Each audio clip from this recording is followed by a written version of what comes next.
All right. So, good afternoon to one and all. And officially, thank you so much for coming over here in large numbers. Like I always believe, I come from Mumbai, and I think after Mumbai, the city that troubles me the most when it comes to traffic is Bangalore. So, on a busy weekday, thank you so much for coming over here in large numbers and ensuring that our event that we go ahead today with is a grand success. So, thank you so much. I like to involve the audience before I get going. So can you please all clap for yourselves for coming over here and ensuring and supporting this wonderful vision from the team of Reality Plus. And on that note, thank you so much. I welcome you all, ladies and gentlemen, to the Reality Plus Architecture and Design Fest 2024, the South Edition, Bengaluru. Are you ready for the day? Thank you so much. That's the vibe that we wanted. Thank you. You know, as we all truly believe, architecture and design are indeed captivating fields covering a broad spectrum of disciplines and concepts.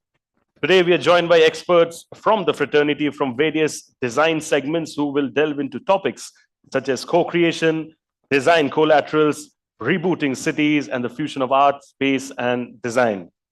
Of course, to amplify the insights shared by our experts today, the event is currently being live streamed right now, and you can tune in to the Reality Plus website, which is www.rprealityplus.com, as well as on our LinkedIn and Facebook pages as well. Let me tell you all the handle. It's at the rate RP Reality Plus. So please stay tuned to the ones, our friends who couldn't make it today in person. We have the virtual experience right there for you. Thank you.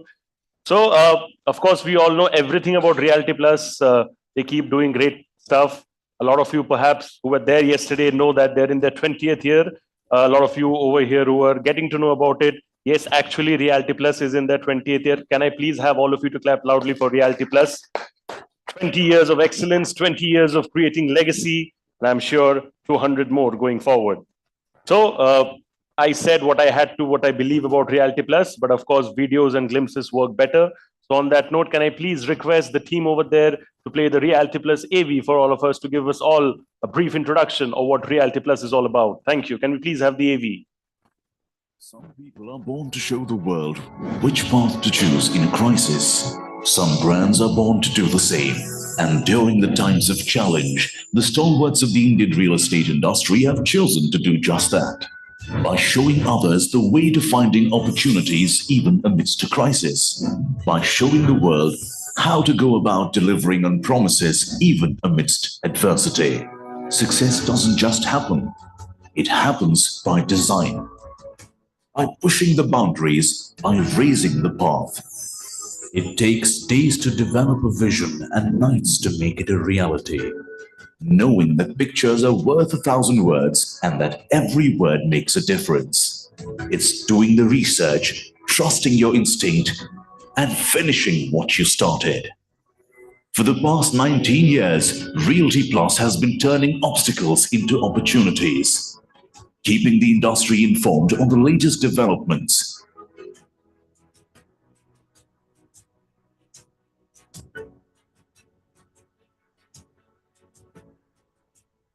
Innovating to inspire debates and discussions.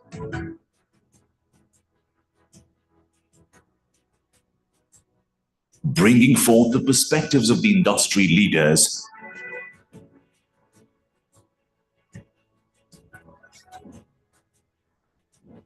Honoring hard work and achievements.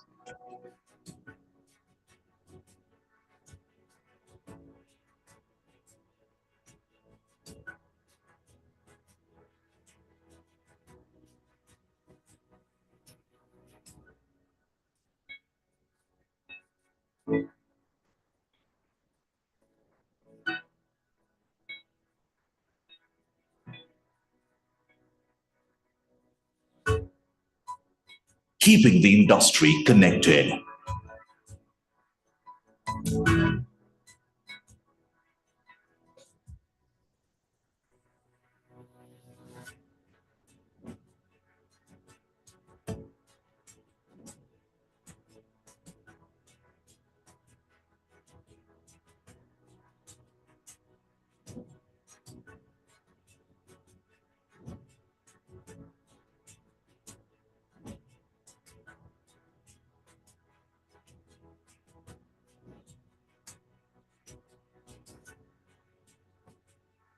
This is what we are built on. This is what we are building.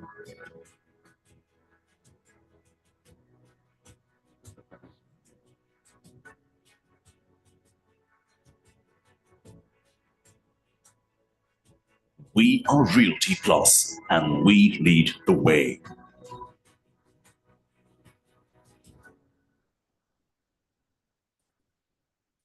Taalion ki goonj of the highest intensity, please, everybody, for Realty Plus. Like I mentioned, 20th year, they have been doing some great IPs. A lot of you outside might have seen one of their upcoming IPs. We saw the standee outside. So kudos to the entire team of Realty Plus. And of course, for more details, you all can get in touch with Ms. Tripti Kheria, who's the publisher and business head at Realty Plus. एक बार Tripti, Sapna and the entire team of Realty Plus के लिए और बार जोर से ताली हो जाए. Thank you. We all like to begin any kind of interesting thing on an auspicious note. Ganpati Bappa ke आशीर्वाद के बिना जिंदगी में कुछ नहीं होता. So of course we would like to start on that note. We would like to have the Ganesh mantra going in, and for that we will be having the lamp lighting session. I would like to call upon stage Arnab Ghosh, Managing Director, Corporate Fit Outs Colliers India; Ajay Koshi, Head Design Management, Brigade Group; Dr. Anup Naik, Founder and CEO, Urban Frame Private Limited; Deepu Sham Prakash, Managing Director, ADM Design; Nagakrupa Srinidhi, Director, Development Management, RMZ; and Soumya Prakash, Senior Vice President, Provident Housing, alongside Tripti Kheria and Sapna Srivastava for the lamp lighting. Can we please have a huge round of applause, everybody? Can I request all of them to please kindly join me on stage for the lamp lighting session? Thank you so much. And will request my friends over there at the console.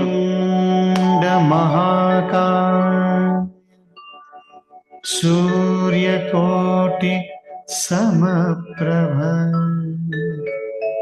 Nirvignam Kurume Deva Sarvakaryeshu Sarvada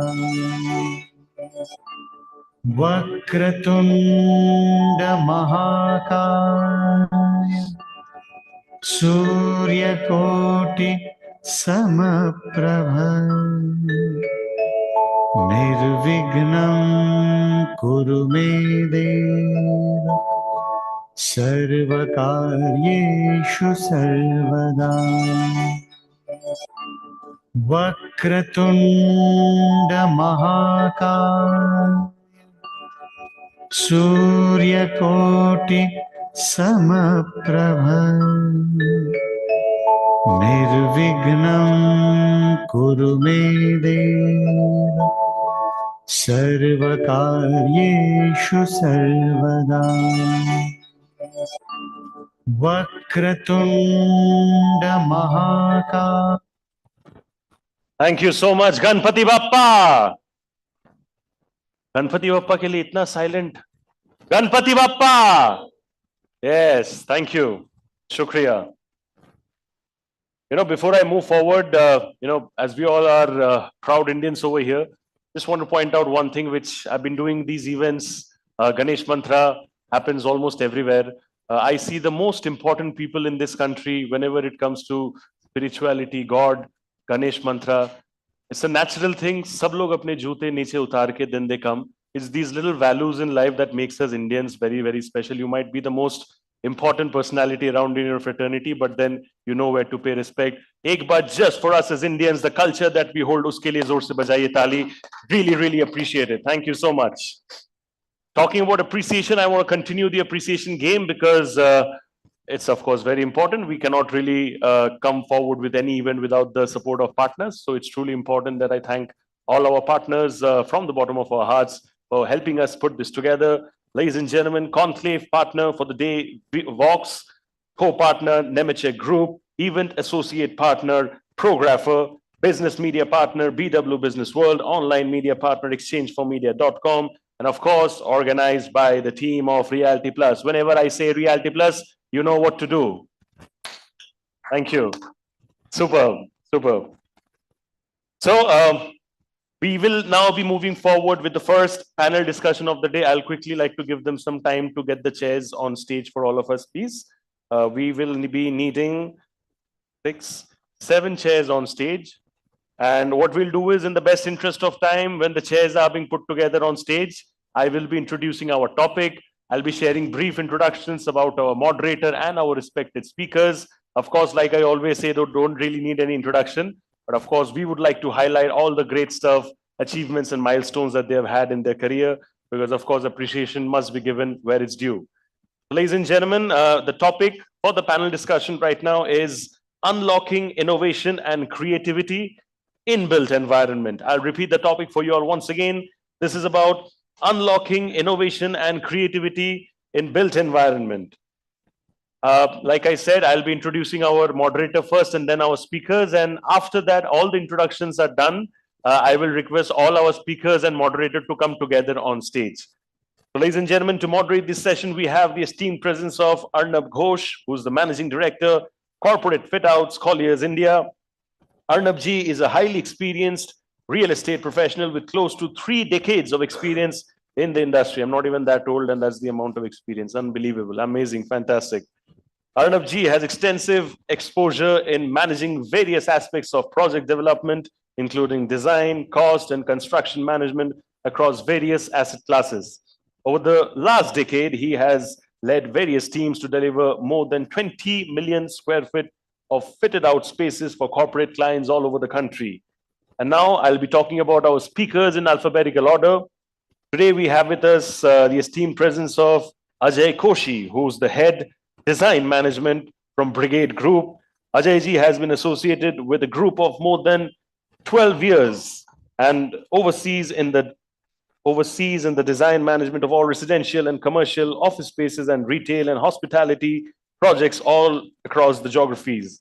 He has rich experience in coordinating with reputed architects, designers, hotel operators, and other building consultants, both from India and abroad, and has been responsible for the successful design, closure, and construction of more than 50 million square feet at Brigade Group. We also have with us today Dr. Anup Naik, who's the founder and CEO, Urban Frame Private Limited, a space matrix group company. Dr. Anup Naik's work experience of 28 years has spanned across countries like Morocco, Singapore, Malaysia, Thailand, Kenya, Vietnam, and India. His core specialization has seen him actively involved with the Smart City mission as an independent director of Smart City Bengaluru, as a built environment expert heritage for Shivamoga Smart City, and as a waterfront consultant for Bengaluru Smart City. We also have with us today Deepu Sham Prakash, Managing Director, ADM Design. Deepu ji is a design thinker with a perennial record of success driving strategies and capitalizing on opportunities that have led to multi-million-dollar growth. He spearheads the business development strategies for global design and PM consultancies in SE Asia, Southeast Asia, I beg your pardon, with a major emphasis on countries in the Indian subcontinent and MENA. Nagakrupa Srinidhi, Director Development Management, RMZ. We also have Nagakrupa ji with us today, a qualified architect with over 27 years of experience, focused on delivering world-class commercial real estate. She has been responsible for the conceptualization, design, and delivery of commercial office spaces to Fortune 500 customers over the last 2 decades. Her expertise lies in managing the design and development of complex, large-scale, mixed-use developments that involve office, retail, and residential typologies, of course. We also have with us today Soumya Prakash ji, Senior Vice President, Provident Housing. With more than 2 decades of experience as an architect, Soumya has worked on both sides of the real estate aisle with consultants as well as developers on commercial, retail, and residential projects. Her design philosophy revolves around the homeowner's living experience by prioritizing their health, safety, and contentment. Ladies and gentlemen, whatever I needed to say, I have said it. Now it's your turn to clap and appreciate in large numbers with high intensity as I welcome all our guests over here with me on stage. Can I please have a huge round of applause for all our guests as I welcome them on stage? Can I please have all of you on stage, please?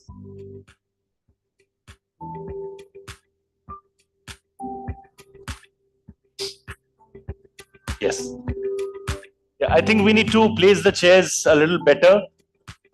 Maybe like in a U, inverted U or something.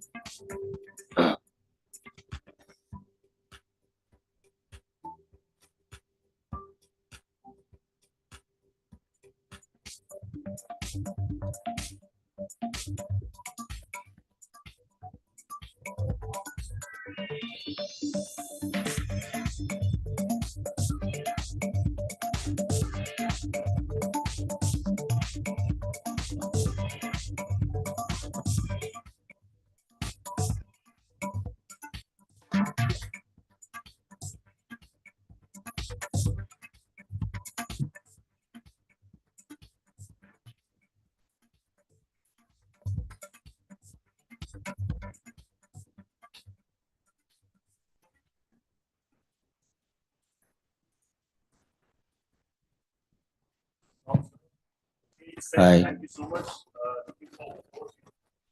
Good afternoon, everyone. Thank you, Sapna and Reality Plus, for the invite. Always a pleasure to come to a Reality Plus event. My name is Arnab Ghosh, and I happen to manage the corporate fit out vertical for Colliers India.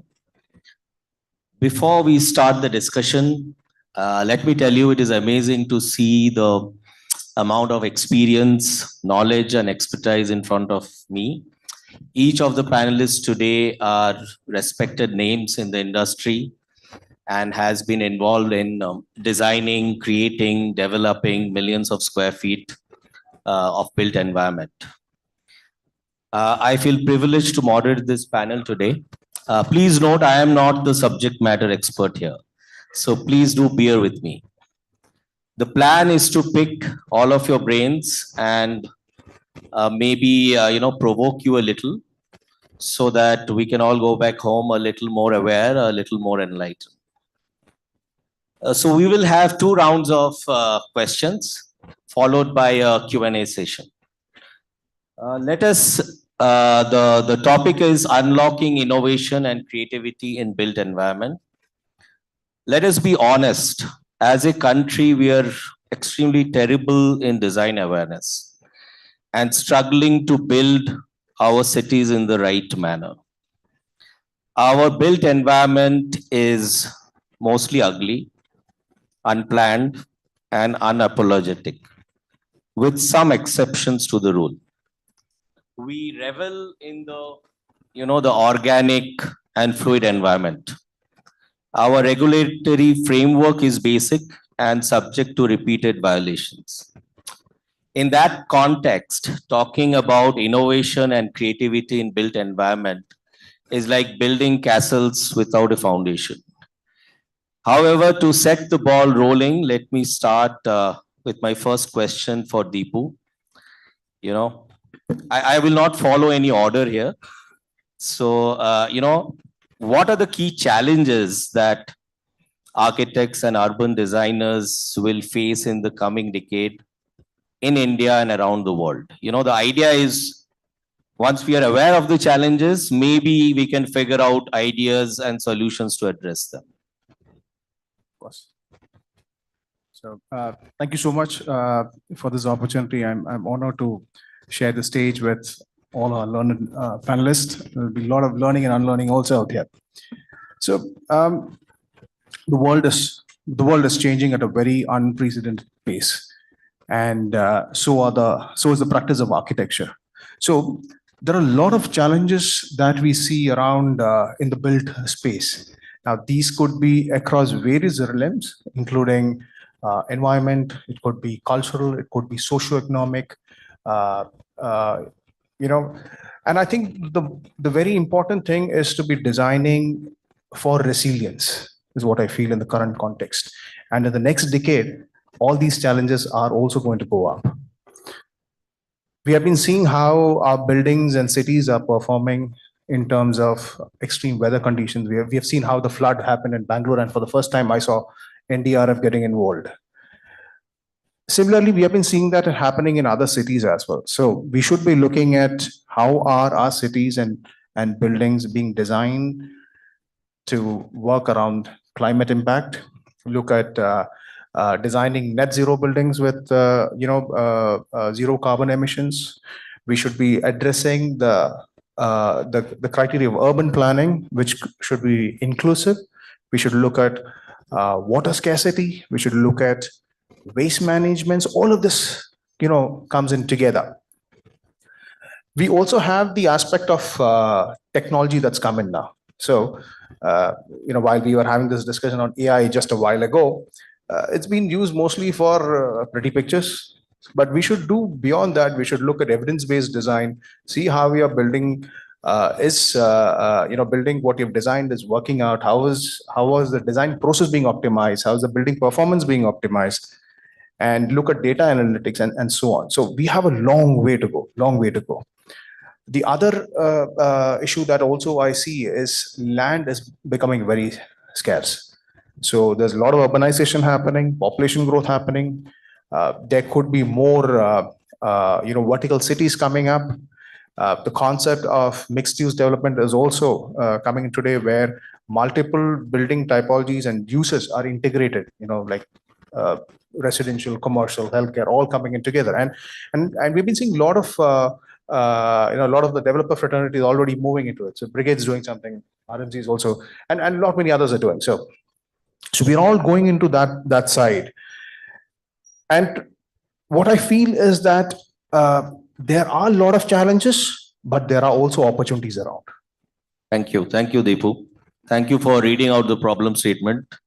It's obviously there is huge amount of challenges, but I think the top three can be, the climate effect of, extreme climate, pollution, and rapid urbanization. All these are creating, putting a lot of pressure on the cities, and we need to figure out how to handle it. So my next question is for Ajay.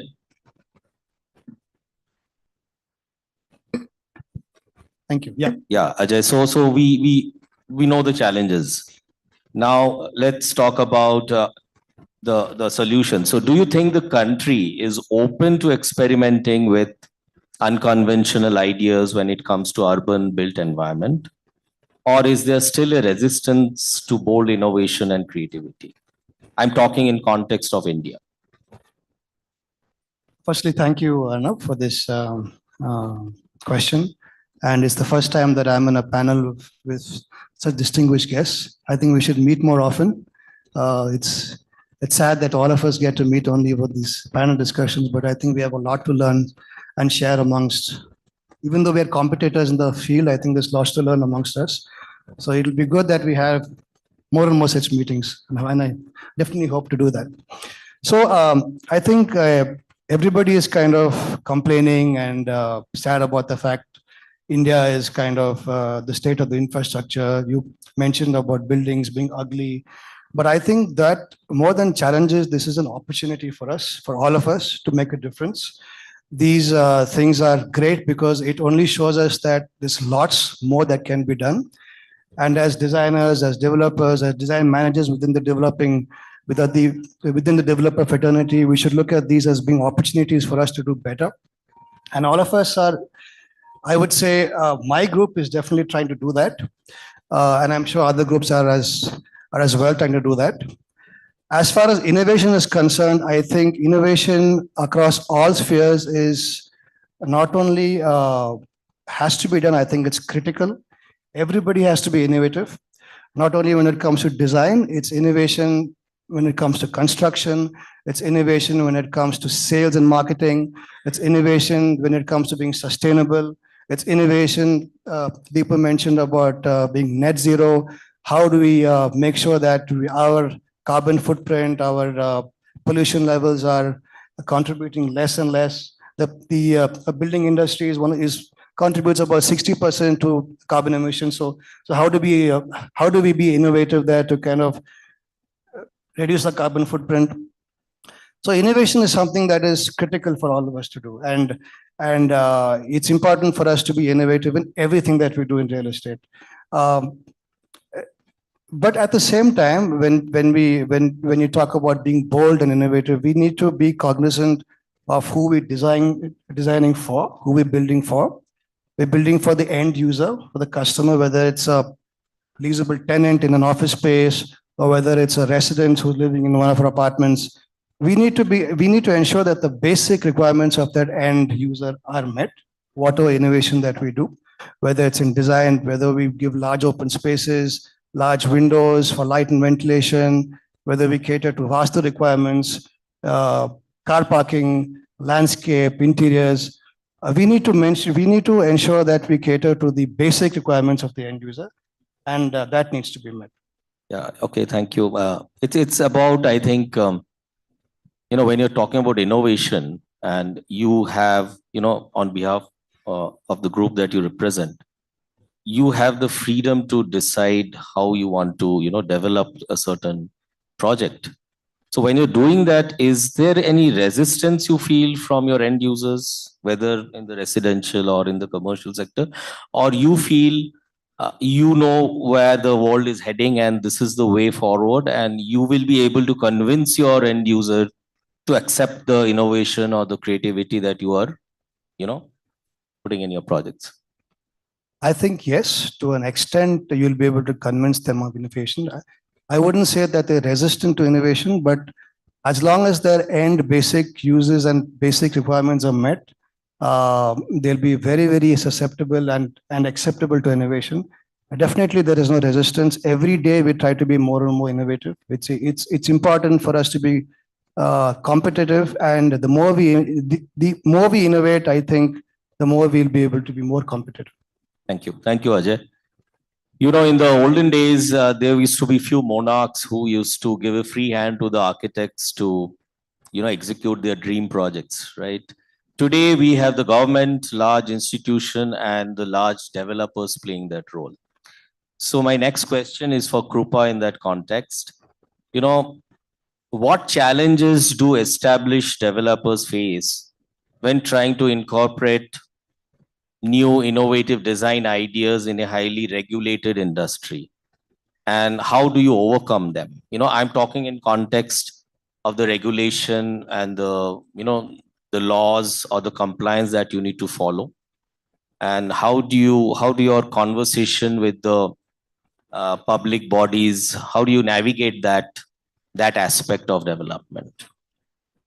Thank you, Arnab, and thank you, Reality Plus, for having us here. Interesting question. I would like to shy away from the word challenge, because the way we've always looked at is as an opportunity. So anything can be looked at as a challenge or as an opportunity. So being in this space of a developer / asset owner, I would say that we have a huge responsibility on our shoulders. I'm told we are in India bringing a stock of 1 billion square feet of real estate commercial alone by 2030. And that is staggering. And that responsibility is huge. It's scary. It's scary. So, I mean, we're in a space now where we don't have a choice but to innovate, don't have a choice but to make that impact and difference. I think what COVID did to New York City, to San Francisco, today you have around, I think, 95 million square feet of commercial office spaces lying vacant and unoccupied in New York City. Can you believe that? Who would have thought? The most bustling, most go-to place in the world. And they're struggling. They don't know what to do with that built space. They're hugely loaded with debts. So see, WeWork also went bust. Yeah. So really, see, the thing is, this is scary. So we better get to the crux of the problem. And I think that's one of the best things that COVID did to us, is to wake us up from this dreamlike existence that we had, that nothing would go wrong. Everything is fine and dandy. Today, it woke us up to reality that, it can be different. Things can still work. Things are very different today. The way people look at an office is very different today. So what we've moved towards consciously is a people-centric development, or people at the heart of our whole thought process, right? Who, like he said, who are you designing for? It's all about the people. And we are social beings. We want to connect. We want to collaborate. Why would anybody want to come back to work? That would be the only single most attractive, aspect of going back to work today, because otherwise work's happening from home, work's happening hybrid, work's happening from anywhere. It's not about just work today. It's about how you connect, how you establish that collab, and that's how we are sort of understanding that it's how can you feed the basic need of the social being that humans are. And therefore, we've actually at RMZ coined a word called social design or social spaces. So every office development of ours is not just a place you come to work to. It's not a steel and glass box anymore where you sort of sit and type away at your desks. It's every building is porous. The more nature inside out, the better. The more collaborative, the better. The more experiential it is, the better. So what we've done is like, sort of map a typical individual's day beginning at, say, 6 a.m., ending at, say, 11 p.m. What would a typical individual want in his day? We've tried to cater all of that in our spaces, starting from a gym to a pool to a coffee place, a breakfast place, then a collab space where you can have your meetings, lunch place where you meet up with your colleagues, dinner place, entertainment, well-being spaces where you can go to. So this is the thought process in a way, like Ajay said, it's all moving to mixed use. And how can we leverage our spaces to do more than just what the primary use of it is, But while doing that, Yeah. are you facing any regulatory constraint? See, we really don't do anything that is not within the framework of the regulation. So Obviously, but I am, is there a gap? What you want to do, but you're not able to exactly. do because... So that today is, when it comes to sustainability, I'm seeing that gap because as IPCs, I'm sure you would understand, there is a certain RFP that come to us which says, this is my power requirement, this is my high-speed diesel requirement, blah, blah, blah. Non-negotiable. You either qualify or you don't. Now, where's the question of innovation? If I'm a bidder for this tenant, now, if I don't do A, B, C, D, E, do I still qualify? This is the conversation we're trying to move in the industry, trying to educate the stakeholders, including my dear friends, the IPCs, to please wake up that if we have to do something, if we have to really make an impact, we have to start from the basics. It can't just be very superficial. Why are we giving so much power when we're not using so much power, which is clearly, the data is available. Everyone knows they're not using 60, not even 60%, up to 30, 40% of the power requirement that has been asked for in the first place. So why are we over designing our buildings? I understand. I think the regulations want us. So for example, even for, I always questioned even the toilet requirements, I think we over design toilets in India because the NBC says blah, blah, blah, you need to have a host of toilets sitting there. It's not a critical need. It's not a fire escape staircase. I understand you're not designing emergency exits. That I agree. But everywhere I've been abroad, I've seen people are okay to stand in a queue to use the restroom. It's fine. It's not something, extraordinary that as soon as I go there, I need to have an empty space to get into. The problem is the NBC these, states a certain density, which can change, depending on the guy who is occupying that plate. So maybe you follow the NBC, you will be safer even if the density changes, later. But anyway, the IPCs are just messenger boys, okay? So I'm saying we all need to make. But I think about excessive power requirement, especially which used to come from the IT guys. I think a lot of the MNCs are also have their own constraint. They have signed some agreements. So they are also obviously looking at all these aspects now. So I think that's where it will start changing. So thank you, Krupa, for the response. Now we just finished COP29, and they have given, they've taken various initiatives. It includes the Climate Finance Fund for Developing Nations has increased 3 times now. They have recognized the importance of built environment, underlining that one size does not fit all. And basically, they're going bold on the building, the construction industry. The construction industry also needs to be, aware and take actions on the climate related issues. So my question to Anup now is, what are the strategies being used by designers now to reduce the environmental impact of buildings while still allowing for creative expression? So are we slowly going to see the death of ACP and glass or not? I don't know where to start. It was quite a large set of preamble to this.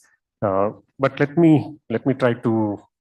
I don't think so. There is one answer for this, but kind of put it under, let's say, some 10 points. What we can look at. Then we can take this forward. I think it just come from all of us that buildings eventually need to give you feedback, right? So the idea is if you can turn buildings into living organisms, that means there is a continuous feedback mechanism. Most often, I think we missed the first principle that we're designing buildings for people, because all our rating systems today are talking about how a building is functioning well. I think we should just turn the loop around and say, how are the people, are you having happy people in this space? That was one. The other one was when you touched upon this idea of what's happening in the US. Of late, I've heard that large parts of New York have now gotten to this whole mandate of stop demolishing, start transforming. So what they're doing is there is a very interesting gentrification process which is happening, that commercial buildings are slowly getting to be stripped in the sense of either facade but repurposed. They're not stripped, not demolishing it, but getting repurposed for residential requirement. So that's a very interesting gentrification dimension you will see.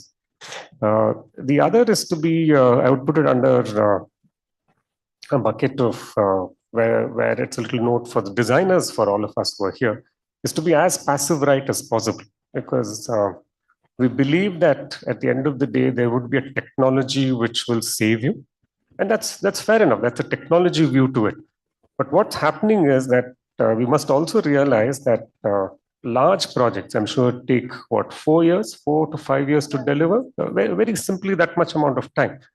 So as a designer, when I step into the process, within the first 6 to 7 months, design process is done, then it goes into process of execution. So what it means at that moment of time is that I'm always delivering a technology which is probably 4 to 5 years old. That is somebody, it's very different from how the car industries work. So I think a lot of us is a good reference point from how that industry is either just in time or they're as compliant to what is relevant at that moment of time. So it's very interesting from an architecture point of view that we're always delivering technology 4 to 5 years old, or from that sense. Then I would say make buildings smarter, because I think it's important to start looking at smarter buildings because they continuously start giving you feedback. That was an earlier point. Then it comes back to how we're dealing with energy, water, and waste. Sustainability, I think, to a large extent, I would say, I know a lot of you will throw bricks at me, but I think it is passed away. We should start looking at dimensions of what is net zero. I think that's what is the future, because I think we're reasonably aligned to some aspect of sustainability. And there's a research which we're doing, and a lot of our rating systems, it's quite interesting that if you get a fundamental basic rating today, your passive components are the highest. But if you keep on going for higher ratings, your active component starts becoming higher and higher. So that means you're actually looking at active components to start making your environment far more sustainable.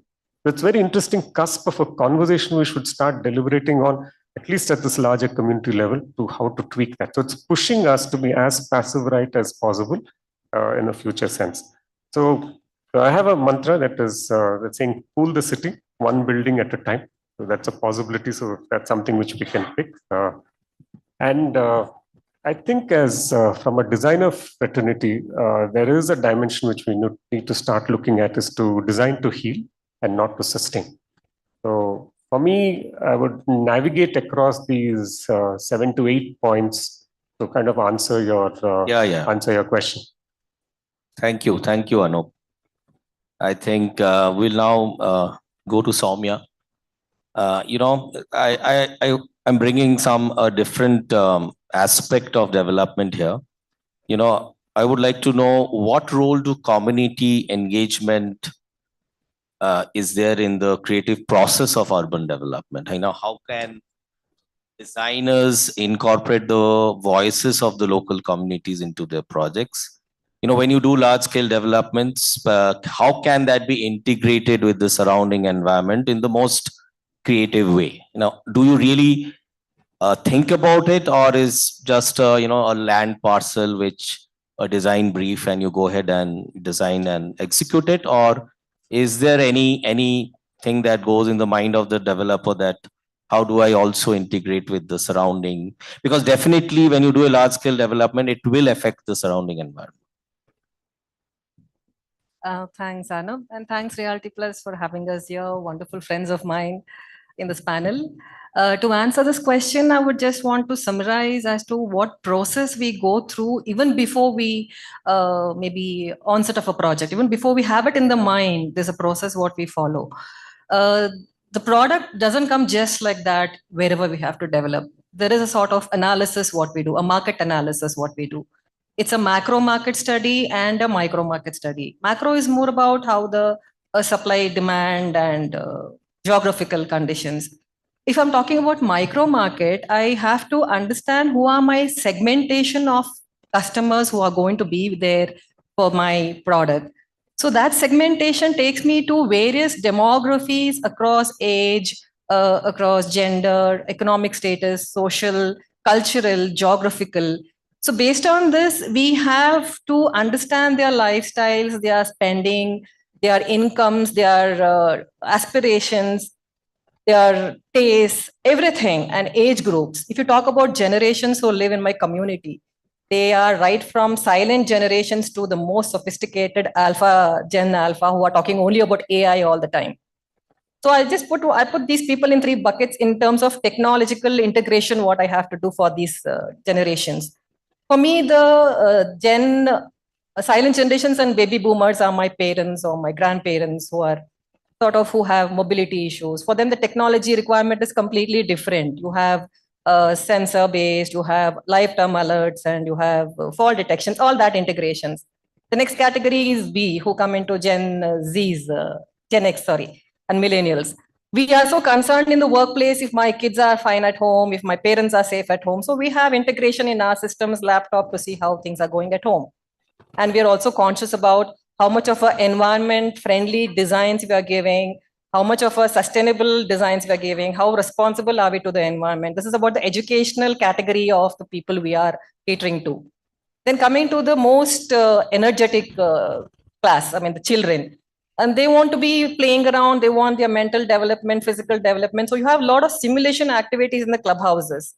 This is just one aspect of the technology, what we're addressing for the age group. Coming to the cultural, there is no one rule for any cultural aspect of people. Chennai, people requirements are different. Bangalore is more cosmopolitan. They want get-togethers. Home is not just a confinement of living space. They want, spillover of terraces, balconies. And we have beautiful climate here, which is so conducive for this activities. And Kochi is more of a NRI investment crowd. They are not the end users to majority of the extent. So these geographical conditions also form a way of perception of our design. Apart from that, if you're talking about community engagement, we do that also. We touch base with our existing customers to understand how their lifestyles have evolved over the past few years. What are their requirements? What are their pain points? What can we do better from the previous project? So innovation is just a continuous process across every project. That's a recipe for my project, if I would say. Thank you, Soumya. You talked about how you design and looking at all the various demographics of your end users, right?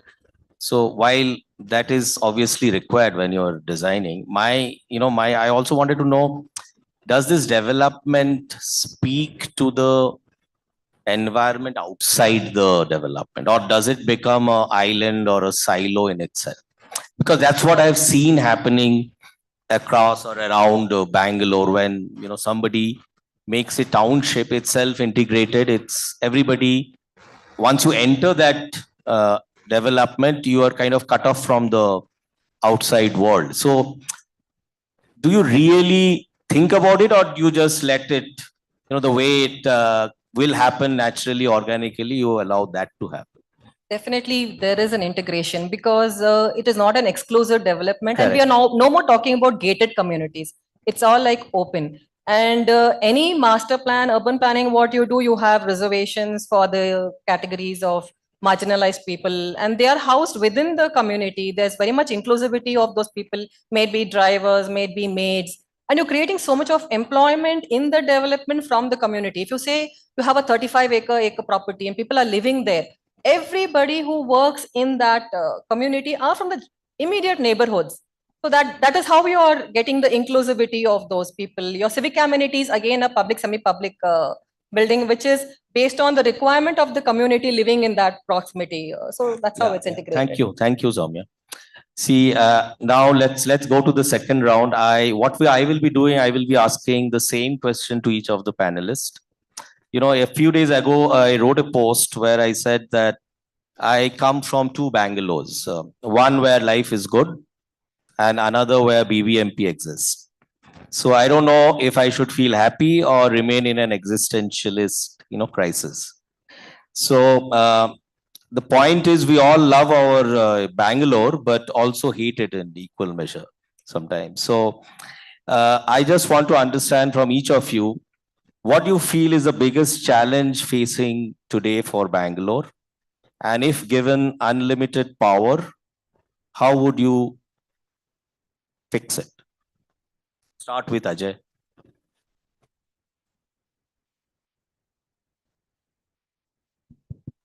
Yeah, if I had unlimited power, I'll take a magic wand and I'll go back 30 years, probably, to the Bangalore that we all of us grew up in.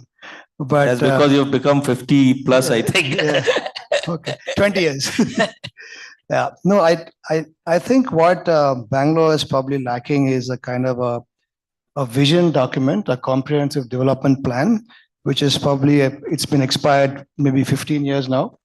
And because there's a lack of vision in civic authorities, they are unable to kind of plan properly. Right now, it's very organic, the growth in Bangalore. Wherever there's space, buildings come up. There's no segregation of commercial spaces, residential spaces, public spaces, mixed-use spaces. So there has to be a kind of a comprehensive development plan that is studied and finally implemented. That implementation is not what is happening for a variety of reasons and for vested interest. So if I had unlimited power for 1 year, I'll ensure that the comprehensive development plan of the CDP, the vision document, is rolled out so that for the next 15 years, the civic authorities have a definite plan in place. The comprehensive development plan has to look at mobility. That's very important. How you move people from place to place. How you decongest certain areas of the city by improving public transport. A lot of us talked about New York and America, where parking is prohibited. If you have to provide car parking in your commercial buildings, you have to actually pay something. So that encourages public transport. But all that forms a part of this comprehensive development plan of the CDP. And I think if I had unlimited powers for 1 year, I'd ensure that this vision document is rolled out. Thank you, Ajay. Anup, your take on it. Scary to have power. But I think power comes with responsibility. I would actually place this under two critical aspects. One is from city's future proof. I think every city we take today, we have to have this ability to future proof it. It needs a serious resilience plan. I'm sure with the amount of climate change we are looking at it, I think there needs to be well documented, researched, and I think that would be the first thing which would put across. And resilience comes from multiple fold. Now, imagine, I'll take one aspect of runoff, right? Today, take the idea of water runoff today. we are making water move faster and faster from point A to point B. And that is probably the biggest reason why we are flooding all over the place. So idea is to see how we can slow that. So resilience would mean that it would mean from water, it would mean from how I'm looking at myself from being off grid as much as possible. So whether Bangalore in its larger vision can be. We have become resilient in the traffic. Yeah, we move very slowly. Correct. It is. It's also, I think, a cultural thing of the city that today the number of people who are using public transport, it is apparently the reports say it has become far better than what it was even say 5-6 years ago. And I think yes, there was a report that's saying that average speed is from 12.5 kilometers per hour has become 15 kilometers per hour. So that itself is a big jump. But I think these come from this ability for us to create a very sound resilience plan to the city. Everything else dovetails into that. I go back, if there is a resilience plan, like then Ajay's CDP plan can come and sit into it and augment it further. And that would come from all fronts, people, planet, and the idea of actually looking at safer places for our citizens. Thank you. Thank you, Anup. Deepu? I have a slightly different take. If you tell me unlimited power, really scary. Rome wasn't built in a day, but a journey for 1,000 miles starts with a single step. So anything that you need to do needs a lot of conviction. And that conviction has to come from everyone, not just a group of us sitting around and taking calls. It has to have a larger participatory approach. We'll have a lot of issues to address, right from environment to transportation to urbanization, all of them, and it takes time. What I feel that we lack is conviction. And it has to be an effort that is jointly put forward. Without that, no. So you want to carry everyone along with you? Absolutely. Absolutely. Thank you. Thank you. Krupa? Yeah. So I just want to just rewind a little bit and just bring the wonder that Bangalore was, because why are we here? Why do we want to live here? Why do we want to stay here generations? There was a reason why, right? The lakes, the trees, the reason that Bangalore was known for no longer exist. And development is one part of this story, but reclaiming Bangalore for what it was and creating resilience, thereafter creating Ajay's comprehensive development plan would have been the sequence that I would look at. Because first, stay with nature, don't mess with it, because someday it's going to come and get you. So we can't fight tsunamis, we can't fight floods, no matter how hard we try. We can't stop rainfall from coming when it chooses to. So unless we wake up to this harsh reality that Mother Nature is called Mother for a reason, and then, own up to that responsibility largely, and thereafter comes the built environment. I think that's my dream for Bangalore. But one thing I just want to say, if you have a vision plan and a resilience plan, and if you're able to enforce it, maybe there's a very small 1% chance that you can get your Bangalore of the, what it was known for. Thank you. Thank you. Soumya, your final take on this. Yeah. Thank you. As working in a builder, I really know there's a lot of problem in the housing sector. The demand is so high, we're not able to cater to that requirement. Due to various reasons, the way we are functioning, the political system is functioning, the government is functioning. So maybe we would want to streamline this approval process. It's too bureaucratic. It takes months together and office to office, and the person gets transferred. We are back to square one. And moreover, we are not able to even attack the main target people, who are less privileged to even have a housing, affordable housing, or maybe a slum redevelopment or slum rehabilitation. I mean, this would really clean up the entire Bangalore hygiene if things get streamlined. Thank you. Thank you, Soumya. I think that's the end of the questions. So now I leave it to the audience if anybody wants to, ask some questions to the panelists. Do we have any questions over here? Can you please, can I have the hand mic being passed over there, please? Huh? Yeah.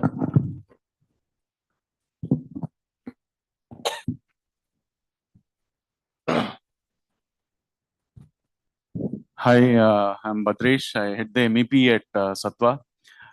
So certainly I agree with Krupa, like she mentioned about the power, because we are hardly utilizing whatever we install.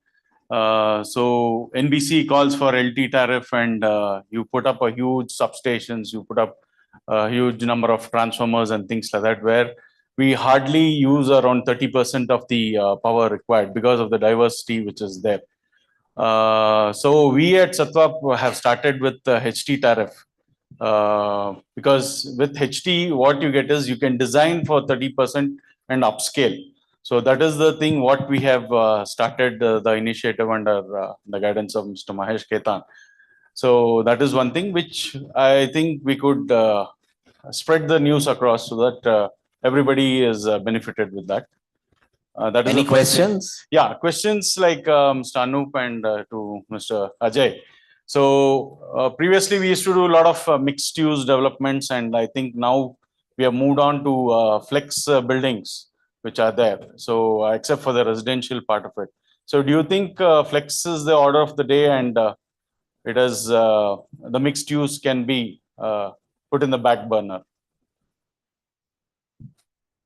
I think Ajay should answer this. I don't think we've stopped doing mixed-use developments. I think more and more we encourage mixed-use developments. If you see most of our projects now, if it's a large land parcels, we want to mix commercial and residential and retail aspects of it. I think Arnab talked about some sort of community engagement, bringing public inside, making them feel part of the entire development, some kind of public interface. So I think world over, you see the most successful development are mixed use. And definitely we would encourage a lot more mixed use going forward. And we would also ask our civic authorities to help us, promote these mixed use developments, make it easier to get the permissions, make it not as complicated as it is to get sanctions and permissions for mixed use developments. But I think the answer to reduce mobility, to reduce traffic and congestion is mixed use developments. And the more we promote it, I think the better it is for the city. Thank you. Any more questions? Might be just want to add a couple more things to this. See, I think already as policy, you're looking at transit-oriented development, which is the hottest topic today, and believe that transit is going to take things forward. That's one method of looking at it. But I'll just go back to, because I have so many developer friends who are sitting here and the crowd. Sometimes we take projects, that her project to her project, they might be sitting one next to the other, and his project. We all do the subdivision of what your open space and civic amenities are there is quite glaring, right?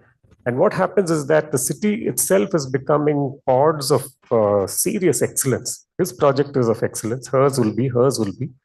But when it goes to the outside, what we're asking, generally fail. So it might make sense for us to actually go back and see whether there is this whole land pooling method which can be done. So I know if 4 developers are working on one street, is it worthwhile to go back and say, let's pool our open spaces, let's pool our civic amenities together?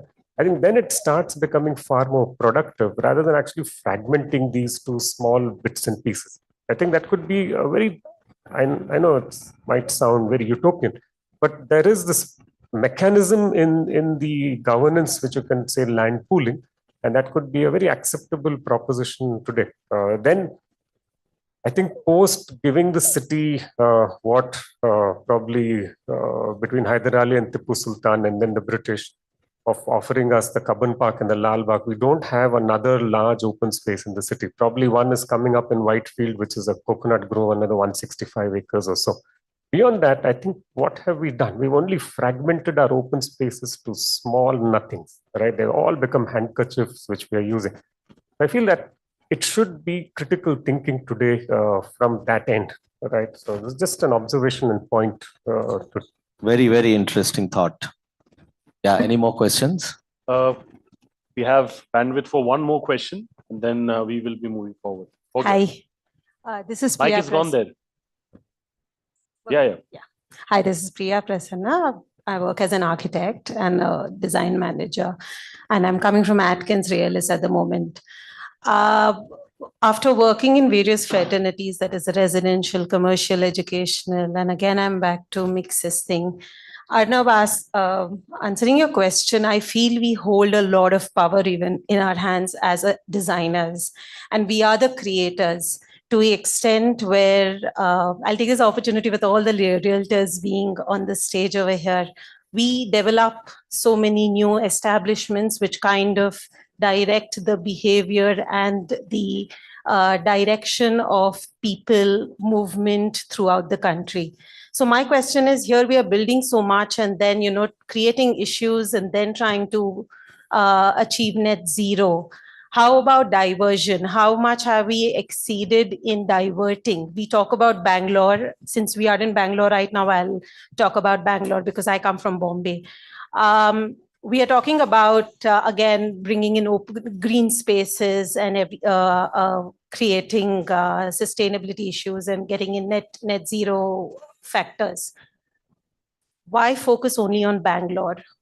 Go to another city, start developing over there, start populating more people, bring visibility for other small tier cities.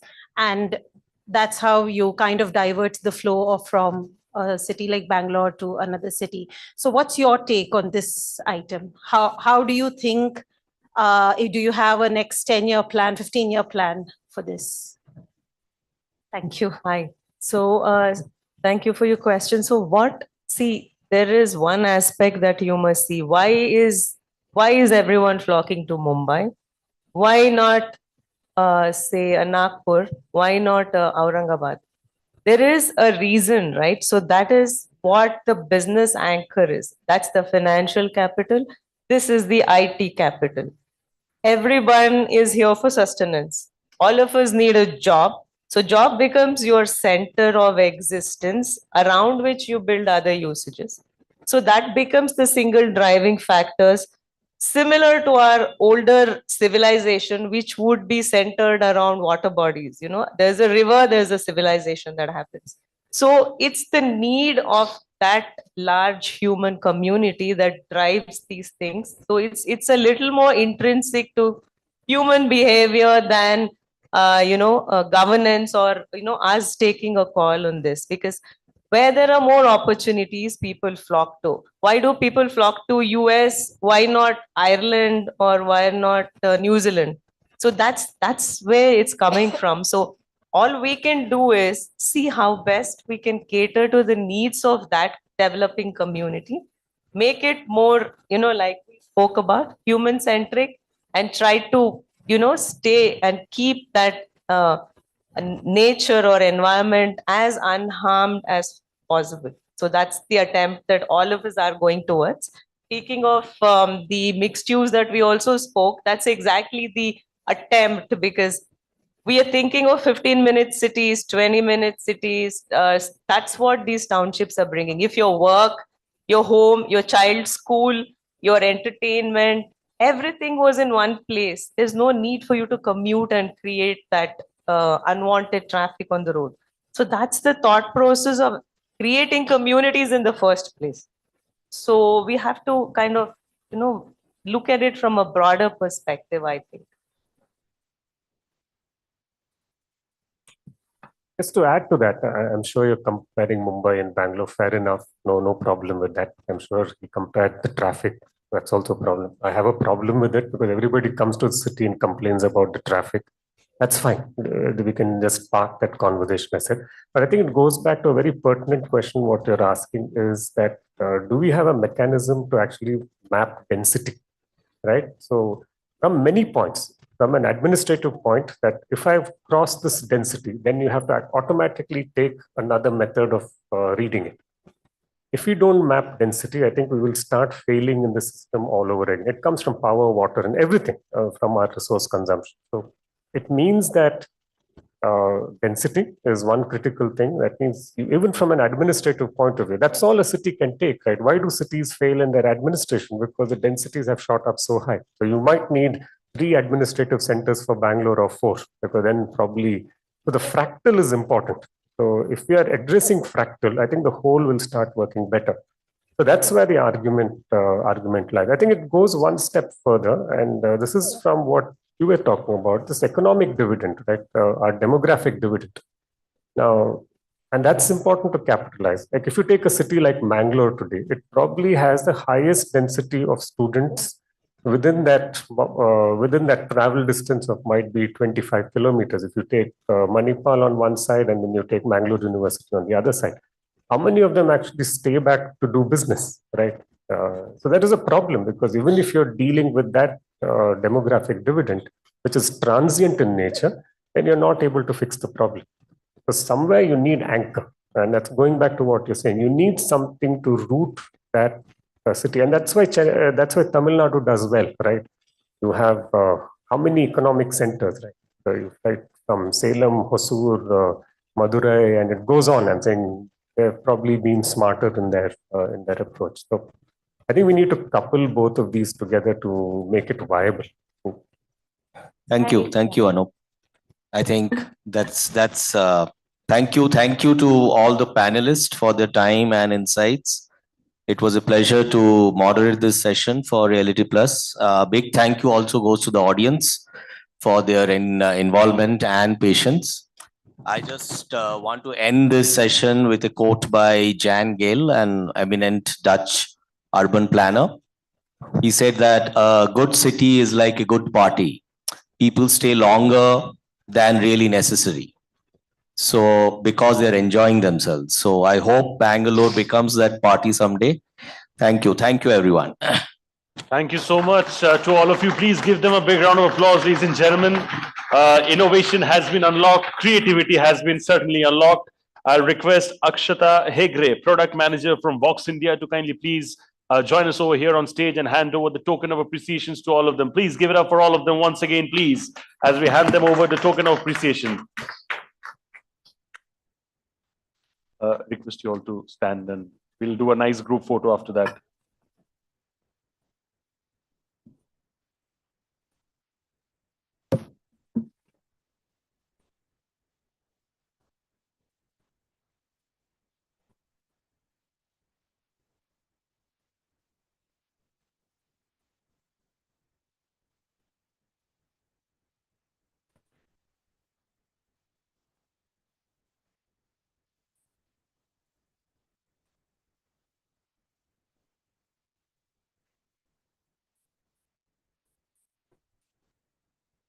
Brilliant stuff. Superb. On that note, we'll do a nice group photo together with all of you. I'll request all of you to come forward, and let's keep the appreciation going in, please. Ladies and gentlemen, a lot of people over here in this room. सब लोग full passion के साथ ताली बजाएंगे तो बहुत जोर से आवाज आएगा. Yes, that's what it is. That's what we want. Come on, make some noise.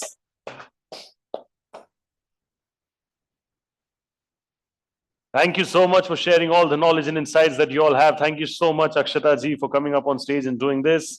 Thank you. Wish you all the very best going forward. Thank you. Let the chairs remain because we need that exact count. Same, whatever it is, let's hear. Ladies and gentlemen, first panel discussion done and dusted. Quickly moving on to the next one now. The topic that we are going to be discussing right now is technology shaping future of architecture and design.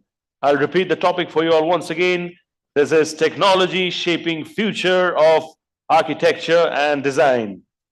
This session is going to be moderated by somebody very, very special. Ashwini KT, General Manager, Research and Design Services from Westian. Ashwini ji is a designer and researcher with 13 plus years of experience in master planning, architecture, design and research. With a master's degree in sustainable design from the Architectural Association London, She is highly passionate about sustainability with a keen focus on promoting diversity, equity, and inclusion through design. In the recent years, her body of work has been closely linked to translating stakeholder ESG goals into tangible design interventions with the vision of positively impacting end users and communities, as well as helping them achieve their sustainable development goals at large. May I please request Ashwini ji to kindly join me over here on stage. A huge round of applause, ladies and gentlemen, for Ashwini ji as I welcome over here on stage. Thank you so much. Welcome. Good afternoon. Thank you so much for being with us over here. So, ladies and gentlemen, that's our moderator for this session. Request you to take your seat, please. Thank you. I'll now be introducing our speakers for all of you. We have with us the presence of Akhil Kiran Ganatra, who's the principal founder and MD, Clancy Global. Akhil Ganatra is a seasoned expert in integrated building engineering and founding director of Clancy Global since its 19 years in operations across 850 plus projects. In the recent 4 years, he has grown the leadership team and has driven some serious achievements down there. He is passionate about mentoring future leaders, fostering a culture of continuous improvement, and adopting technologies for real life implementation. Please give it up for Akhil ji, everybody, as I welcome him over here on stage. Thank you so much. Good afternoon and swagat hai aapka. Thank you. We also have with us today Ananya Livingston, Managing Director, Space Matrix, Bangalore and Chennai. With over 12 years of business experience, Ananya plays a significant role in running the Space Matrix Indian team in Chennai, alongside his joint regional managing director. Ananya also overviews multiple projects to ensure the project goals on time, schedule, and budget are met as per the expectations, initiate project process, project execution plan, and communication plan, and agree on roles and responsibilities as well. His major role is to coordinate with the client's stakeholders and project stakeholders to meet client requirements. Can I please have all of you cheering for Ananya Livingston over here, please? Thank you so much for joining us. Good afternoon and a very warm welcome over here. Thank you. We also have with us today Nishigand Gandhale, if I get the pronunciation right. I'll repeat. Is it Gandhale? Gandhale, right? Okay. We also have with us today, ladies and gentlemen, Nishigand Gandhale, Practice Manager, Middle East Architecture, Atkins Realis, a seasoned professional with over 24 years of experience in building design. Nishigandji has worked with prominent Indian and international firms delivering key projects all over the globe. In his current role, he is responsible for the design, coordination, and delivery of some of the most complex and large-scale architectural projects in the Middle East. He has been instrumental in developing improvised delivery workflows along with PIM and creating automated design production processes to address constantly evolving client briefs. Please give it up for Nishigandji, everybody over here in this room. Thank you so much. Very happy to have you. We also have with us today Ranjit K. Kartha, Director and Principal Lighting Consultant, Veda Lighting Design. Ranjit ji brings over 2 decades of entrepreneurial experience in lighting design and product development in India, the UAE, as well as the USA. Extremely passionate about teaching and has delivered talks and workshops at various professional institutions such as SJB, School of Architecture and Planning, Bangalore, National Institute of Design, NID, Bangalore, and Srishti School of Design, Bangalore. Ladies and gentlemen, please, please, please, a warm welcome to Sir as well. Thank you. We also have with us today Reema Bhandari, Director, M. Moser Associates. With over 15 years of experience in the design and construction industry, Reema ji brings extensive knowledge and unwavering commitment to every project that she leads. Driven by passion for innovative workplace design, she skillfully navigates and manages each project phase from conceptual design to construction management, everything all together. Ladies and gentlemen, please give it up for Reema ji as I welcome her over here as well. Thank you so much. The stage is set, the panel is ready, the audience is ready, all of you are ready. So thank you so much. I pass it over to you. Thank you. Very good afternoon to everybody. I'm Ashwini and I'll be your moderator for this session. Firstly, a big thank you to Realty Plus for having us today and for having this very pertinent topic on technology and how it's going to inform the future of architecture as well as design. So when you look at technology and you're looking at the timeline, if you're looking at it from post the era of industrial revolution, where the industry was hugely informed by, the manufacturing side of things, material, etc., to today, where we are looking at, automation, we're talking about science-based targets, data-driven design. We're looking at artificial intelligence, augmented and virtual reality. So you see that it's come a long way, and technology has played a huge instrumental role in shaping the industry along this timeline. So whether it's the advancements or if you're looking at how it's sort of catapulted the rate at which, work happens today, the efficiencies, how engineering happens and how design capabilities have sort of built over time. And what it has also done is it's put a huge emphasis on human experience. I mean, that's such a pertinent topic in itself. So today we're going to cover a wide range of topics, and we have with us absolute experts in the field, right from design, build, through the processes of construction, delivery, business development. We also have an expert in the niche field of lighting design and integrated building design services. So all of that put together, we're going to cover diverse topics within the next 1 hour or so. And we'll take you through the trends and forecasts and truly look at how technology is really shaping the future of both architecture as well as design. So with that, I think I'll head to my first question, which is for you, Rima. Looking at, you represent the design field at large, right from design to execution, etc. And a very pertinent topic today is how technology is shaping both designs and the end user experiences in the hybrid world. We just can't quit talking about hybrid and what it's doing to the world today. And how is it that highly tech environments are working today, and how in your expertise are you balancing the high tech and ensuring that human experience is also brought in through design? Thank you for asking this question. So what we are seeing right now, technology is definitely the enabler. And the focus is to create human experience to be more versatile and more focused on creating integrated experiences where people are feeling comfortable when they come back to work. So we have seen after all of this hybrid environments, when after COVID, people were coming back to the work, to get that overall balance between people working from home, working from office, how is it that technology was enabling all of that to happen? It's definitely the AI and the tools that we have utilized or we have used through IoT.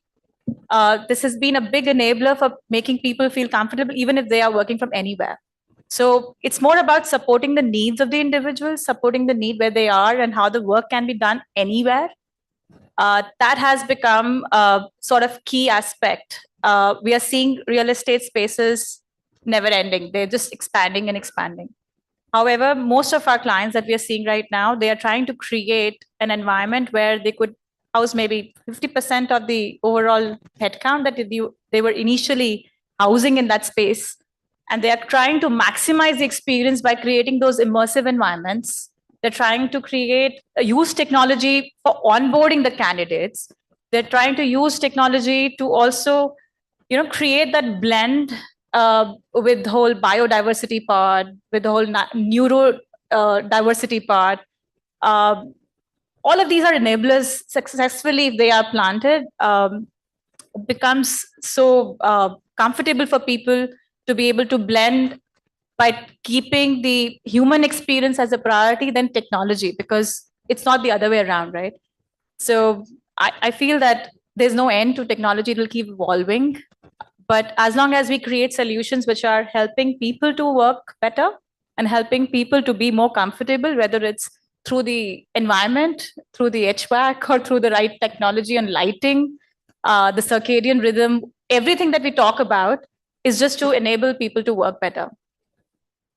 Does that mean that real estate office space is here to stay? Always. Yes. Perfect. And pertinent topics. You mentioned a lot of aspects of well-being and human experience itself, and human-centered design, and how that is really rooting for design today, right? Right. And with that question, we'll move to Livingston. You work extensively on the business development side, through processes and communication, and driving projects and ensuring they hit their deadline and beyond. So from your experience, how have intelligent systems enabled ease of business operations, processes, communication, and basically day-to-day execution of projects?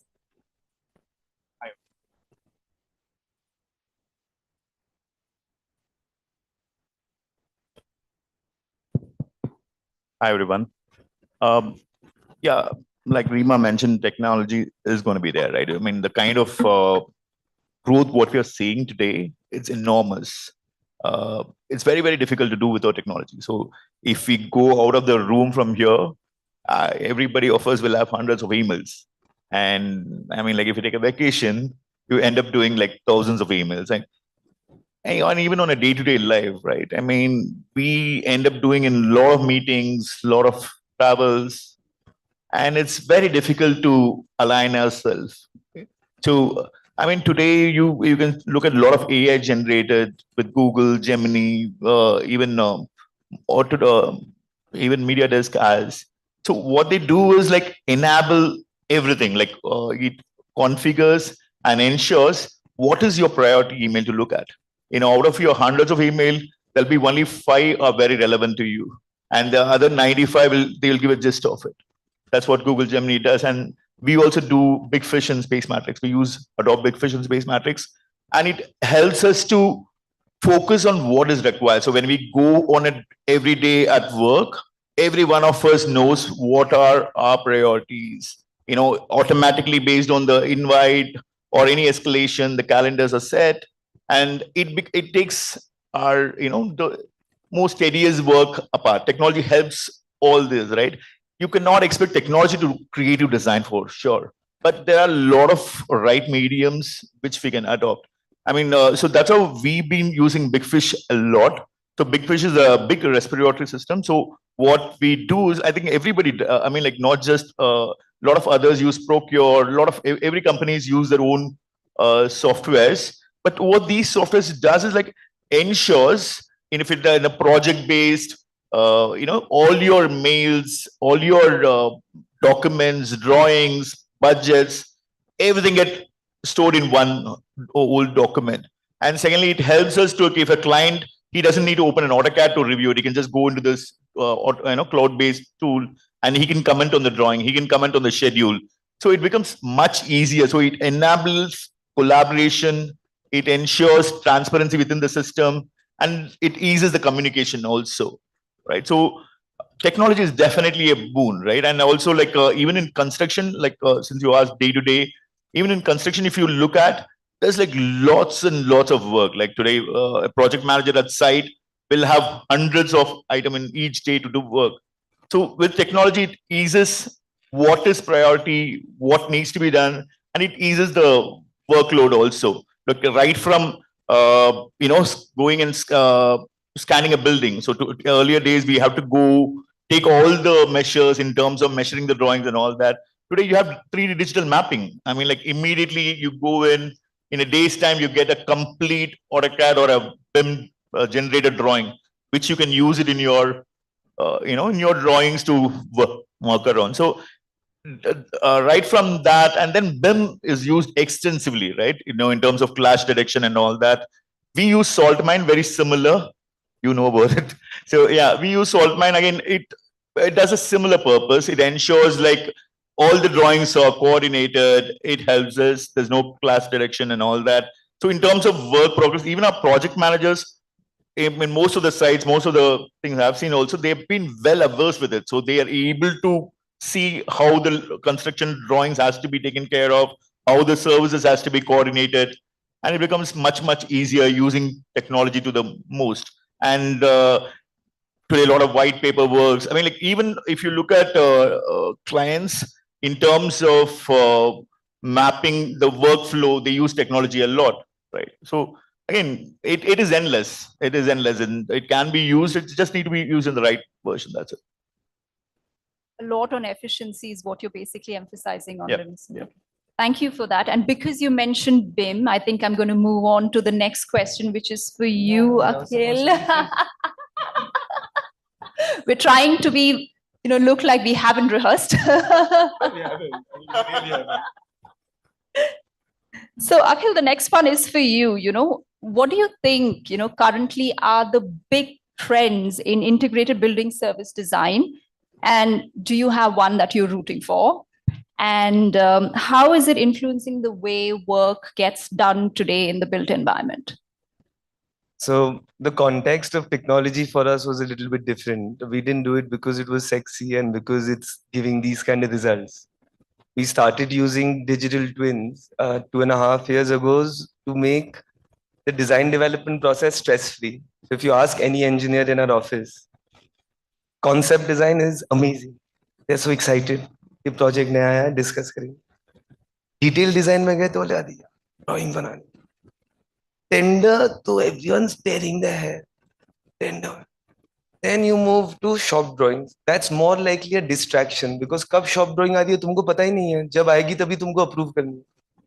So the entire design development process has a lot of stress through it. And finally, especially because you all are here, you can take a photo of the project and say, "ये हमने किया," and then forget the stress behind it.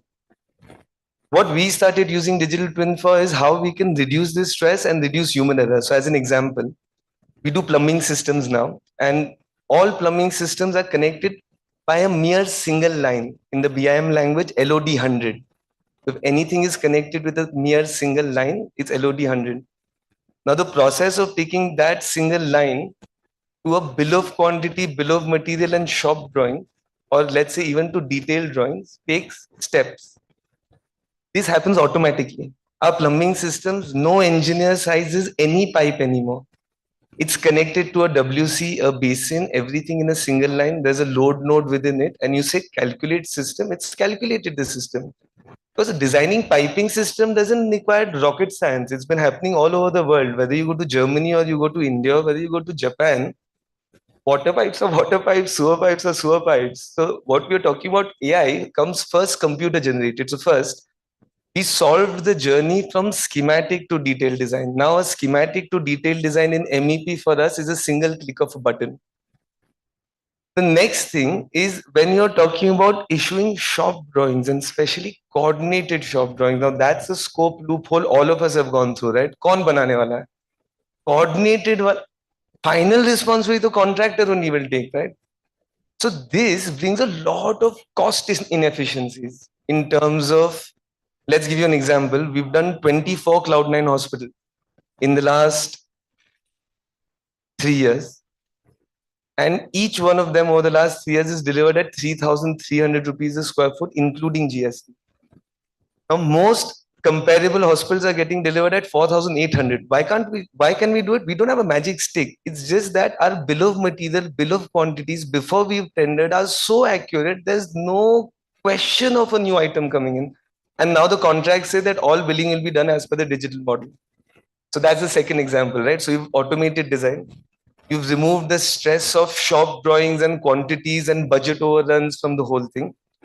Now, the last aspect that I'll talk about for this question at least is what we call the common data environment. So now currently, how do we take a drawing through? When a drawing gets delivered at site, the engineer will mark कि ये duct हो गया, ये दीवार हो गया, or something of like that. Then it will go to a QA/QC inspection. Then it will go to billing. Has anyone been able to see the documents from here till here and vet it with a 3D model ever before? Ever? Never. I know we've done a MEP consulting for 20 years. If I ask takeoff sheet nikalo project ka 5 saal pehle wala, what was the quantity bolo? Impossible someone can look at that takeoff sheet and do it. So what BIM effectively brings is, or digital twin brings is efficiency and transparency. It's not about how difficult or easy it is. And a final line within this, everything that we have developed within digital twins and open BIM is with ISO 19650.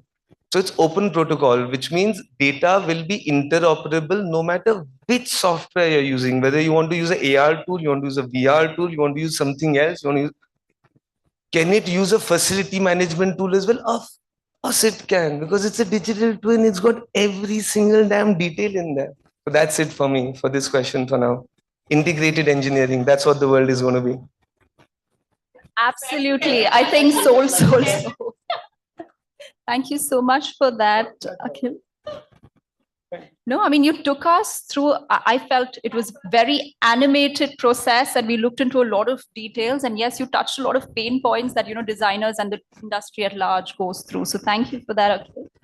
So having looked at the sort of micro details of things that you just spelled out, let's jump into a question which is more on the macro side of things. And, I'm talking about very large scale developments, infrastructure. And my question is for you, Nishigan. You worked over the last many years in various geographies, especially in the Middle East, and some very complex and very large scale projects through design all the way till, execution. Could you please spell out how some of these great feats would not have been possible if it wasn't for certain technology? So since you mentioned Middle East projects, and that's what we are working on, I'd like to talk a little bit from an architect's perspective about the Middle East projects. So there are three factors, I would say. One is that Middle East projects derive a lot of inspiration from Islamic architecture, where you have geometric patterns and repetition, and that design aspect comes into the appearance part of it. But the second, which is a slightly more critical factor, is the climate, which drives everything and the way buildings perform over there. But I think the third is the most important one, because that's the will and the aspiration of the people and the governments of these nations. And they are looking at a very sustainable growth and that kind of a future. I mean, all of us know what are the reasons for that. And that's where, the projects become more faster, the speed increases, the quality required, that increases, the expectation, and also the complexity. So honestly, these projects are not something which are too different from the projects we have in India, but these factors come into the picture. And few more adjectives also get added to it, like tallest in the world, or largest in the world, or fastest, or, I mean, there are so many of them. So this is where the concept, starting from the concept stage itself, the evolution needs to happen quickly. Concepts need to evolve, and they need to adapt to whatever is the latest trends and technology available all over the world. That's how the clients are over there. So what we do at Atkins Realis is, and Akhil has kind of elaborated everything on the BIM platform, but yeah, we do the same thing in a way. We create a common platform for everyone to work on. The first factor here, especially because I'm from Atkins Realis and we have setups in UK, Middle East, and all over the world. So this itself brings in the collaboration part of it. The collaboration and coordination on a single federated model across the globe with all the disciplines and all the streams.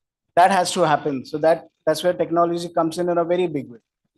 And again, digital twins. So what we have done to build on what Akhil said is we are using this BIM knowledge, this core strength in BIM knowledge, the information modeling, to one is to upskill our teams here. That's a very important thing that we need to do, because the knowledge that's coming from colleges, it's very basic. So now every designer needs to know at least some program. And the other thing that we are doing is to use this BIM platform, the 3D platform. But the third thing, the most important one, is where everything gets automated. The entire production process is changed into an improved kind of a delivery workflow. And that's where I think the big change needs to happen. There was something else also I really wanted to talk about. So one of the examples, what we have tried, and I'm mentioning this because we are working on some of the largest projects in Saudi, including the Muqab, which I'm sure most of you must be aware of. That's the one. So which you see on YouTube. And that's a completely digital immersive experience. Now that kind of a project not just drives, needs technology, but it also drives technology. So we have Rhino models, which are very basic models in which we develop our designs. They are converting into, they're simply evolving directly into Revit models and Revit drawings. And these drawings we are using for technical purpose or presentations. it just happens at the click of a button. And that's where the fun part of it. Yeah. So I think with because we have this kind of a technology, all these things are possible.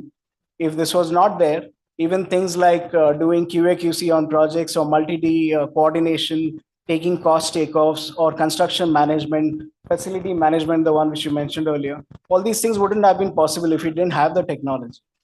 So technology plays a very big role. And same thing, and equally important is gaining that design expertise with our teams. That's really critical. Thank you, Nishigant. What we can derive from that essentially is technology has helped us, basically strive for aspirations, ambitions, globally across the globe, and also maintain the same uniform level of standards across, whether it's in practice, whether it's in efficiencies, management, people, designs, all of it. Thank you. So with that, we'll move on to the next question, which is, hinted towards a very niche segment, which is the lighting industry. And that's for you, Ranjit. How has lighting design evolved through the years? And I'm sure Edison will agree with it. It has through technology. And what have been the major technological differentiators in the industry? So thank you, Ashwini, for that. And so I believe in today's fast evolving tech landscape that all my co-panelists have illustrated. And also there's been a lot of understanding about human well-being also in the last few years. Lighting has actually become or taken a center stage for that matter. That's what I believe, because I have to promote my profession. Yeah. Take or break the project. The lighting has to. Yeah, so she said half what I wanted to say. So I think that evolution, and it's really great that that level of commitment and understanding is there from top level of any organization today. So to look into that, just to recap on what the history of lighting was and where is it today, I mean, to answer your question. So as an industry, I think lighting evolved just 60 years back, 50 or 60 years back, where predominantly it was a very functional requirement. You just had lux levels and yeah, you met the lux levels when you're done. There were some codes and it kind of evolved from the US, UK region. But lighting design as we see it today came in from more of a theatrical background. And I would say it's like late 1950s. So we have a person called, at least an architect, Richard Kelly, whom we all consider as the father of lighting design. So he coined a few terminologies like ambient lighting, focal glow, play of brilliance. So play of brilliance, I mean, though it sounds pretty interesting, the name itself, but it's typically play of brilliance is having a decorative element. Focal glow is having some accent lighting, and generally ambient lighting is, just how you perceive that space. So I think when that became very academic in the way it was taught, is when people started taking up lighting from a very qualitative aspect. So marrying the quantitative and qualitative is where I think today, as lighting designers, we try to bridge that balance. And from 1950s, if you look at, and as the industry evolved, I think we can look at as certain inflection points from where really the technology has advanced what we look at lighting today. So from 50s or 60s to maybe early 2000s, lighting was pretty much a very sleepy industry, I would call, because we just had very incremental growth. We have the basic tube lights, the CFL lamps, the metal halides, and that was pretty much it. And people were just kind of playing around with that. It did not offer too much of flexibility. And things were very rigid. You had a 4 feet lamp and you had to just work with that 4 feet lamp. It's more task oriented, right? Nobody was talking experience at that point. Exactly. So it was very functional. Though the idea of experience was there, it did not evolve that much, at least in the Indian subcontinent. I would think it was there more on the US side and the UK side, and maybe in Dubai as well, due to the influx of UK, US architects there. But I would think, even as a profession in the Indian context, lighting designer, I think I think the first lighting designer would have started shop here maybe in 1999 or something. And so that's a very small, so just around 20 years of history in lighting design in the Indian subcontinent itself. So coming back so from 1950, I would say till 2000, we were just there as an industry and doing stuff. But in 2000 is where I would call an inflection point, where we had rapid usage of internet, number one, and the discovery of or the invention of LEDs. So that is where people started reimagining how lighting can be integrated into their architecture and interior spaces. It started with RGBs and changing of color. You have all these color changing stuff happening. That was not really possible in that time, because you had to have filters and papers. I'm sure you would have seen all that. You had to pick up papers and stick it on your T5 tube to get a blue color, and all those crazy things were happening. But I think this technology shift has really propelled lighting into a different realm for even architects and interior designers to start experimenting and playing with it. So I would say that's 2000s. 2001 is where I think lightings or people's understanding of lighting from a well-being perspective evolved. So that was in connection with the discovery of something that we called as our intrinsically photosensitive retinal ganglion cells. I mean, it's a long name. It's called IPRGC. So that was a cell which is already there in our retina. So that discovery in 2001 kind of propelled a lot of research in Harvard and Yale universities in the last 10 years, from 2001 to 2010. There's a huge amount of research. Even I did my master's in lighting, and it was on light and health. So there was so much of research going on in every university trying to connect how lighting influences humans as in terms of productivity, in terms of sleep patterns, in terms of melatonin, how lighting impacts obesity, how lighting impacts diabetes. There's been a huge amount of research in the last 10 years, but that all kind of stayed in theoretical papers. From 2010, I think, when manufacturers started taking this science and started applying, that's when we started seeing all these tunable whites. You can change your color. So now you were also, like, just off the cuff, she was saying circadian lighting. So it's become very common language, though it is still being used purely from a marketing sense, because I coming from a industry, I mean, kind of a lighting background, I feel circadian lighting does not have too much of impact as the marketing guys say. It's a lot of gimmick is there.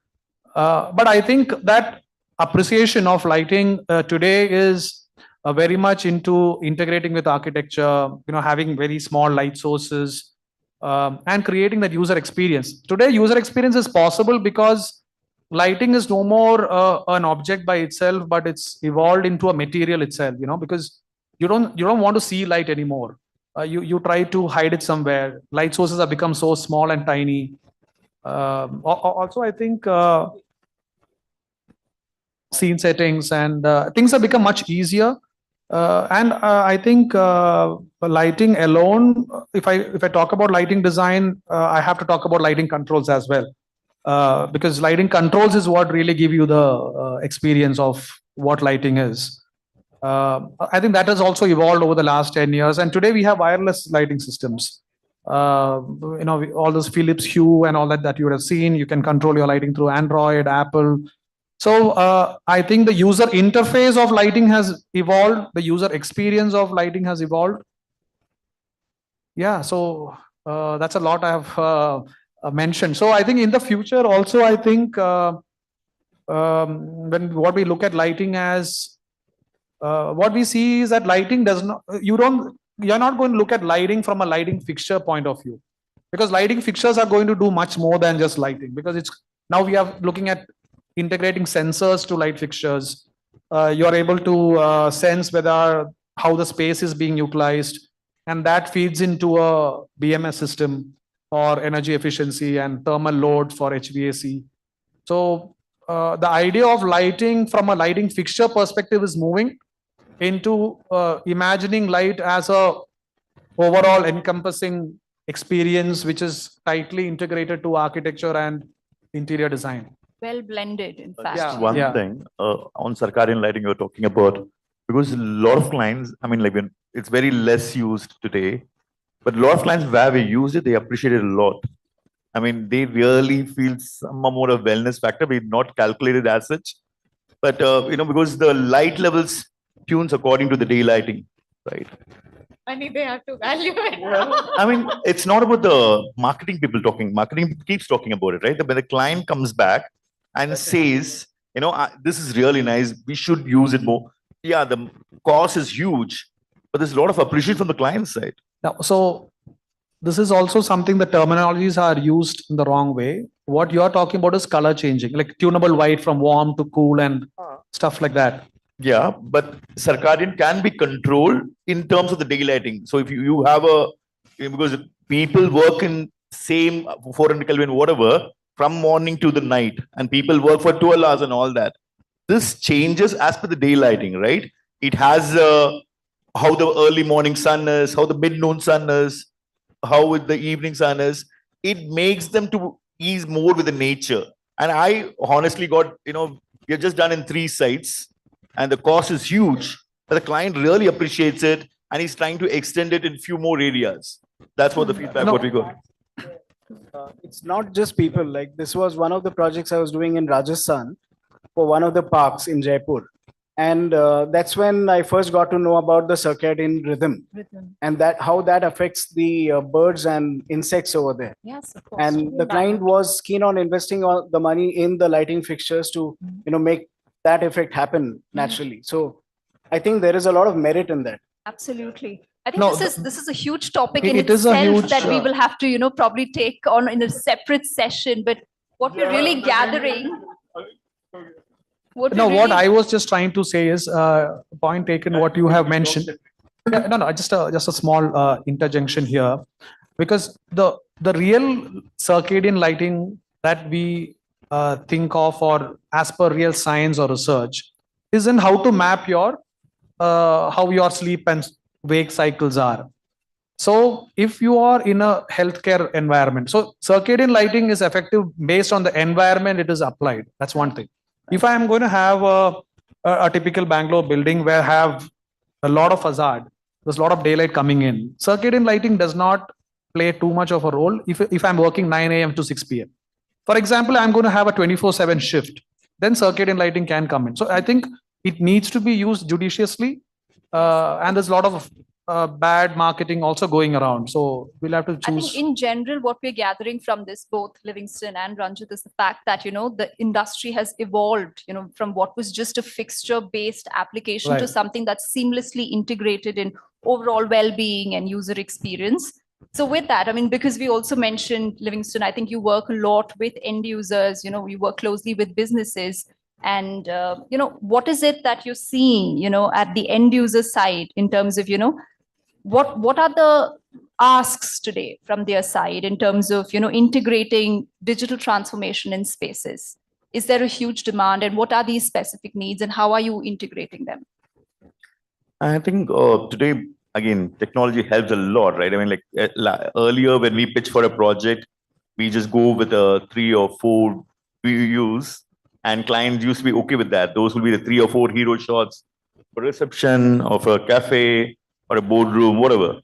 Today, because with the help of technology, client is able to visualize entirely, from a facility perspective, from a real estate or from a aesthetic perspective, from end to end. So all the clients today, I mean, they want to see the entire 3D. So, and we have software supporting it.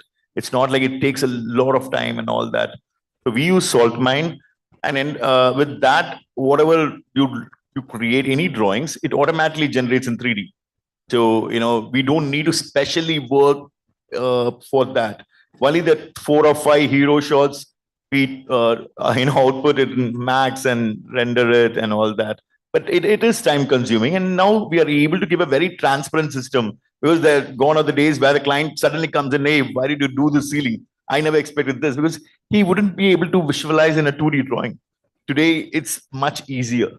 And like I said earlier also, we are able to, map the pattern of working with all the software. So the client, because each client differs.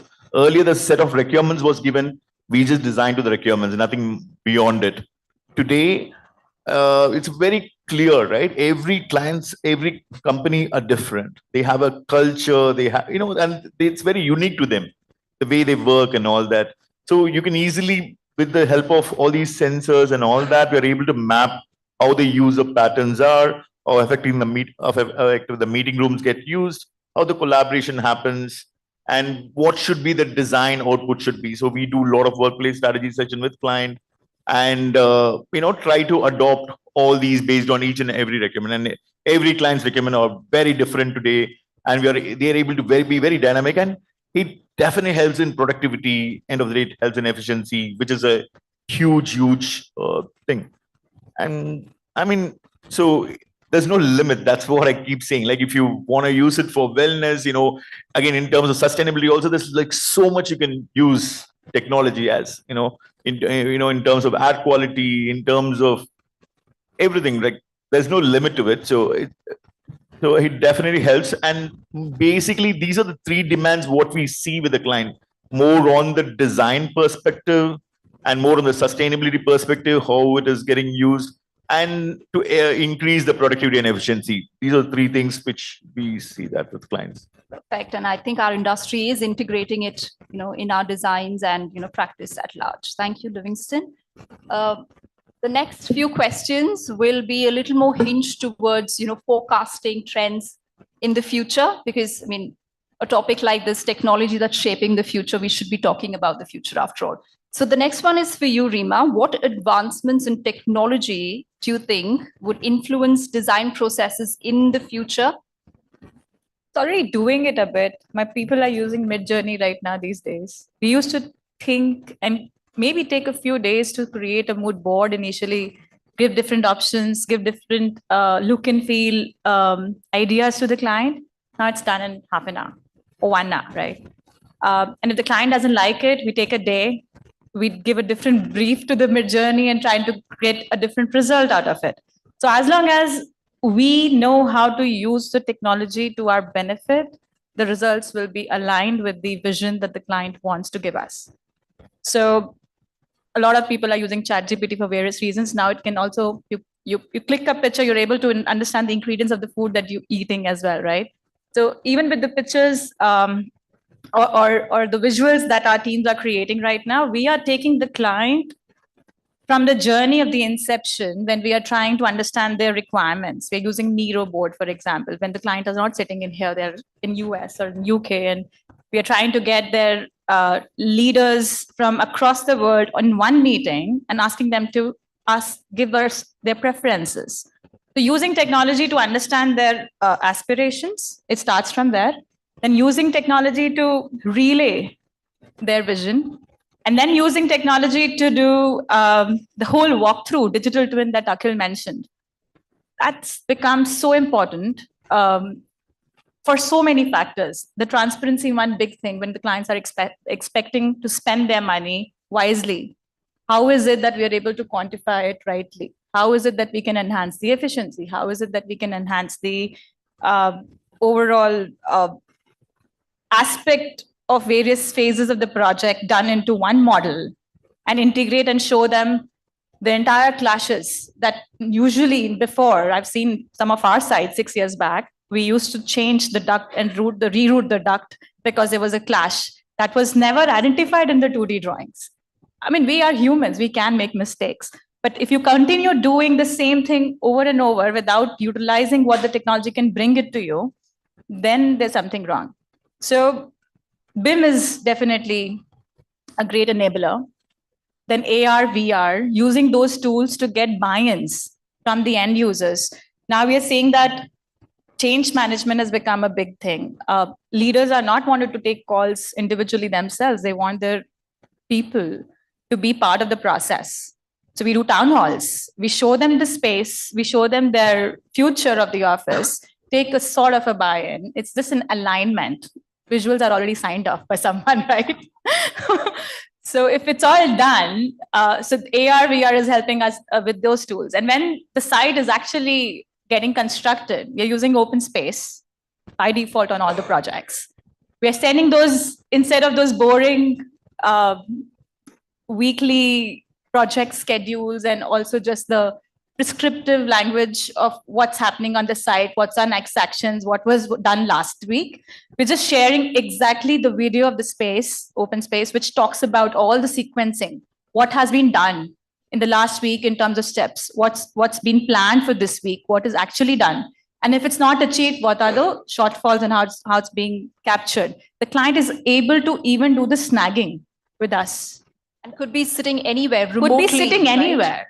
Yeah, it's just the time zones for us that we need to manage by having those night calls or the early morning calls. But it just makes the life a bit, I won't say comfortable, but easy in terms of trying to get everybody's attention on a project live when it's happening, not basically after the thing is done, the damage is done, and we're regretting, oh, break it up and then redo again.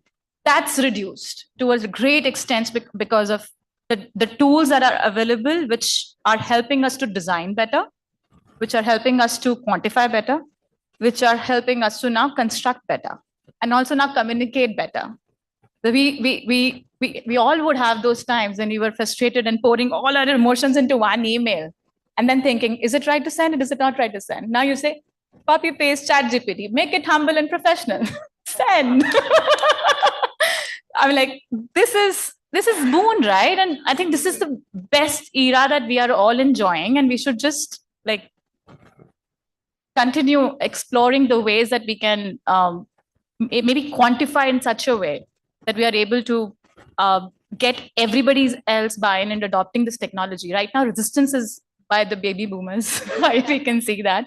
Most people in our office 60 plus, and there are many, who would always think twice. BIM, what is it? Why do we need to do it? Like, do you think it is really going to be helping my people? I can do everything. I can quantify, I can review it. Yeah, I've got more white hair now. This is the biggest problem in construction if I didn't have white hair. Even with clients, you've got to share them the benefits in terms of what they save in terms of money. Everything has to be quantified. You save time, you save cost, hence you use it. Okay, buy-in.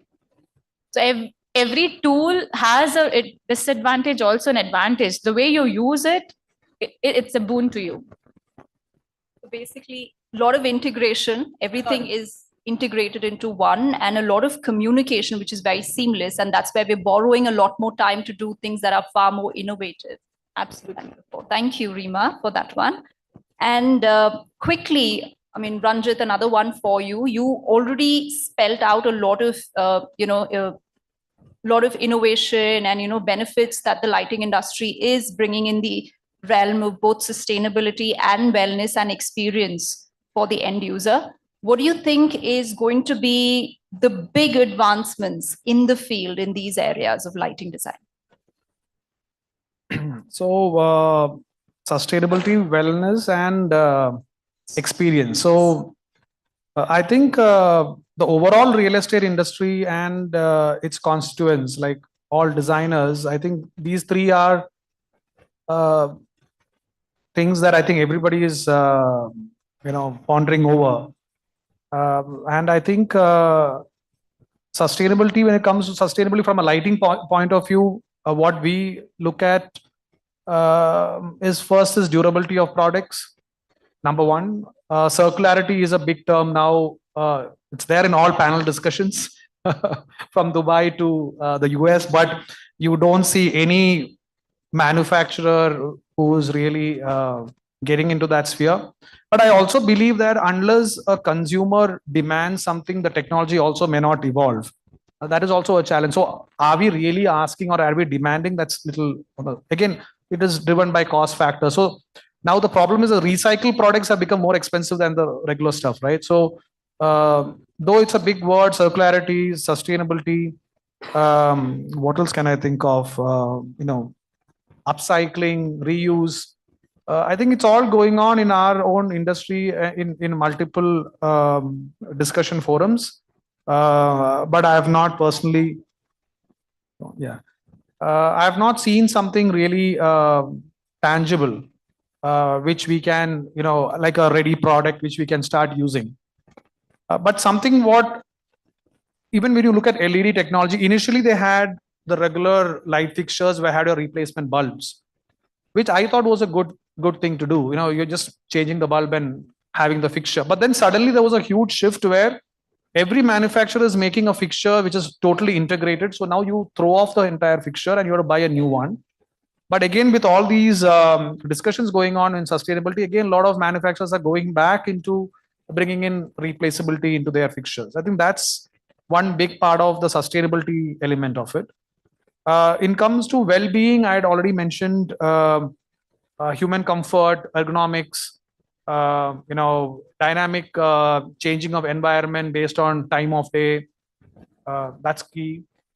Yeah, I think that's pretty much in terms of well-being, and user experience is big in terms of, now if you look at even when we do lighting design, a hospitality space, a commercial space, a residence, all these seem to have a very similar approach to lighting design.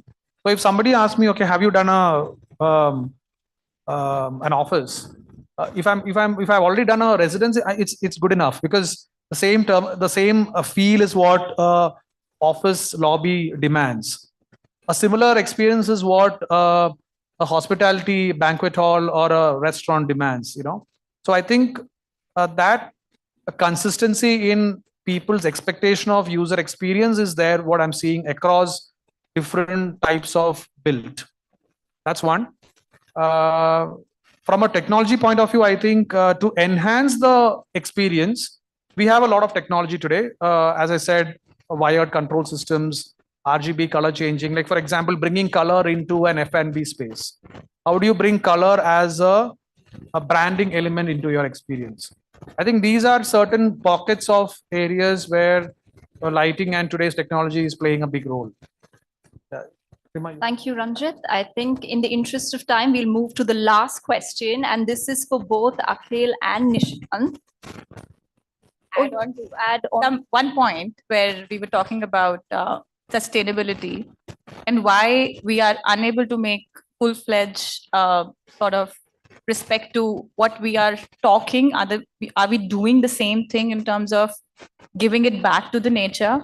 We're talking about serving our clients who are requesting, who have the money to pay, who would also dictate what brands they want to go for. And we do not have in India right now that kind of a system where the supply system or the factories that these global brands should start now coming and investing there.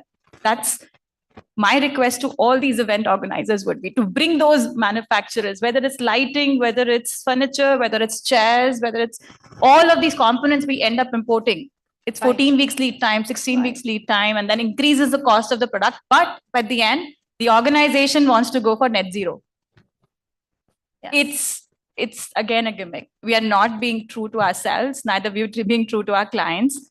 Somewhere there needs to be some community, some change needs to happen where India has the power and the potential to produce stuff, whether it's lighting, we're still importing every LED from China right now also, 95%. We're just assembling here. So if there is a way for us to encourage that part in the industry, then technology, then sustainability, everything can be integrated to that right human experience I want to build. That's it. I mean, that's a very pertinent point, both from an environmental and also from a social point of view. How are we sort of enabling our local communities? How are we really going local, and the whole idea of going indigenous in the whole practice? And yes, we have a huge, a country and its force, the manpower we have, the resources we have, we should totally be supporting that. And the industry is demanding for it from a sustainability point of view. So now quickly jumping into our last question, which is both directed towards you, Akhil, as well as you, Nishigan. What is that one big technology, in your opinion, that could change the built environment space for India as a geography? I mean, both of you have extensive knowledge from the West and the Middle East. So what is it that you think could be brought into India that can really change the landscape of things here? I think India has already started seeing things, but let me just make this answer very short and sweet. The way technology is changing, it's mainly responding to the designers, the needs of the designers and the users, or even the engineers who are building it. So if we have the technology to reduce the human effort and focus more on the design, achieving the finesse in design, I think that's what we should be looking at. And in that regard, I think architecture should not, or actually it does not, shy away from borrowing things from other industries, like manufacturing, for instance. We already have 3D printing, we already have robotics, we have digital twins. Digital twins has come from manufacturing industry. And that's what we should look at to see how we can use those, bring them in India, and like 3D printing, for instance, which is so commonly happening everywhere across the world. That kind of technology needs to be produced here. And I would like to build on what Rima said, that we need to have, there's an entire new chain of work that can happen here itself. I mean, today the GDP 65% is service sector. So one thing is technology is not going to replace its people for sure.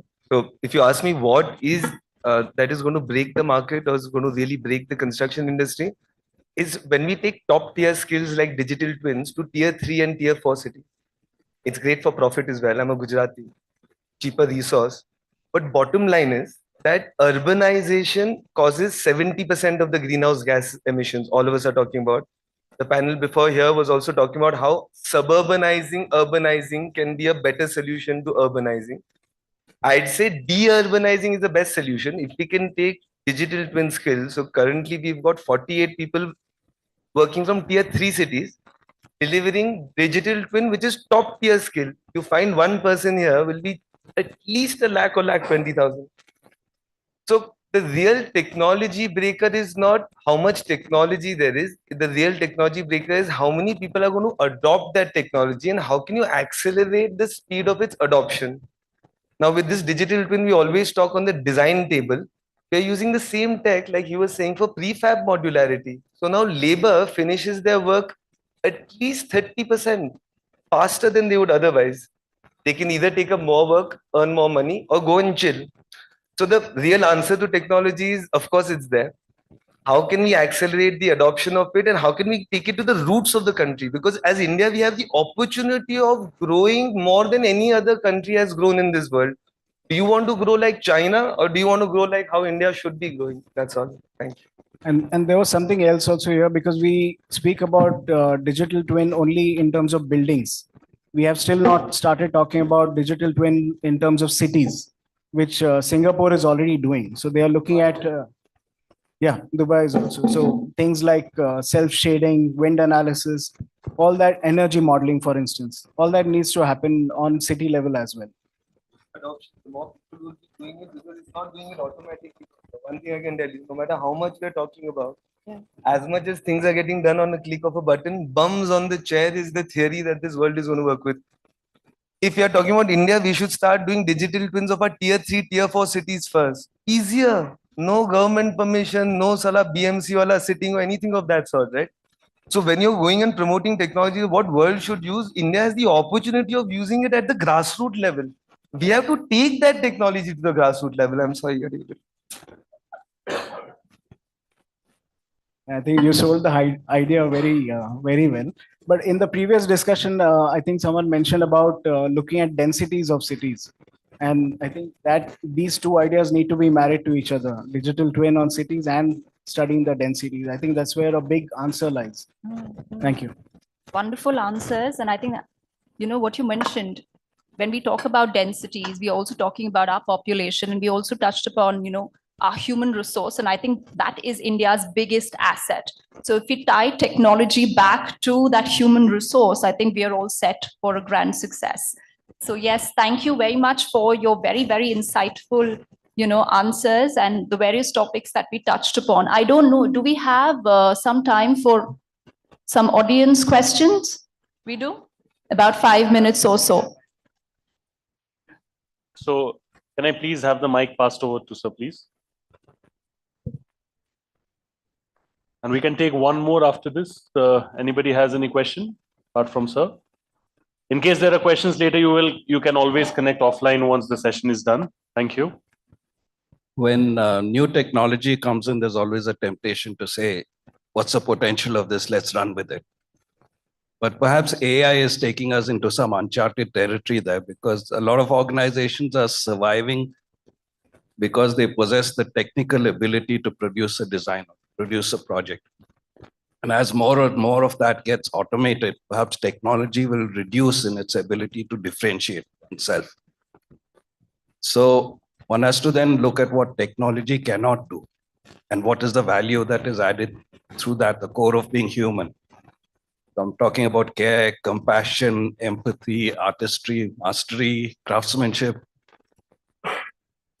So when looking at technology, perhaps the effort to deploy it has to be balanced by an equivalent effort to see what technology cannot do.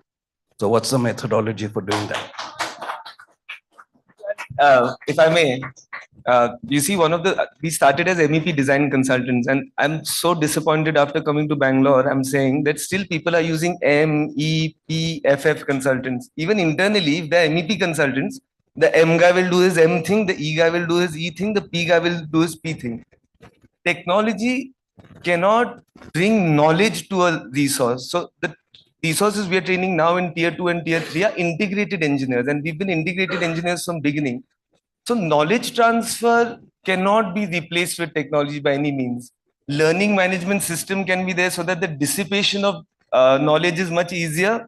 But your point very well noted, no matter how much technology comes, knowledge transfer is primary. That's my view.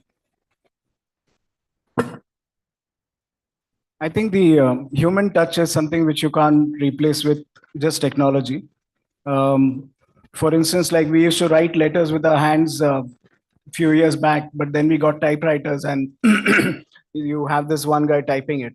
Right now, what AI is doing for me is that typewriter's job. And technology again has got a power of switch, right? So finally, the human touch is what will drive things. And that's something which we can't ever forget. I think in the last 1 year, I think the learning for everyone, even what Rima was mentioning, half the things you mentioned, we are not doing, that adoption of AI into our daily workflow. You mentioned what blue fish, is it? Big fish. Yeah. I mean, we were both kind of looking at each other and saying, what is this new stuff? So I think there's a lot of technology evolving, and I see on LinkedIn, if you would note, like there are people who are posting, these are the image generation tools, there's like 25 tools. So but there was a joke which I recently read.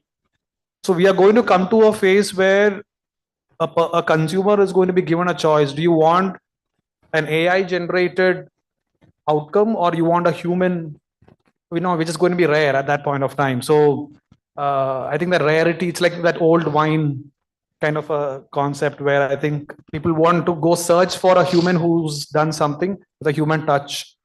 I think we are evolving into that. Like I said before, technology will remain and continue to be like an enabler to us. It can't replace human beings. It can't replace emotions. It can't do the design thinking the way we do for our clients. But it's a tool. Like we've replaced handwriting with the laptops and computers. We evolved. We use it as a tool. We continue to use these tools to help us be better individuals. I guess keep technology to the mechanical chores, so we have more time to be, more humane, more empathetic. Thank you so much. Right. We are actually pressed for time. So if there are any more questions, I'll request all of you to please connect with all our stalwarts offline. In the meantime, can I please request all of you a huge round of applause for this very, very fascinating, knowledgeable session. I like the sound of the claps that way. We can do a lot better, right? Come on, Bangalore. Yes, thank you. Thank you so much. I'll request Sapna Srivastav, editor, Realty Plus, to please kindly join me on stage and hand over the token of appreciations to all of them, our guests over here. Can we have the token of appreciations, please?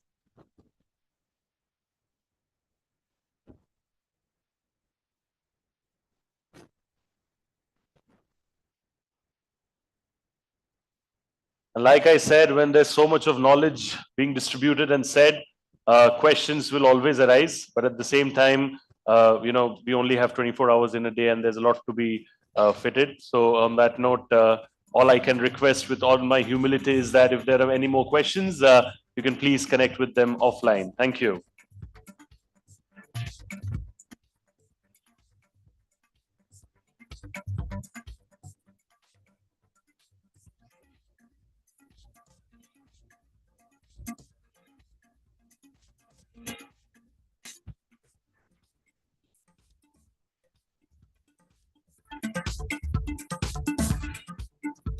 We'll do a group photo with all of you, please. If I may request all of you to please come forward.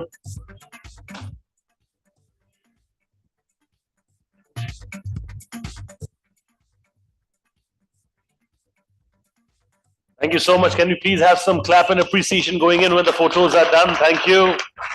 Thank you so much, Sapna, for coming on stage and doing this. Thank you so much to all our guests for taking out time and doing this session with all of us over here. Thank you so much. Truly, truly humbled in the true sense of the term. Thank you. Now, after two panel discussions, ladies and gentlemen, we will now be moving forward to a fireside chat.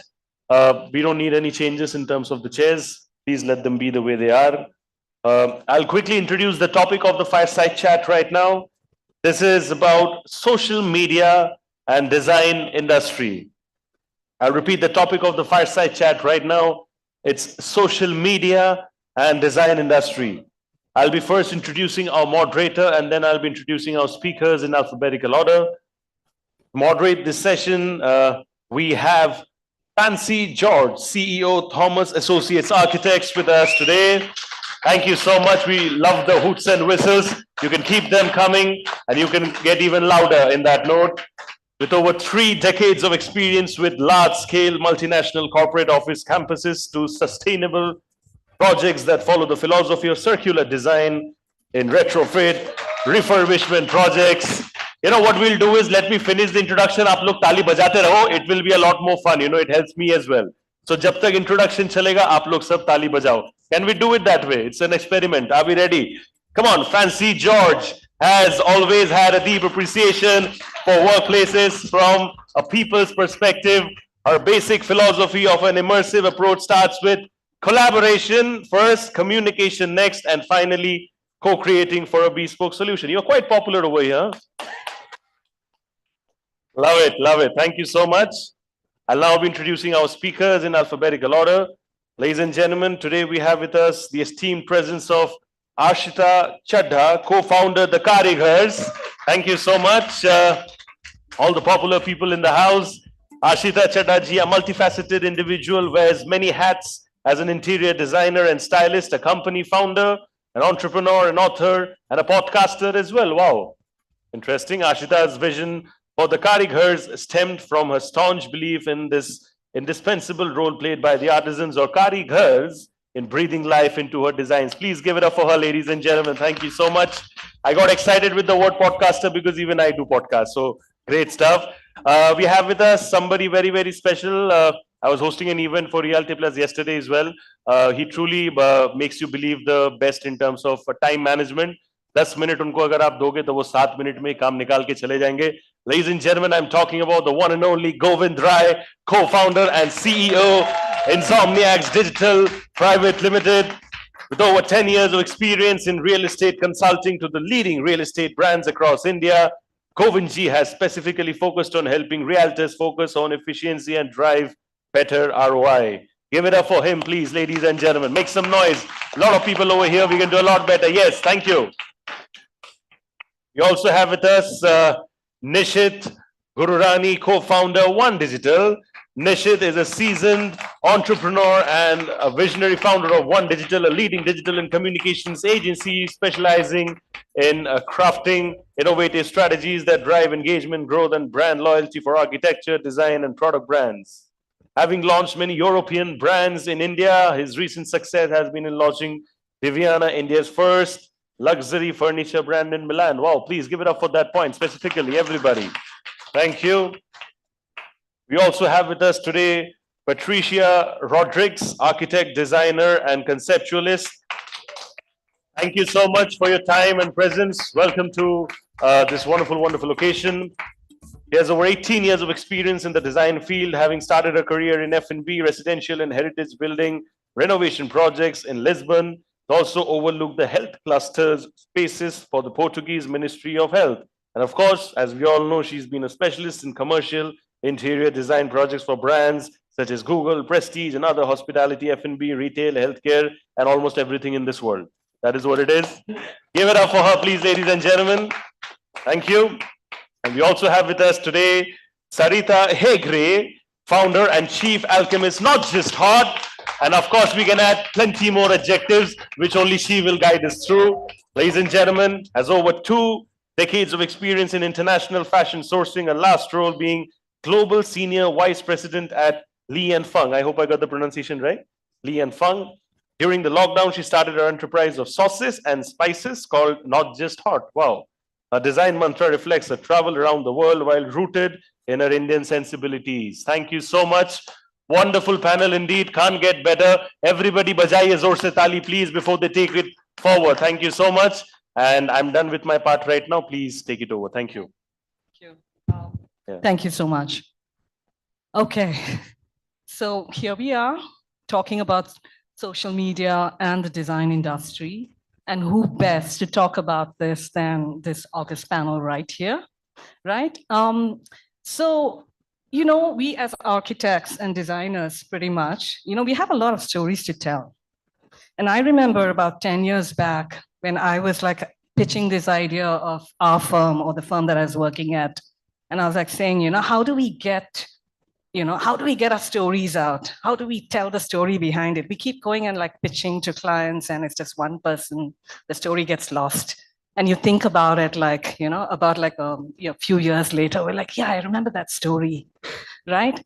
But how do we get something like that across? And I'm hoping that we are able to kind of break that down for you, because we as most of us as architects and designers, right? Extremely conservative, and Govind, we were talking about it with him as well. And we need to understand how it helps or not. What are the challenges?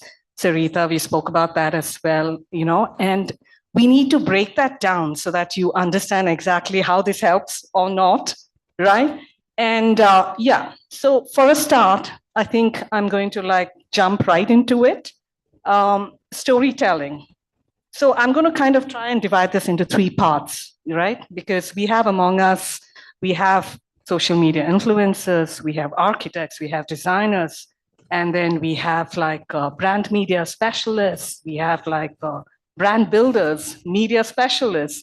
Like, you know, you can explain it because I may not be able to explain exactly what you do as best as you can, right? So I'm going to jump into it with Govind because we just had a very interesting conversation just outside of here, right?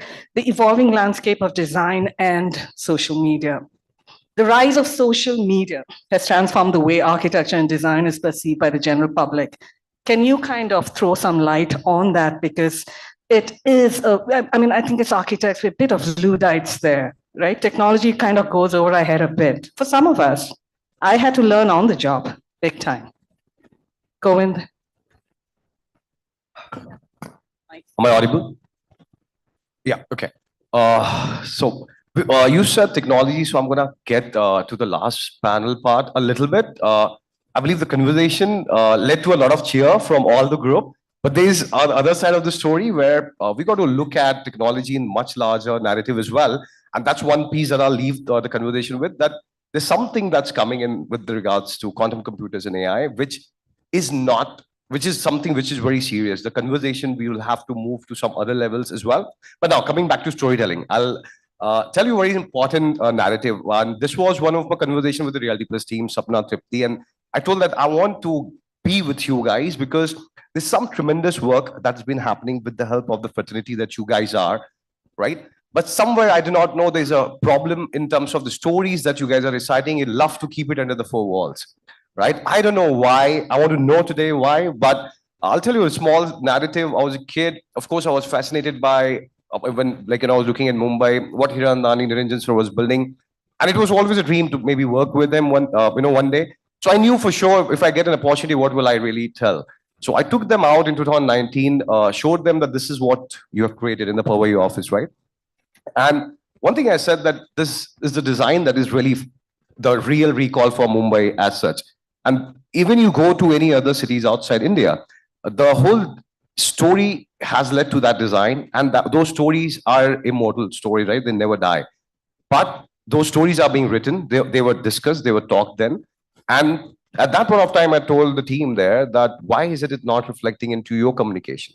And maybe that was the start at that point of time. And the major narrative today, since you gave me the opportunity to start, and I'll definitely speak later. But one thing that I want to tell, we all somewhere are connected by design, right? Well, I don't know why I'm here today, but it is by design, right? So, and then what you guys are doing, my one larger input here, remember guys, there are certain codes, like there are certain laws which have been laid out for the architects, right? In terms of how they can associate with projects or not. But more importantly, the series of stories that they have actually created, the thought process that they have been laying out for project after project that you are picking up, or the workspaces that you guys are designing. At one point of time, all the social media platforms were being written for the bottom of the pyramid, right? The contents were really different. And today, slowly it is shifted to the algorithms are giving more to the middle of the pyramid. Eventually, it is intellectual conversation for the top of the pyramid narrative, where the algorithms are being evolved to. This is a perfect time for you guys to actually start putting yourself out, your work out, and see what can really happen. So I could see that, the kind of adulation that you enjoy in this city, and imagine what all really can happen for the work that you are doing, as you're saying that the Google office, everything that you're creating, how you're able to weave those stories into some different kind of format. I will talk about it at the later stage. What are the possibilities? Yeah, sure. Because I want to throw this at Patricia to continue your conversation, right? Because most companies that we work at, first of all, they don't want this out in the public for whatever reasons. I don't know if it's ethical reasons. Maybe you can address that later. But, also architects. I mean, we believe that we need to quietly put our head down and work, and the work talks for itself. Is that true still? Well, I really wanted to do a little bit of a devil's advocate here. One, because I'm a millennial, and it's between the baby boomers and the Gen Z. So there's a big change here, and I think that I'm truly divided of being authentic to myself and what is, I'm going to say Instagrammable, but maybe in 10 years is TikTokerable. I don't know what it's going to be. But what you were saying about the storytelling, I think that's much more important as designers, and that applies to baby boomers or that generation, because the design process is so beautiful and so intense. And there are architects and designers that actually do tangible things like mock-up models, and that's so beautiful to see, and not just 3D renders and Instagrammable finishing products that we see every day, and we think, oh, that's so trendy, that's so, I'm sorry, that's such a Gen Z thing to do. But please go back, because we designers are done with, and I've been a lecturer for interior design for 5 years, and I've been a art history lecturer, and I'm very passionate about this. We learn from history. We learn from what our forefathers have done. So we cannot forget how things are done, because we do not exist from scratch, from zero. So please do show not only the beautiful outcome that can be very trendy, but does not teach you absolutely anything, but the design process. It's so important. So then I would like to go across to Ashita here, because she's owner of this firm called Karigars, and I'm going to let her talk about the story behind the name. It's just really interesting. And to touch a little bit on going back to history to inform your designs, and how do you get that out into the social media? Sure. Thank you. Lovely point, Patricia. I'll just touch upon the company name and how it came across. So when I was thinking of the name for the company, I knew that it is basically the craftsmen who are actually going to make it a reality. Whatever design I do in my head, whatever design I do it on paper, whatever design I do it in 3D, 2D, blah, blah, to make it a reality in the physical world, it is going to be done by a craftsman who's going to do it with his or her own hands. So I wanted that name to be there because that is what we stand for. And that is why I coined this name called Karigars, which is a combination of Karigars in Hindi, which is skilled craftsmen, and Ghars because we make homes. Yeah, we are into residential interior design. So just a small bit on that. I completely agree with you on the point that from the time that social media has really taken over, a lot of, I think everybody is kind of learning and evolving. We are never going to be there. But what I've seen is in the last few years, that initially there was a lot of what you said, Gen Z stuff showcasing the real beauty and the end product and stuff like that. But I think the end consumer today, and even the person who is sitting on Instagram, they kind of are done with those kind of posts, those kind of content. Today, the posts that do really well is what is happening truly, whether it is what is happening behind the scenes at my site, or what is the thought process behind a particular design, what is happening in those boardroom meetings, brainstorming sessions when we are actually given a space, and how can we make the best of it? What are the kind of conversations I'm having with my clients? What are their needs? I think that is the content that is out there even more today, and I'm really happy for that. Of course, there will always be that part of it, but I think the consumer, the social media consumer himself or herself is now so much more aware, and they are able to make that shift. And if they are really able to make that humane connection, like Sir brought in the last panel discussion. Yeah, that was a beautiful They want to point. see human beings who are designing. They don't want to see only the end product. They want to see how it started it in their head and how it translated into paper, into technology, and then into reality. I think that is the process that the consumer is wanting So to. which is why I have to come to you to how do you create that? How do you balance authenticity and those content that's out there? Is that Since you something deal can- with influencers can all you- the time. Yeah. You gotta switch it on. Now, yeah. So one thing is that, talking about storytelling also, it's right there. We are right there. We are building stories. If you see today's content, which is going on social media by many designers, one thing is very clear that what has happened, social media has made design democratic. Today, you might be in Bangalore, Hubli, wherever. If you are a great designer, you can put your content out there for people to access globally, right? It's not something hidden that there is some big firm and, you only know them. Now, today, you know everyone. So that's one good part what social media has done. And when you talk about balancing, what to put on social media, what not, I think we will all agree that authenticity sells, right? If you look at your Instagram page, not that hot. No, very hot. But not just hot. But if you see the content which is going viral, which has more number of views, if you check it even right now, it is so organic. It's not something made up. What people fail to realize, because I deal with a lot of architects and designers, some of them are here who I personally have known since 10 years. So when designers are very complicated, and when they are trying to build a story, they want everything to be perfect.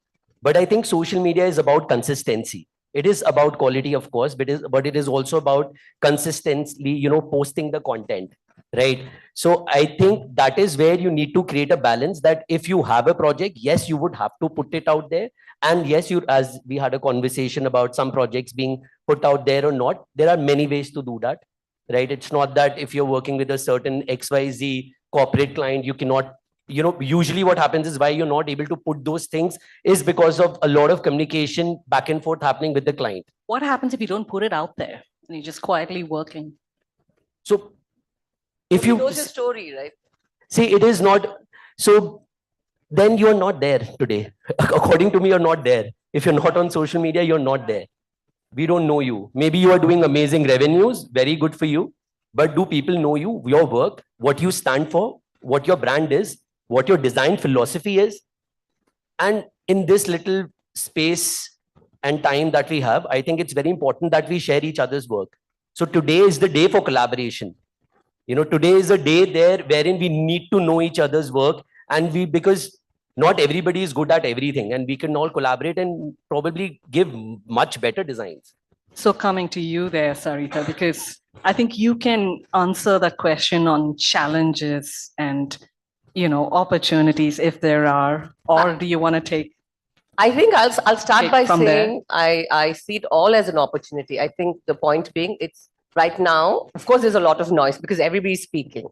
But if you know your product, you're passionate, you turn up every day, irrespective of, you show up every day for the one customer who's engaging with you, and you build on that. You build daily, and you just keep. There is a beautiful saying in the Bhagavad Gita: "Karmanyevadikarestu ma phaleshu kadachana." You only have the right to action, right?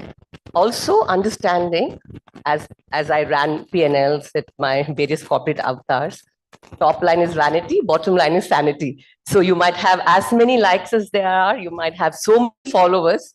What is your revenue? How much bacon are you bringing to the table with your sauces? These are important questions. One of my, if I can share my learning, the thing is also, I'm in my 50s, so this is a new game for me. I came from corporate world where, of course, we had budgets, we had marketing, suddenly I'm like overnight, do startup, everything I have to do myself. And one of the hardest things for me was to put myself in front of the camera. But then I realized if I didn't tell my story, if I didn't show them that I used my sauces to come back from work, make a quick meal, eat healthy, eat things made with sustainable products, organic as much as possible, because not everything can be organic in the supply chain. It's a lie, right? And so to be as real as possible and to share your everyday stories. And what was also interesting is, I am from Mangalore, so we have our Mangalorean spice mixes also. And when I started speaking in Tulu, the engagement is huge. So apparently Mangaloreans are going gaga over my Tulu, which is actually quite bad. So, I mean, it's not bad, but I think they see the effort. So I think ultimately passionate storytelling of what you stand for. Authentic, long term. It is not about, it will not happen in 1 year, 6 months. If you go viral, you'll also lose it like that because you'll be doing the same monkey dance that got you viral. But you have to stick true to your own brand of what is the story you want to tell your customer about what you truly are. That's that's a challenge and an opportunity. Yeah, sure. So I want to kind of jump back to Govind on how he collaborates between the different stakeholders. Like you work with the real estate a lot, right? So if you want to kind of throw some light on how do you go about getting that message across, breaking or rather like starting a dialogue between many different stakeholders to get your message across. How do you do that? Because I find that a challenge a lot. So maybe you can throw some light into it. So I'll be honest, for them to put out the word is the first requirement that they carry to engage with someone like us. But let me be very honest, the most beautiful stories that we have ended up narrating have been the one where the developers have exposed us to the architect's briefs, right? Where we have a perfect 2 hours workshop done with them, where we get to know what have they thought about on a particular project, because developers never carry those aspects in their line. As she said, the top line, they're talking about these are the USPs, but turns out the architect briefs have given us insights, which are the real USPs, efficiencies areas they ended up saving, right? They have been particular way that, the whole flow plan has been designed. Those are the value chains that we have picked up. And trust me, from top 1 to 10 campaigns you would have driven the value chain on top line. They have to be the one where the architects engage with us. And they make time for you? Absolutely, yes. Yeah, because I think that's been a challenge I find, at least in many others. So the time to actually do this is because it's just considered low priority. Do you find that a lot?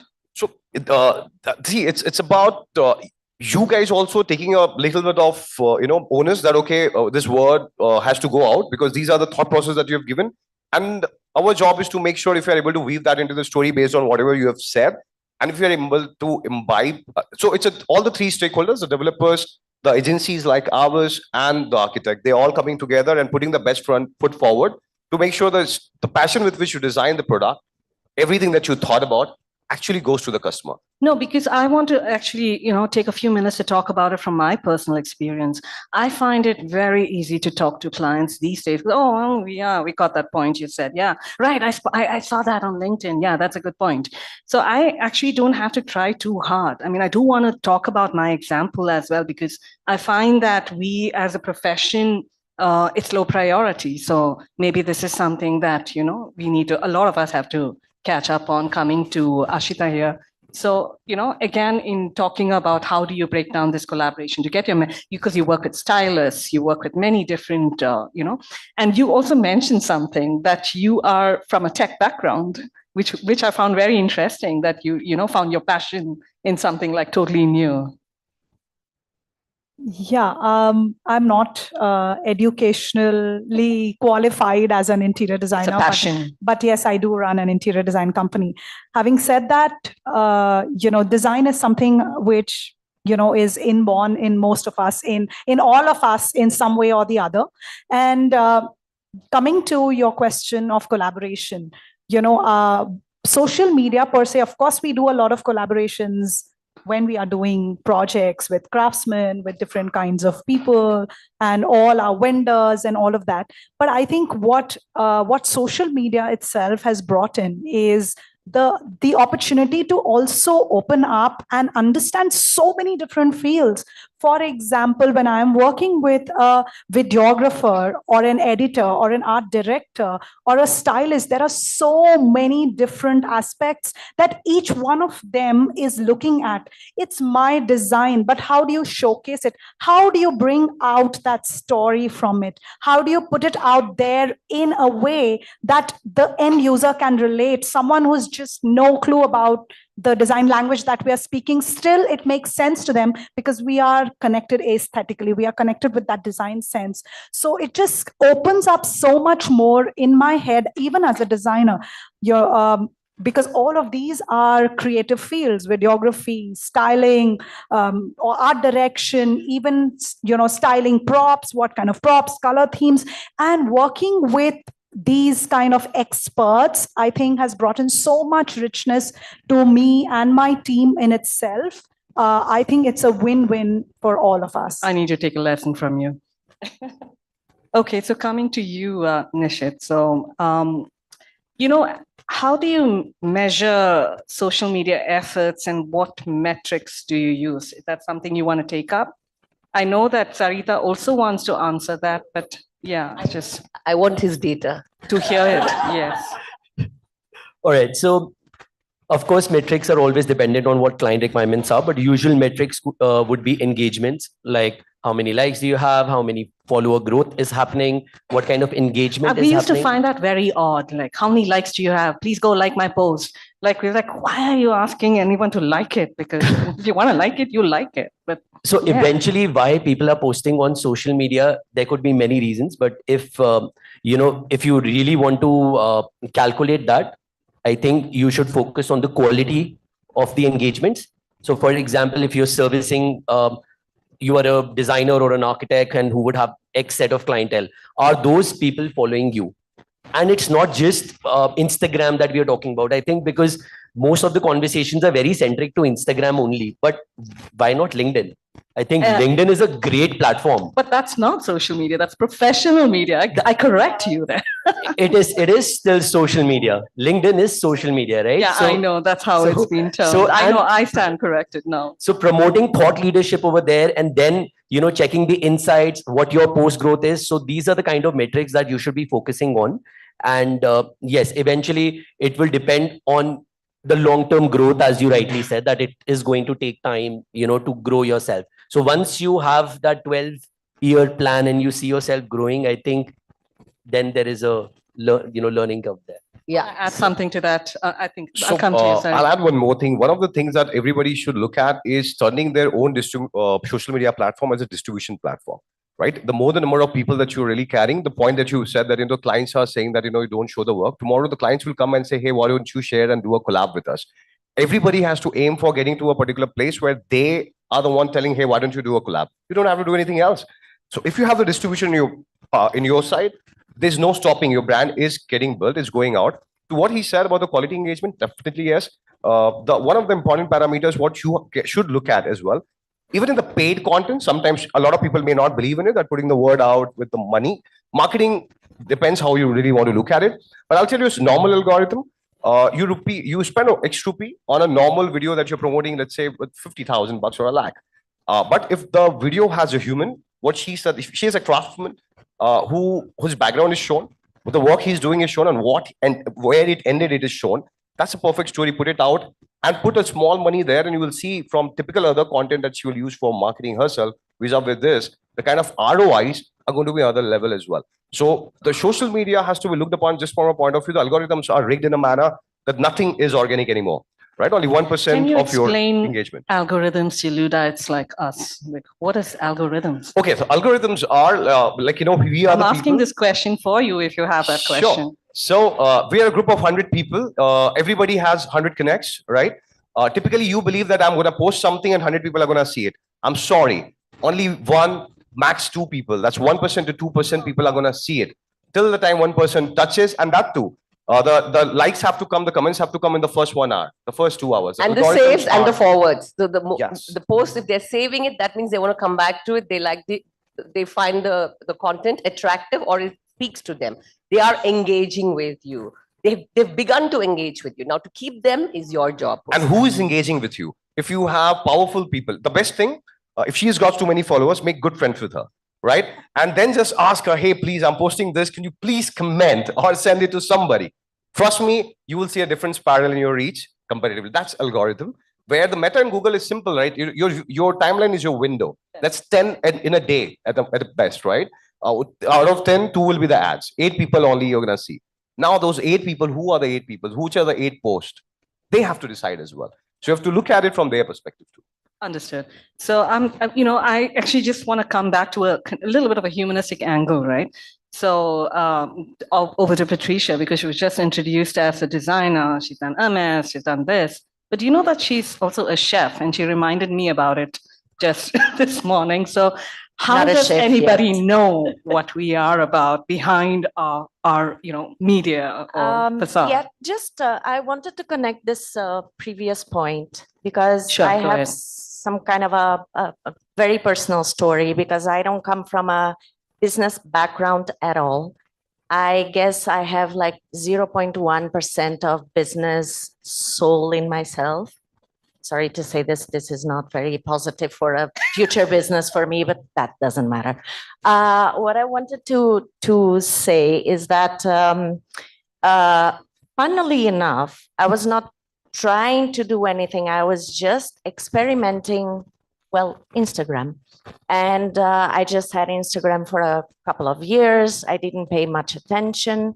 And I was kind of redefining my life. I didn't know where I was exactly, if I was a designer, if I was into food, if I was into whatever. So I just stopped working in corporate. And I said, this is enough for me. I want to change my life. I want to change my health. And I want to, live a better life. I started, trying to lead my own design company.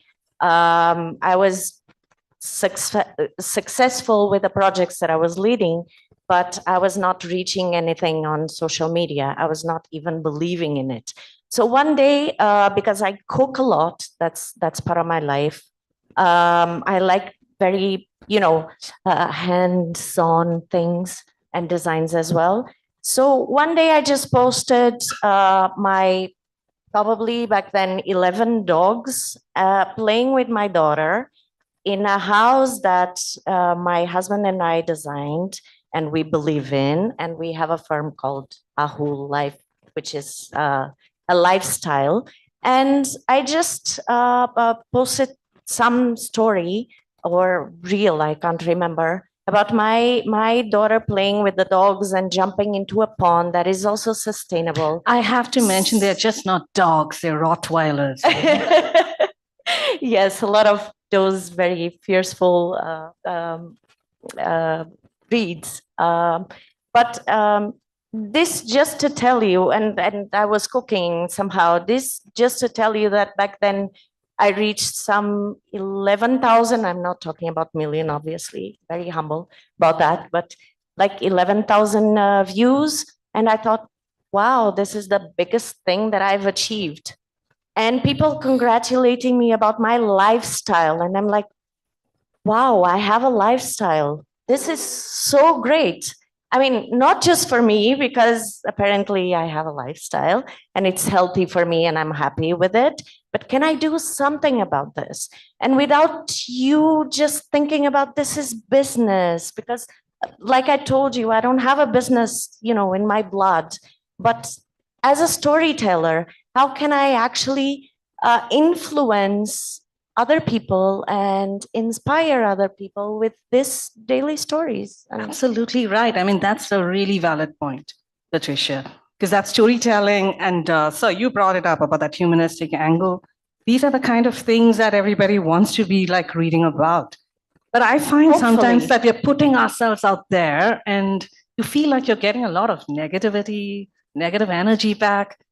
Sorry, I want you to touch on that because I find sometimes, I don't know if I'm like, but I get a headache. So I think for me, being in my 50s, I have no problem dealing with it. What I could not do in my youth, I do it very nicely now. Not my monkey, not my circus. You stay in your lane. If you don't like my content, don't come to my page. It's simple as that, right? I don't have to deal with you. You're not my audience. Absolutely right. That's it. I want to add Yes, something all to of y'all. that. I want you all to all touch upon this so that you understand that it's just not a cakewalk. Because also you see the other side of social media is they have the audacity to tell you what they will not tell you. They could not say to you on your face. You have to understand that. Behind the screen, it gives them that whole thing of not looking at you. So they can say anything they want, right? So we cannot let it bother us. Absolutely. Again, that I will say that also is a journey of our own evolution. I come back to the question whenever there is trolling or negativity or whatever, I come back to the question, why am I really doing this? Am I doing it because I want to market the company? Am I doing it because I want likes, views? I want to become famous, XYZ? And none of them are wrong. None of them are wrong, to each our own. But I come back and ask myself, what is the reason that I'm doing this? I'm putting out myself out there. When I was a new mom, this was the social media was still very new, but we had Facebook groups and all of those very new things. And I really remember that these were the things that connected me with other human beings outside the house, because I just couldn't move out. I was a new mom. I'm always with my child. The only thing that I could connect with other human beings was online. And that is what changed my life, because I was able to talk online to other women, other moms, people who are sailing the same boat. I just felt so comforted to not feel like I'm the only one going through this. And this is a phase that will pass, right?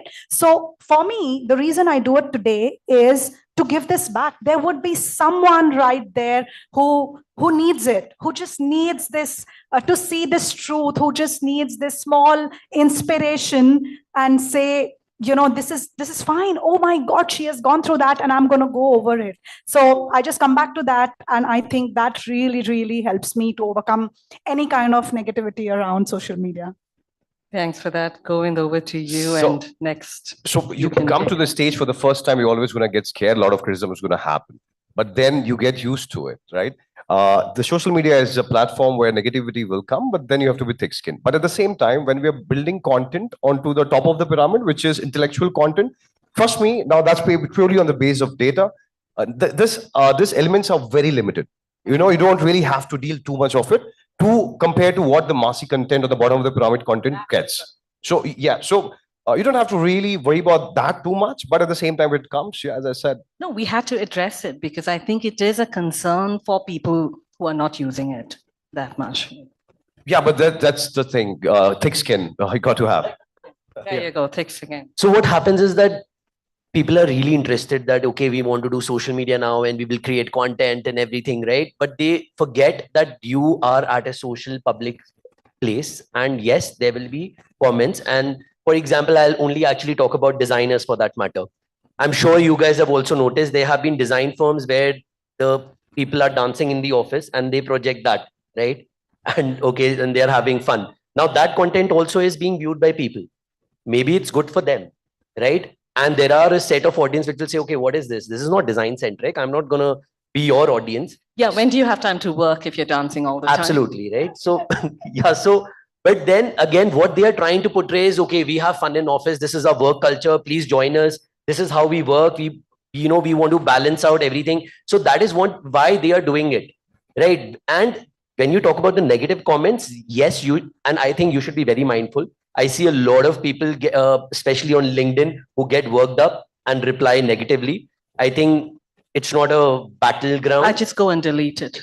Yeah, absolutely. And and you really have to be mindful, take a step back, be calm, composed, and then answer. Because you are doing projects, clients might be unhappy, and when you're posting something else, okay, my work was not done, was not completed on time. These are things that actually happen on social media. So you have to be very, very careful that, okay, your things are trending, but there will be that one client of yours where you did not complete the project on time and he is going to troll you over there. Yeah. Delete the comments here, then move on. Trust me on that. That's not that difficult. Don't get scared because of these things. That would be my input. There we can use that jargon, I'm sure, like ORM, online, reputation management. Oh now my. That's the last terminology. No. So ORM is a big business. For real estate developer, it is. So we make a lot of money out of that. But because they're customers we are dealing with, right? But then for your business, which is purely B2B, trust me, you just need to not to look at anything, delete the comment, go back to the party. Right? So who can address this? A successful social media campaign of a project you worked on. I think, Govind, can you take that? Because what can you share an example of a successful social media project that you worked on that really made a difference for the client? Okay. I mean, I think that will come in useful for this audience, just to understand how, that works. Okay. So it's in a technical jargon, I'll use a few, but then in Bombay at that one of time, we had this usable carpet versus radar carpet, right? The government had given a mandate, you have to always market the radar carpet. Now, this usable carpet and radar carpet, in terms of the design play, a client having a 430 square feet home vis-a-vis actually 540, 110 as a usable area being extra. Now, this is a basic part where the architect, again, the team came in and they told that, the laws have changed. You have to just market this. But how do you market this 110 extra square feet without telling the customer? Now, that's where the social media gets in, because on outdoor basis, we couldn't have really leveraged it. We derived a campaign where we showed the whole world kissing a floor plan. And we really wrote like Muhan below it and maximum usable area homes below it. The idea was to create inclusiveness. People call and ask, what is usable area? Now, we are not marketing. People are asking. Yes, because for the longest of times, nobody knew what that meant, usable area, what goes into it, right? No, that's a great point. So the customer doesn't know. That's how you build that awareness. And yeah, again, we cannot really use your faces, but that we use a few faces who could explain it in the right manner. Right. So in terms of marketing, yes, with architects, there is a clause according to Council of Architecture where you cannot market, but it's very much more simpler for interior designers. One of my case studies is right on the panel, Ashita, right? So she has 371K followers on Instagram now. Wow. With most of her videos over 1 million views, right?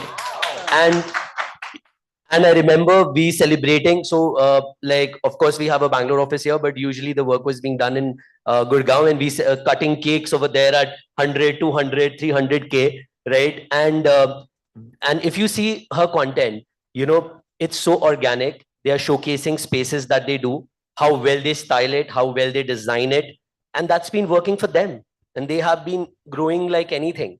I mean, today they are also working now in Hyderabad, in other parts of the, India as well. So that is a success story right there. So, when I first started, when I said it's right there, it's happening. People are doing, you are not on the board. Yes. Yeah. So I think for me, speaking to you before coming in, You found a gap in the market and you used empathy. You saw these workers who had beautiful talents, were not able to professionally work. And you said, we will help them do this. And you created something magical for them. And people, when you tell the story behind the scenes, they can see you're doing it. So good on you and wonderful. Amazing. Very inspirational. Do you have something to add to that? Okay, I think I'm just going to try and kind of spin it a little differently right now. And I agree with everything, and I'll sum it up to some extent as well, because as of now, we're working with some craftsmen in Kerala for a project. Nobody would have even known they existed. And it's on social media right now on LinkedIn. The fact that they did something with Koya or they did something with Rattan, who knows about it if you're working in your silos? Fine, you're working, but I think that message has to come across. I personally find LinkedIn as a very, very useful platform to talk about things like that. But I want to come to you, Patricia, to try and answer, like, how do you stay up to date with latest social media trends and, or are you up to date? Maybe Govind can help you with that. Hopefully, whatever I understand of staying up to date. I've worked with design trends for the longest time. Yeah, because you worked with a mess, right? I did long time back. So a lot of projects that we have done together for Google and Prestige and so on. A lot of storytelling, thankfully, around those projects as well. And they were, I think, very successful, at least for my personal story. But the thing is, what was the question again? Sorry. The question is, how do you stay up to date? I mean, do you get your ideas from social media itself, or is it just walking out to nature and inspired? But I think that's something that again, doing a little bit of the devil's advocate here.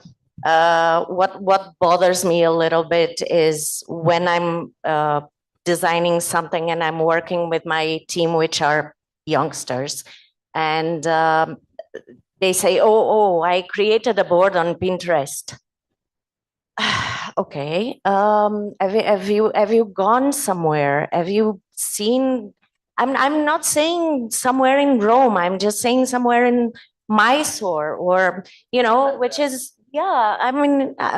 You have such beautiful examples of buildings that give you acoustics. Chickpet, I mean, that gives you acoustic wonders and marvels, right? If you touch a column, you hear something and you can sing, and it's like being in an opera, and you don't need to go to Europe or wherever to learn, to have all these learnings and take from it.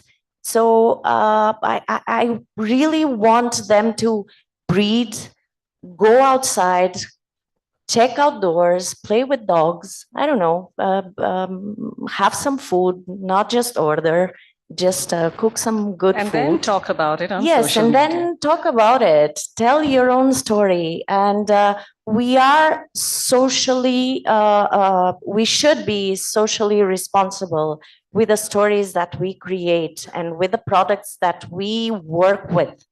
We should know the clothes that we wear at some extent. I mean, the way that you design your ponds, you design your landscape, talking about being a designer, but also today we talk a lot about health issues and mental health issues, right? So that is important, how you design your spaces and how you cook your food. Which food are you cooking? From where are you taking these products? Who are your farmers? What are they working with? This one right next to you. So yeah. I think, see, the way I can speak for myself, the experts are right here in the center, right? Experts are in the center. I'm the farmer. The farmer. So for me, and obviously I'm not from the generation that's savvy, that's come now. We're old school. We used to type like ting, ting, ting, ting, right? And send faxes. So for me, learning is basically it's very simple with Instagram. If you're going to look for videos, you're going to watch on a reel that says learning about how to sell more, it'll keep coming at you. So it's very simple. You look at it as a tool. Which wolf you feed, you're going to see more of. You're going to see intellectual things, You're going to see interesting things. If you're going to see Amitabh Bachchan's son-in-law getting divorced or not, then you're going to get more of that content. So you have to ensure you feed your brain the right kind of learning devices. So for me, as someone who wants to grow, I will look at things to how to grow my business without losing my mind, because I want to have a life balance. Yes, yes. So that's I wanted to add to that because honestly speaking, I'm also from Sari's generation, from 50 plus, 54 to be precise. Okay. No, the thing is, I remember the time when I used to go all the way to that library in Infantry Road. There was only one library, yellow rendering library, and dig out interior design magazines because there was just no information online.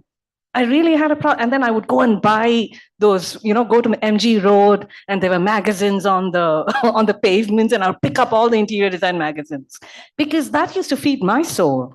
And now information is there outside, and I think I get a lot of info from the social media, digital media. That's personally, how it feeds me. And I also find that if I have to talk about something that bothers me, I don't do it in a negative way. I try and put a little bit of a positive spin to it, and I put it out on LinkedIn or social media, and I talk about it. And I think that is where we are responsible or conscious, the way we put across our information. Maybe if any of you guys want to add to it, we have a few minutes for questions, or if you want to add to it, please do. So through this platform, and especially because my business or my life is related to architects, designers. I married an architect, right? Got married. So, so what I feel is that I think we need to be on social media. We need to be active. Social media is not Instagram. It could be other platforms as well. Pinterest is not your enemy, right? So it is elevating the designs, at least because, previously if you would, you had only limited options, but at least now clients are aware and they ask for more. So you give them more, right? So it is only helping you out. And then you choose your right platform. It might be LinkedIn for you, the kind of connects that you want to have, but please be active there. And also encourage associations like IIA, IIID to be more active, because these are the places where new faces need to be promoted. Where do we go and see works of, Indian architects and designers? You see AIA, in US, they have amazing social media, the content, and you see the pages of IIID and IIA. A lot of IIAs are doing very well as well. If you see IIA Calicut, right? Amazing content they have. So I think I'm just giving you a food for thought that we need to, as a community, build ourselves on social media, not to be famous or anything, but majorly to as responsible and conscious. Yeah. So my parting note would be three hacks that you can really do. Open up your YouTube and figure out whatever timeline that is showing. It's basically going to tell you who you are, right, to begin with. So do that exercise tonight, and you will have your answer. If you think you are something else, your YouTube will tell you who you are. So one of the largest things that she said, spend 1 hour feeding Insta or YouTube, watching content. They will do the rest of the journey with regards to what you want to see, placing it all together in front of you.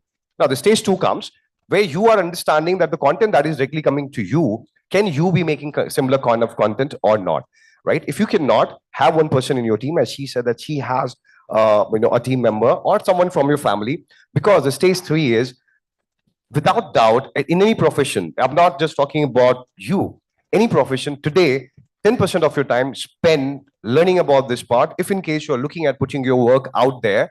Because as a founder knowledge, as an entrepreneur knowledge, as somebody who's owning the designs, if you're talking about putting the stories out, yes, it is being told to everybody, putting the authentic stories, everything, but there's other myth to it. Or the reality is, somewhere or the other, it is a larger set of crowd. What is working is defining what's the algorithm. Again, I'm going to use it because she said, right, feed it.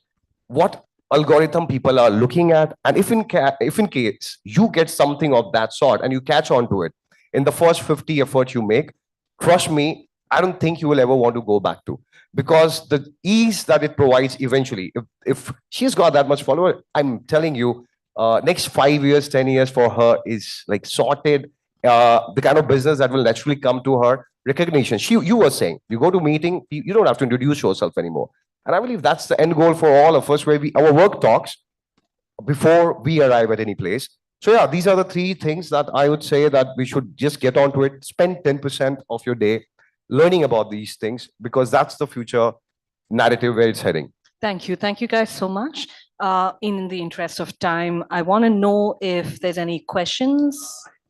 For change. Oh, you have a question. Yeah, I have a question for a change. So traditionally, I do not come from the, I believe everybody can see. Is it fine? Or shall I move in over here? Maybe you should come up here. I think I should come up over there. Yeah. Correct. So, I do not traditionally come from the design fraternity or real estate, but I have a deep connection with social media because I am a professional YouTuber. So I do a lot of podcasts. I work with the entertainment platforms like Netflix, Disney Hotstar. You spoke about algorithm, right? I started my channel last year. I'm about 15,000 now subscribers rate organically, and around 7 million overall viewership I have crossed. What I have realized in my algorithm is that, whenever I put out content, the first 24 hours, which you spoke, I think you said something like the first hour is very important, right? But traditionally, what I see in my videos is that the first 24 hours is just about 5 to 10% of the viewership. But then later, after 24 hours, it suddenly shoots up.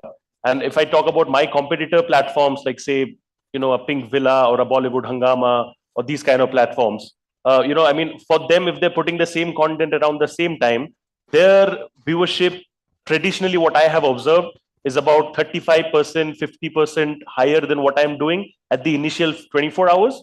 But later on, my content is picking, perhaps hitting them, getting close to them, sometimes maybe even crossing their viewership. So what is this thing? Is there any way I can change this thing? Because, like I said, if you're operating in the world of social media, you're hungry, right?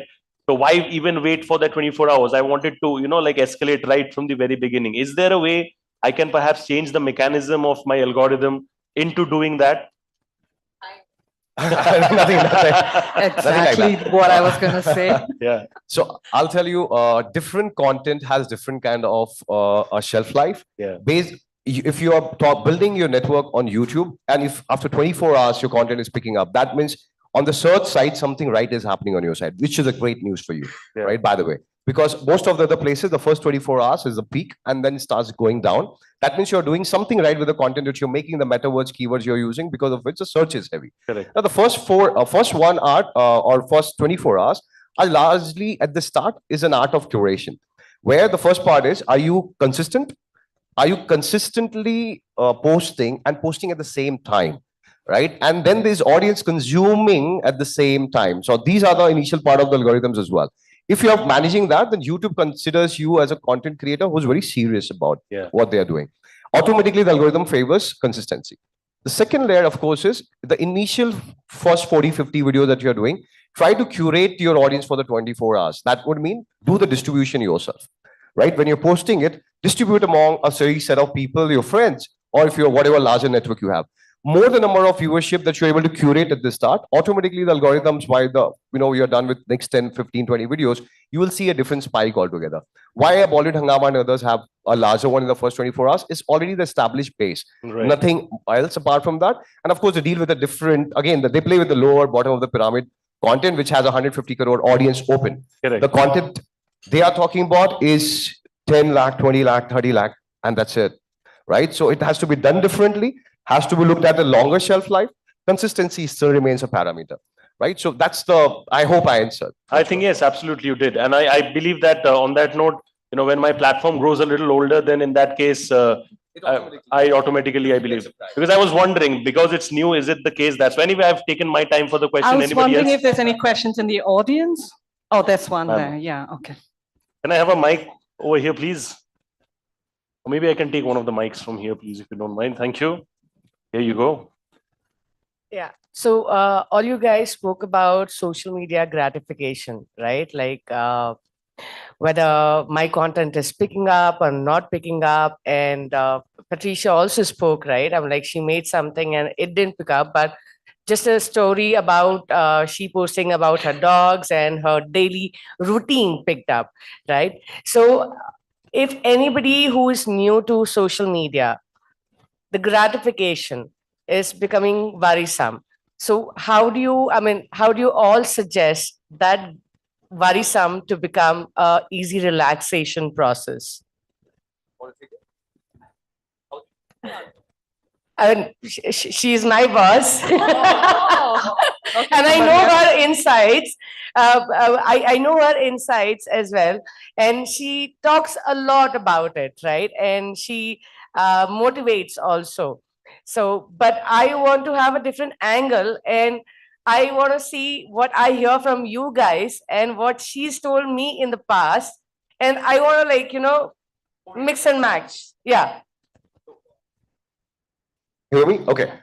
Do it for yourself to begin with, right? You're bothered about how you look in front of the camera. Are you able to delivering the message in front of the camera or not? How the packaging of the content is going? How many people are watching? Do not bother about it. Do it for yourself because you're just getting better, better, better. It will reflect into the communication that you do with the client's meeting. When you go, you do the storytelling, you're going to get better at it. Do it for that exercise. Isn't that process a great learning curve already? So take that as a motivation, because if you're going to take numbers as a motivation, by the 50th video, you're done. And sometimes I know the stories where it's the 110th video which really did the trick, and that guy became something bigger. So that would be my one-liner. Anyone else with a? I'll just end it with my belief on social media that it's a great slave, but the worst boss that you can get. So always be the boss. Don't let it become the boss. Thank you so much, ladies and gentlemen. I think Sapna had a question. Sapna has a, oh wow, we have insiders asking questions. Nice. No, because she needs to ask. Of course, of course. So we have the next panel waiting, so I'll be very quick. I want to come back to the design industry part of the topic. We spoke about social media. Beyond personal promotions, beyond personal, social media pages and all, you said social media is not just Insta and all, it could be the website pages. Also, like Govind said, it's, architecture is considered classy. Can social media help design industry become mainstream? Because a lot of time we talk about connecting people and architecture, which is not happening. Can social media do that? Yeah, I think it's already happening. That is happening. Yeah. But that's very bit in pieces. As an industry, I'm saying overall, like you mentioned, IIA. So I'll tell you what the problem is, that is happening is, for example, if you take case of Ashita, it's not like a one night thing that happened, right? So she has put in that effort. The problem is that people are not ready to put in that effort. Coming, it's correlated to your question also, so your question also that, of course, he said that you have to be consistent, you have to be strategic in that, and then the numbers will follow. I mean, it is demotivating, like you 6 months, you do everything right, and nothing is happening, but probably your content is wrong. No, I meant the design industry level, like you said, AIIA, IIA, IIID, these people need to bring design to the mainstream people. Absolutely, and it will happen. Can social media help in that? Can we narrate these stories in a way where more number of people can relate with it, right? So she just narrated a Mahabharata quote, right? If these kind of things have more consumption, you add that layer of your knowledge with that, something people comprehend and they want to watch, and that's a format packaging. And that will work with any industry. Right. Now, for me personally, I have to say, I joined LinkedIn in 2002, and I've seen it like over 24 years. The things that really what I really speak from my heart and talk about it with something that really, bothered me, it just automatically picks up. Things that I just put for the sake of putting it out there, believe me, 5, 6 likes, that's it.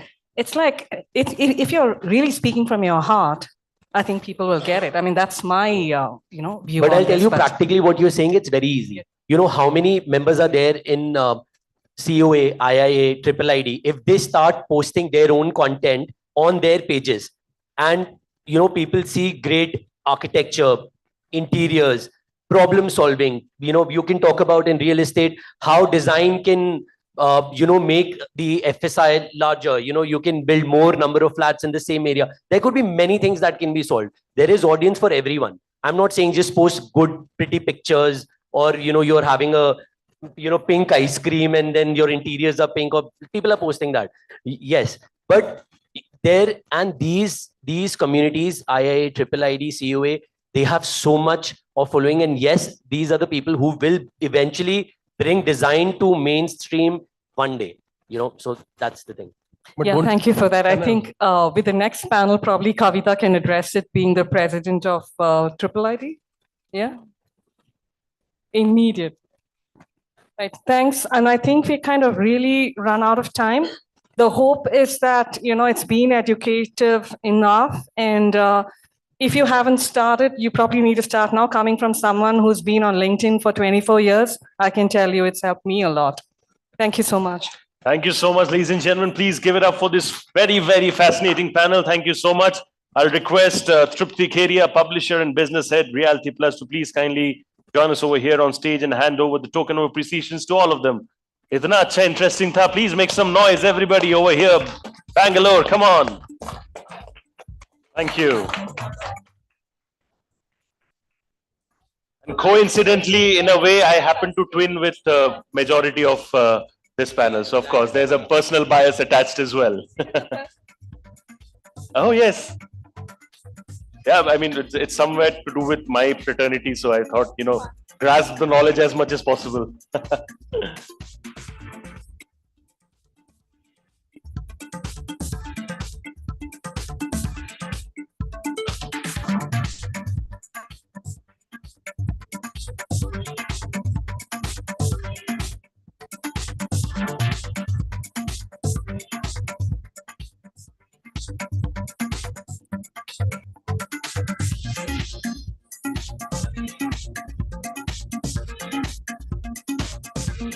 Requesting all of you to please kindly come forward and pose for a photograph.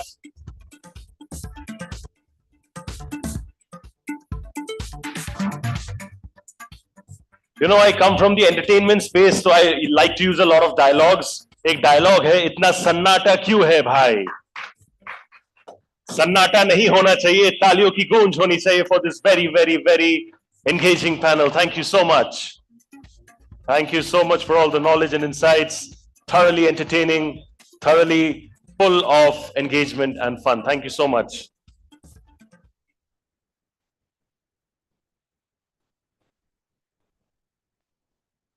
All right, so yes, we're done. Perfect. Thank you.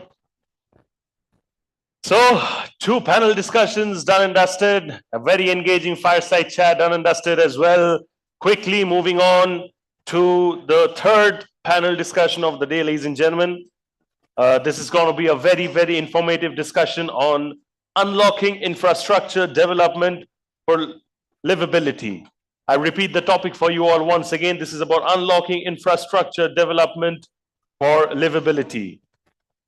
Ladies and gentlemen, this session is going to be chaired by Indrajit Kembhavi, Managing Partner, Kembhavi Architecture Foundation. After working with the renowned architect Gerard da Cunha, he joined the Kembhavi Architecture Foundation founded by his parents. His passion is to create contextually relevant green architecture. He believes in a holistic ideology of approaching every project exclusively by crafting components of function, climate, culture, economics, and technology to arrive at an optimal and stimulating experience of space and form. May I please request Indrajit ji to please kindly join us over here on stage, looking dapper, dashing. As always, I love those glasses. I would love to know more information on them after that. Please give it up for him, ladies and gentlemen. Thank you so much. I will now be quickly announcing our speakers in alphabetical order. We have with us today Dr. Hariharan Chandrasekhar, Ecological Economist Trustee, Alltech Foundation Chairman, IGBC Bengaluru. Dr. Hariharan is an Indian ecological economist founding and presiding over urban people-led movements for urban sustainability on water and energy, a mentor for green enterprise and entrepreneurs, and an enabler of industry directions on sustainability and resilience at the building scale and the city scale. Ladies and gentlemen, as we all know, sustainability is the future. He's doing some great work in that aspect. Please give it up for him. Zor se talia, everybody over here. Thank you so much, sir, for coming and joining us over here. We also have with us today Mahendra Mohan, Managing Director, Mars Architects, an international and national award-winning architect. Mahendra ji has been recognized for his exceptional ability to deliver context-sensitive architecture that seamlessly blends functionality, aesthetic excellence, and environmental responsibility. With over a decade of extensive experience, Mahendra ji has spearheaded the design and execution of a wide range of projects, from industrial parks and IT campuses to residential developments and cultural spaces, both India as well as all over the globe. Please give it up for Mahendraji, ladies and gentlemen. You're a national award-winning architect. You always feel the national award inside you. You do, right? Thank you. Huh? Thank you. We also have with us today, ladies and gentlemen, Prem Chandavarkar, Managing Partner, C&T Architects. Premji is a former Executive Director of Srishti Manipal Institute of Art, Design and Technology in Bengaluru and is an academic advisor and guest faculty at Indian and International Colleges of Architecture. Besides his design practice at C&T, he writes lectures and blogs on architecture, urbanism, philosophy, politics, education, environment, art, spirituality, and almost everything on this planet Earth. Please give it up for Premji, ladies and gentlemen. Thank you so much, sir, for coming and joining us over here. Can I have some more noise over here, please, ladies and gentlemen? Thank you. And we also have with us Dr. Ms. Poni M. Concesao, Principal Architect, Founder, Poni, Oscar and Rahul Architects, Chennai as well. Congratulations to you. You won some nice awards as well yesterday. So please give it up for her, ladies and gentlemen. As we all know, she's the first woman architect in Asia to design a state secretariat in India. She's worked on the Prime Minister's Housing for All project and the prestigious Gaganyaan Space Center for ISRO at Sriharikota. Ponniji can be best described as an award-winning nation builder who returned from the USA and dedicated 30 years of her life here in India towards building prestigious government and private projects, pan-India and abroad. There you go. You learn the best from abroad and then contribute to your country. Give it up for Ponniji as well, please, ladies and gentlemen. Thank you so much. And on that note, sir, please request you to take it forward. We have the timers in place over there and we are all ready. Thank you. It's working. Can we do a quick check on the mic, please?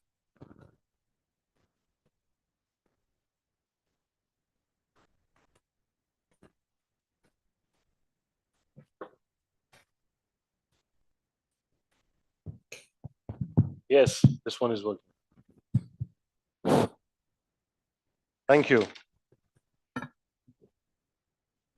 Hi, everyone. I think our panel is a very, very relevant one, and it's a very interesting panel and something that's going to traumatize in a long time if you don't act upon the subject. That is unlocking infrastructure for livability. So for us today, infrastructure has been about gridlocks, and which we really need to unlock. I'm just coming back from Electronic City, and you know, the predictions of how fast you can reach a place or how timely you can reach a place are going awry every time. You either reach too early because you leave too early or you reach too late. The man-hours that we are losing in just moving between spaces is immense. It's not only damaging to the workforce, because we are spending a lot of time on the road, which we need not do. At the same time, we are also seeing that it's a terrible mess on the whole psyche, because sitting in the vehicle, getting stuck for a long period of time is extremely traumatizing. So when we are seeing all these things happening, and we are seeing a lot of information coming in the press about tunnels, we are seeing a lot of information coming about skydecks, we are seeing a lot of things happening, a lot of piecemeal attempts being made to solve the problem. So the reality that I perceive is that we are not looking at it holistically as a solution. Are we basically wrong in our master planning? Are we following a master planning that is extremely outdated, something that was designed where the vehicles were extremely low and pedestrian movement was much higher? It's essentially the British era master plans, which has evolved at a very slow pace and have morphed over a time. And there are no radical thoughts that have come in, which are, catering to the urban migration that's happening. There are no radical thoughts happening of de-urbanizing cities where, you can grow 2-tier cities, 3-tier cities into thriving hubs. So there is a lot of imbalances that we see in the whole ecosystem. We are seeing a lot of cities have developed out of the dust. For example, now the cities which we may not like it visually, we may not like it, or we may like it, some like it, some don't. Cities like Dubai, some cities like Singapore, which have really evolved over a period of time in a very, very deep, sustainable model and are thriving. But where are we going as a country, and what's happening to our own city, Bangalore? Now, I think we have architects sitting here from Bangalore and from Chennai. Chennai still probably due to the age-old infrastructure that it has, is still more livable as of today. And Bangalore, which was the most livable city in India because of its green habitation, the climate, has become one of the most uninhabitable cities in the country today. So the first question I would like to ask is to Mr. Prem, because he's been probably practicing for the longest period of time compared to all of us. And he has seen the city grow from, I think, smaller projects, individual houses, to a extremely fast track growth. I won't call it development, I'll only call it growth. And this manifestation from a sleepy town to a city that is growing at super speed, where the infrastructure is absolutely not keeping pace. How do you think it's affecting us, and what do you think could be a radical solution for this?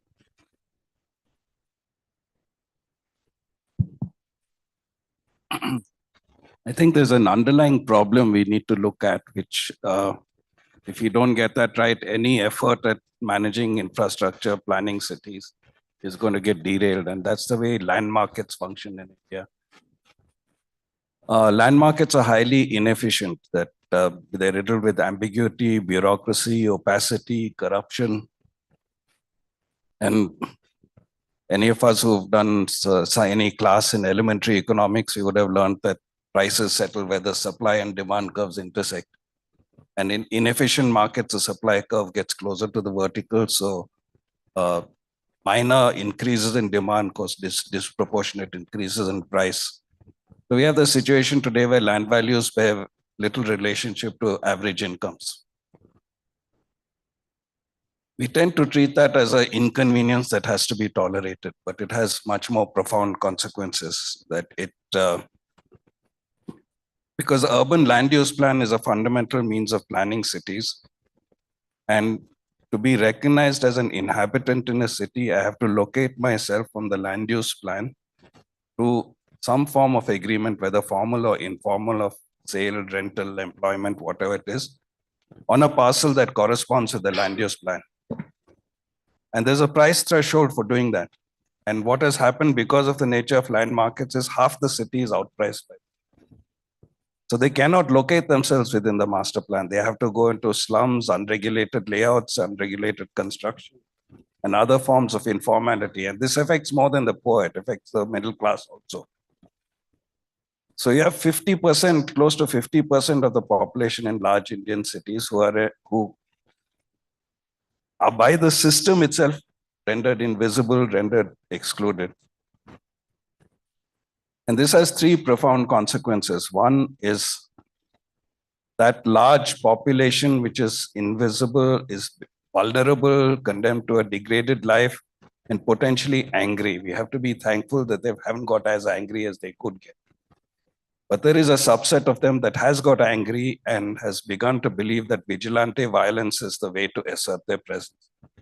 And that is getting exacerbated by a politics that is willing to exploit that provocation. Second, it creates spatial discontinuities which come in the way of any efficient infrastructure network. For efficiency of infrastructure, we need spatial continuity. And third, because there's such a large extent of informality, that limits the reach of any planning. And that not only undermines planning, but it opens up space for informality at the upper end of the spectrum, where the elite can manipulate the system for their own rent-seeking purposes. So when you get informality at both ends of the spectrum, the city loses the capacity to plan and manage itself.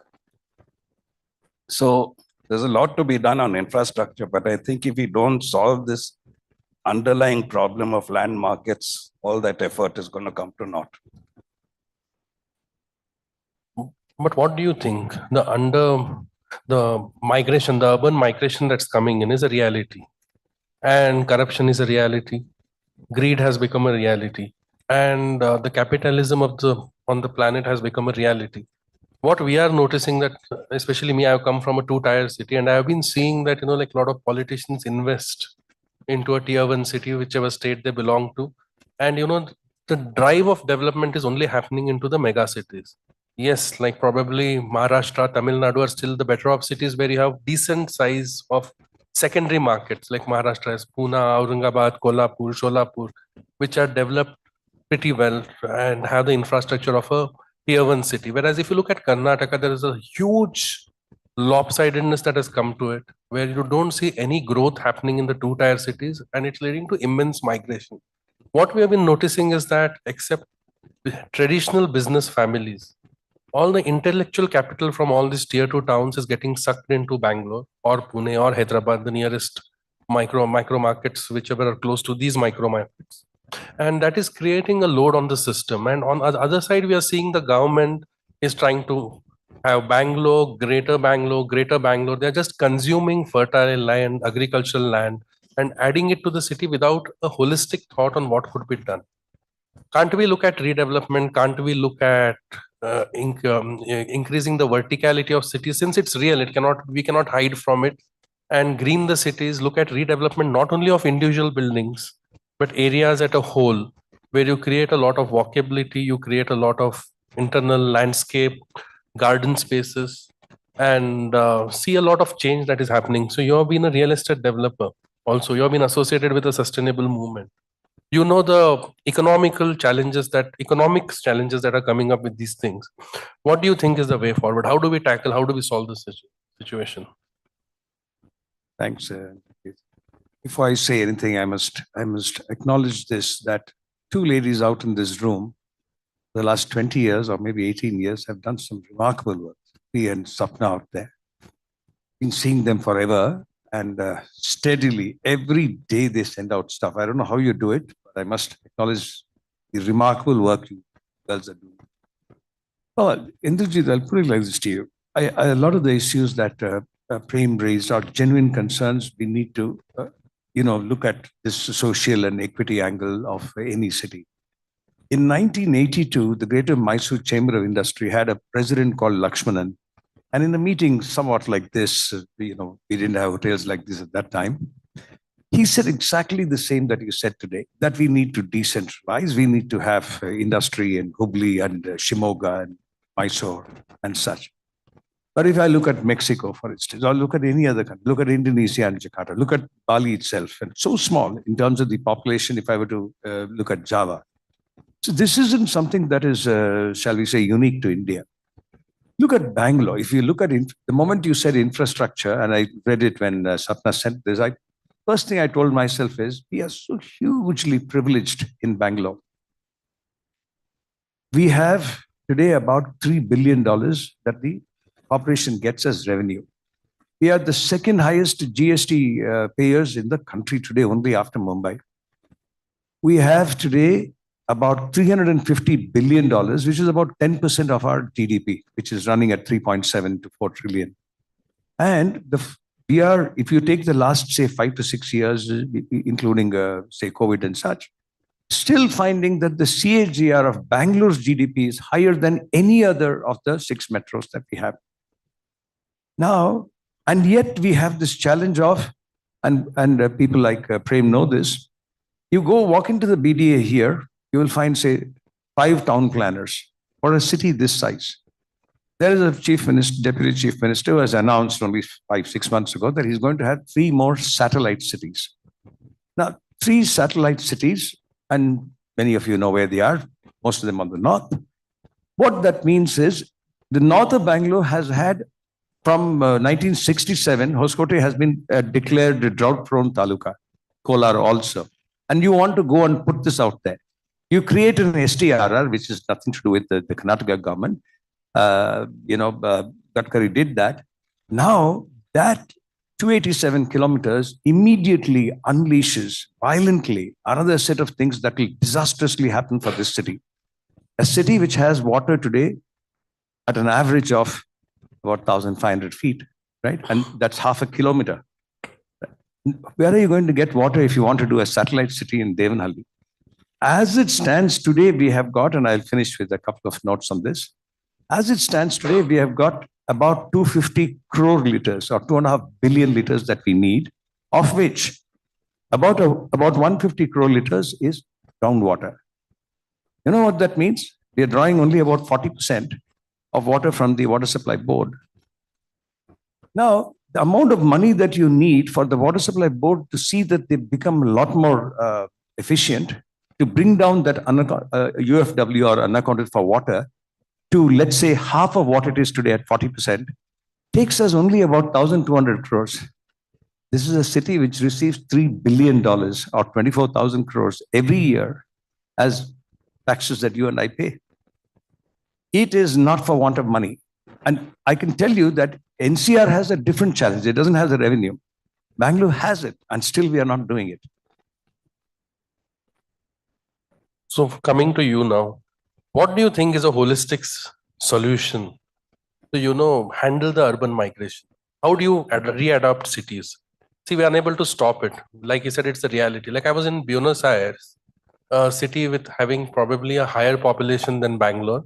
It was a beautifully laid out city. We could see a lot of livable spaces, a lot of parks, a lot of entertainment zones. The traffic was nice. The roads were well laid out.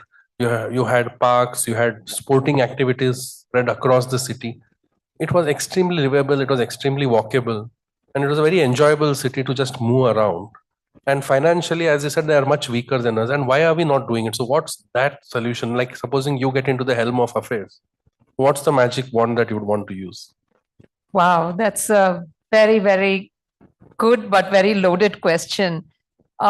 We can't prevent migration from rural areas to urban areas. It's just there are a lot of solutions for it, but I think that's going to be the natural trend of things to come. And it's happened before, it's happening right now, and it will happen. Now, if I had a magic wand, I would first try to reverse that migration by developing secondary and tertiary cities, make them as industrial hubs, or at least create centers of employment for them. So then they don't actually come into the cities. And I will say one thing about Tamil Nadu. We've had cities like Pollachi, Guduvancheri, Gummidipundi. They're not cities exactly, but they're towns. Vellore. Now, what's happening right now is that I don't know what is going on, but there's a lot of political interest also in these towns. And so what they're doing is they're actually developing those towns. Now, again, if I come back to the magic wand question, I would look at these sources of creating jobs, decentralizing cities, taking care of transportation. Transportation is a big hassle today. Widening roads, again, a very tenacious proposition because nobody wants to give up land. But if you go at it with a very military-like effort, then probably it can be done. Also trying to bring in this issue of net zero. It's very, in our situation right now, net zero is still a very academic discussion. I'm talking about my 30-year practice. It's very difficult to convince clients to spend capital on trying to use renewable sources of energy. And I'm talking even about the government. So if you create all of these positive issues even at the primary education level, educate the electorate to elect officials only if they promote these issues. And for this, unlike America, we do have a very high literary population, and it's getting better and better, but still we have miles to go. Most of these developments should happen in rural India. We've given a lot of power to women, women's empowerment. That's, again, a topic of discussion, but not much has been done, if you ask me, at the ground level. But if you go in for very smart public policies, then I feel there is a great tendency to, create issues that will reverse this rural to urban migration and create these hotspots of development, not necessarily inside the city. I will take Chennai as an example. We have created an area called Old Mahabalipuram Road. Now that's called Greater Chennai. You will not believe how much of development is going on because we have all these IT spaces that have come in. Why? Because 15, 20 years ago, our political leaders took the effort of creating IT policies, and they gave these areas to become IT hubs. So these little villages actually have become very, very, centers of positive economic growth. Then we have the GST area that goes westward. again, a source of great job creations, economic centers, and so on and so forth. So I think right now, Sri Perumbudur, we're going to build an airport there. So Sri Perumbudur, which is a sleepy little village, is now a great center of economic growth. So I think I'm just talking about Chennai. So if you create these centers of economic growth, which doesn't need to flood in people into the inner cities, then perhaps Chennai is worked out well. Bangalore, for some reason, people maybe tend to like inner city Bangalore more than the outer cities. And I'm telling you, a lot has to do with political will. I wish to God I get elected to political office, and there's a lot one can do because being professionals like us, we know the ground realities.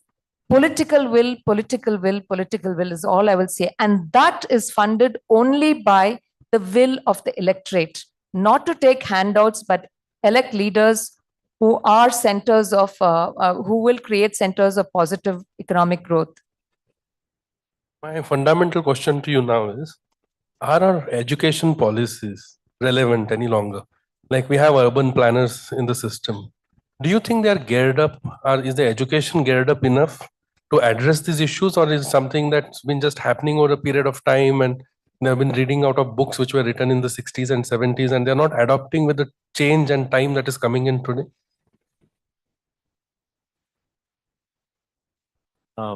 We'll take example Chennai as an example. Right now in Oragadam area and Sri Perumbudur became the industrial city, and then this Hiranandani Park came in Oragadam, and that area started developing. So what's the question again? I'm asking you, like, see, the challenge that our main topic is, it's about unlocking urban infrastructure. Now, urban infrastructure in India, generally, if you see, is a gridlock. We do not have a world-class city at all. We have a city which actually is getting into a state of despair. If you actually look at it, there's none of the cities which are livable. There are no cities which are enjoyable. The old part of the cities which have retained their culture are still enjoyable, probably. And you still like to go to Baswangudi, or you'd like to go to probably, T Nagar in Chennai, or wherever it is, or you like to go to your Cuff Parades and Kolaba in Mumbai. But when you look at the rest of the cities which are coming in, they're characterless. They're devoid of character. And this is stemming out of a defective urban design policy, is what I believe in. So do you feel the education system itself in urban design is relevant? Is it adapted itself to today's times, or it's something which is in the past and we are having urban designers who are coming out of college who are absolutely no good to operate in today's times? Yes, it's relevant to educate the system. See, why we are doing why we are educating system, and what is that infrastructure doing end of the day? The people should be happy and they should feel content. The cities which you said, the old cities, people are happy there because their soul is connected to those places. There are parks, there are birds, butterflies. So human beings, actually the soul is actually connected to nature. And you should see the birds, you should touch the trees, you should see the butterflies. And when you go through all that, you become a real human. Then your soul is at the peace. So if we can do something like, in any city, where we can connect nature and human beings and educate the system, maybe we can make a system that all the governments and architects all together, developing the cities and working for one goal. End of the day, what matters? The people should feel happy and content. According to me, it's like that. Then the productivity will increase. Investments will be more. Then the country will grow. Cities will grow. We can create cities inside cities. For an example, this Chennai I recently visited last week for a industrial project in Oragadam. So I saw that how Chennai is expanding into, the Oragadam area, and similarly 175 acre I have done industrial park in Sri Perumbudur as well. So that time I was studying that entire area. Blackstone recently bought that entire project, and the same way in Bangalore also, like Hoskote, Atibelli is developing like anything right now. A piece is there. So that going to be a city inside the city. See, my biggest challenge is this. I have forgotten the statistics, but the agrarian land available in India, the potable freshwater land available in India is very meager compared to the scale of the country, and it's compared to the scale of the population. We are expanding into new areas and we are calling it development. I don't feel it's development. The whole idea I feel is that we're eating away into our fertile land. And the biggest challenge that we are going to face in the future is about food and water. And the whole idea today is that when we want to reimagine cities and when we want to live with the reality of the city, is to try to build within the cities in a new paradigm of thinking where the cities get vertical without losing its cultural identity. So people criticize vertical cities most of the time, but sometimes with the kind of growth of population that we see, it becomes a reality. But how do we do it responsibly? Do we just ape the skyscrapers of the West, which are not relevant to today's climate in India, in our tropical place or subtropical climate that Bangalore is located in? So can't we reimagine an Indic city, which is a taller city, but which still retains the continuity of the beautiful lanes, the beautiful trees of Bangalore, a city within a garden rather than a city around a garden which is blocked by a compound wall? What do you think about that, being a hardcore Bangalorean? Yeah, we can add on to this, all of this. The ideas are there, but what I'd like to emphasize is the institutional mechanism to implement those ideas. And we do not have effective urban local government in India. In that respect, in that dimension of democracy, we are a failed state. We didn't recognize it in the Constitution. There was an amendment in 1992 to recognize it, but that amendment has been ineffective. And we still have the old status quo where state government controls things for all kinds of reasons. Now, earlier you said the reality is this, the reality is that. It doesn't have to be. And it's not going to change through political will either. Politicians never change until the people demand they change. So let me give you an example. In Bengaluru, we have entered our 5th year without an elected municipal government, even though the constitution says that period cannot exceed 6 months. We are functioning under a master plan that lapsed 9 years ago. If at the level of the central government, there was a government in power whose term had lapsed 4 years ago and whose policy frameworks had lapsed 9 years ago, there would have been a huge public uproar saying murder of democracy, collapse of governance, etc. To me, the fact that at the municipal level it is passing without notice, leave alone concern, is actually more worrying than the actual lapse of governance. So I think it's we, the people, who have to wake up to those kind of things.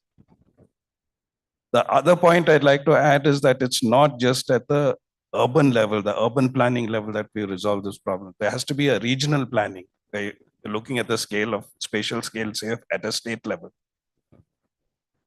And there is a theory in urban geography called central place theory, which was pioneered by this German called Staller in the 1930s. And he said settlements distribute in a hierarchy. You have a metropolis, you will have a set of tier 1 cities that depend on the metropolis. Then each of these tier 1 cities support a set of tier 2 towns.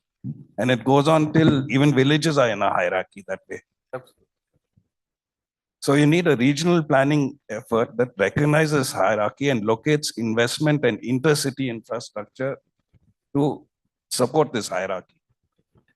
Interesting thing, there was a document in the state of Karnataka in 1976 that identified the planning framework for this, identifying by name each settlement and where it belonged in the hierarchy.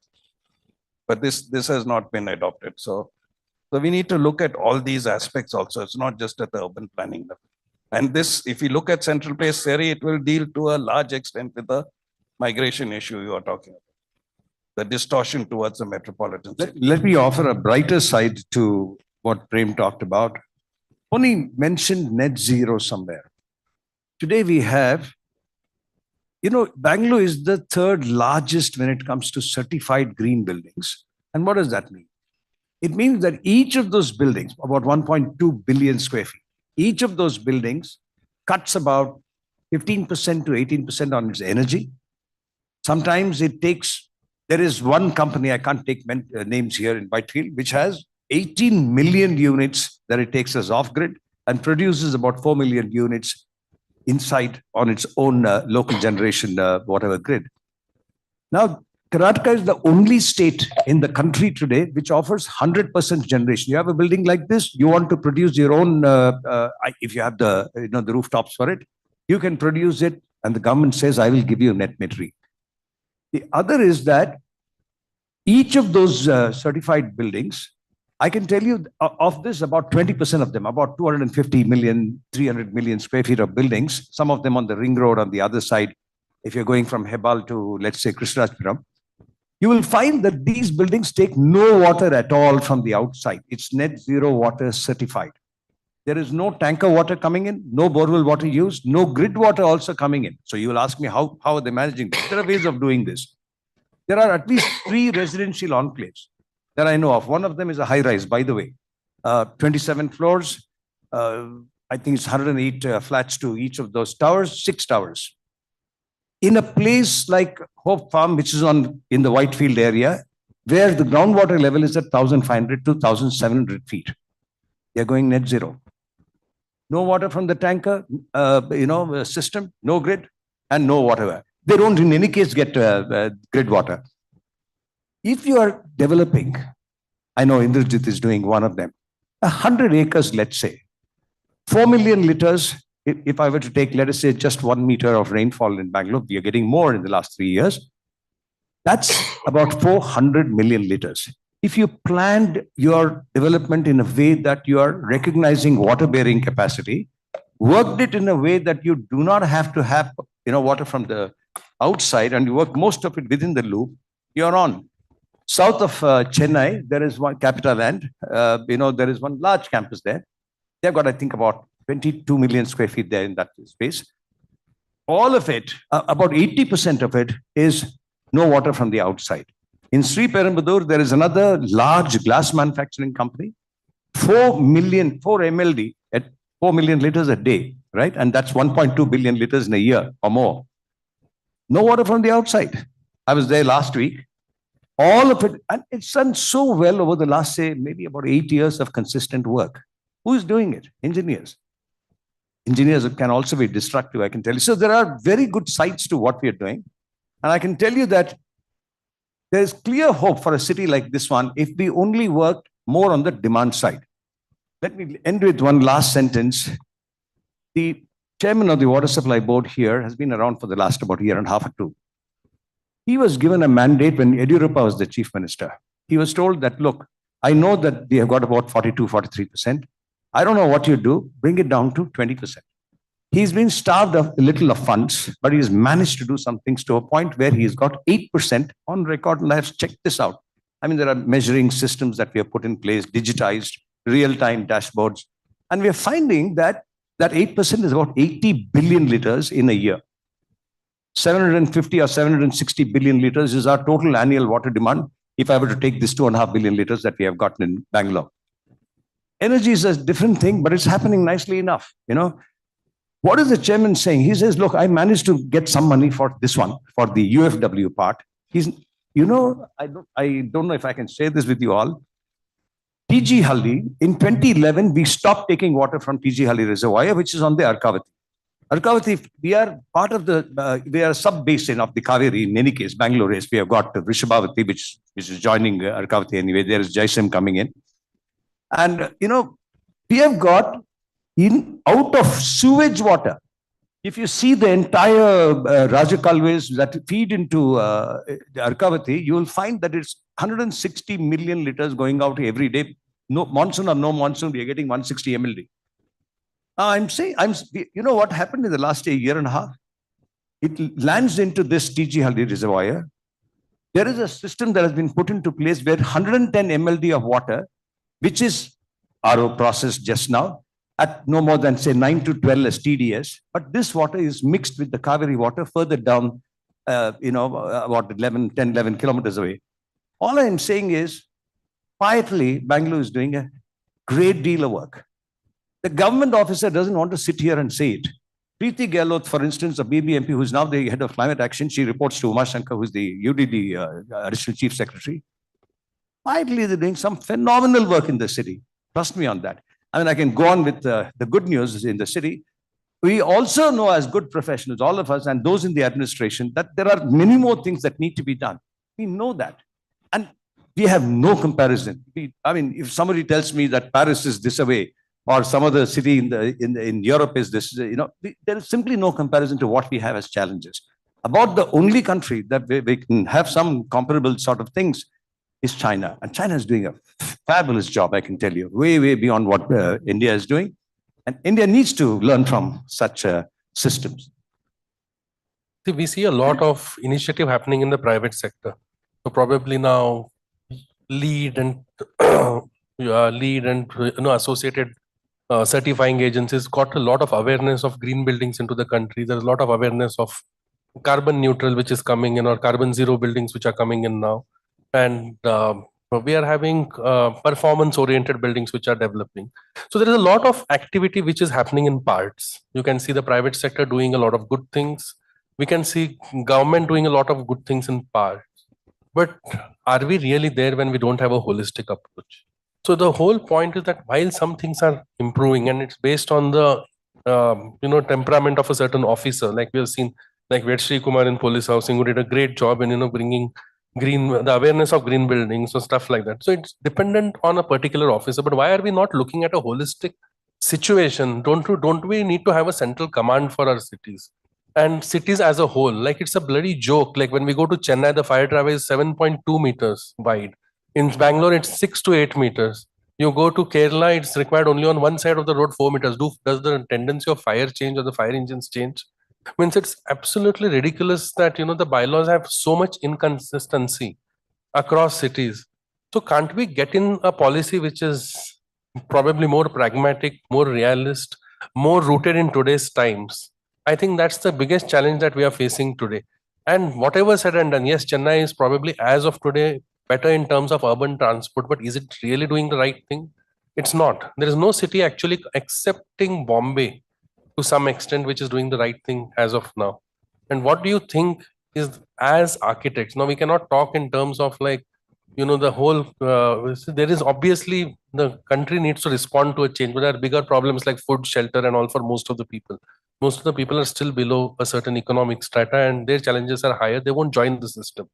But when we look at architecture, when we're looking at the subject of urban planning, are real estate developers, are architects, are urban designers, is Council of Architecture, II doing a relevant job, or are we just attending meetings, seminars, talking in the air and getting out, showing some beautiful images? Don't you think that we need to have a solid statement from professionals to drive this change? It's a very utopian proposal, but one that can be very practical, and it's going to be the need of the hour. If you don't address it now, then there will be a future generation that's actually going to blame us for not having put our foot out there and made a noise about it. In fact, made issues on it. Let me just address the question in parts. As architects, I feel we are game changers and influencers. Now, if you take our own projects, 95% of our projects are IGBC or LEED rated. And we work with a spread of government and private developers. And I feel that if you can influence your client to push forth these proposals in a constructive way, you can make some headway, not all the time, but some headway in a small slice of projects. Now, if you talk in terms of holistic, we advise state governments, by the way. We work with Telangana, we work with Andhra Pradesh, Tamil Nadu, and Kerala, sometimes up north also. I have been pushing this idea of standardization, like you say about setbacks, heights, all of that. You have development control rules that are only dedicated to those certain cities or those certain states. Now, all of that has to be standardized. The only body that can probably do it is Council of Architecture or the Indian Institute of Architects. And you're right, most of the time, And as architects, we are paying taxes, GST, income. Our taxation level is so much higher than doctors and lawyers and chartered accountants. So I think those bodies can make very, very fundamental impact to advising governments. And you rightly said there is a lacunae in education. Education at the primary level, at the high school level, at the higher education level. So when you talk about holistic macro level thinking, it covers all of these: education, transportation. Again, I'm going to that, economics, because these are the driving factors of how the country is moving forward.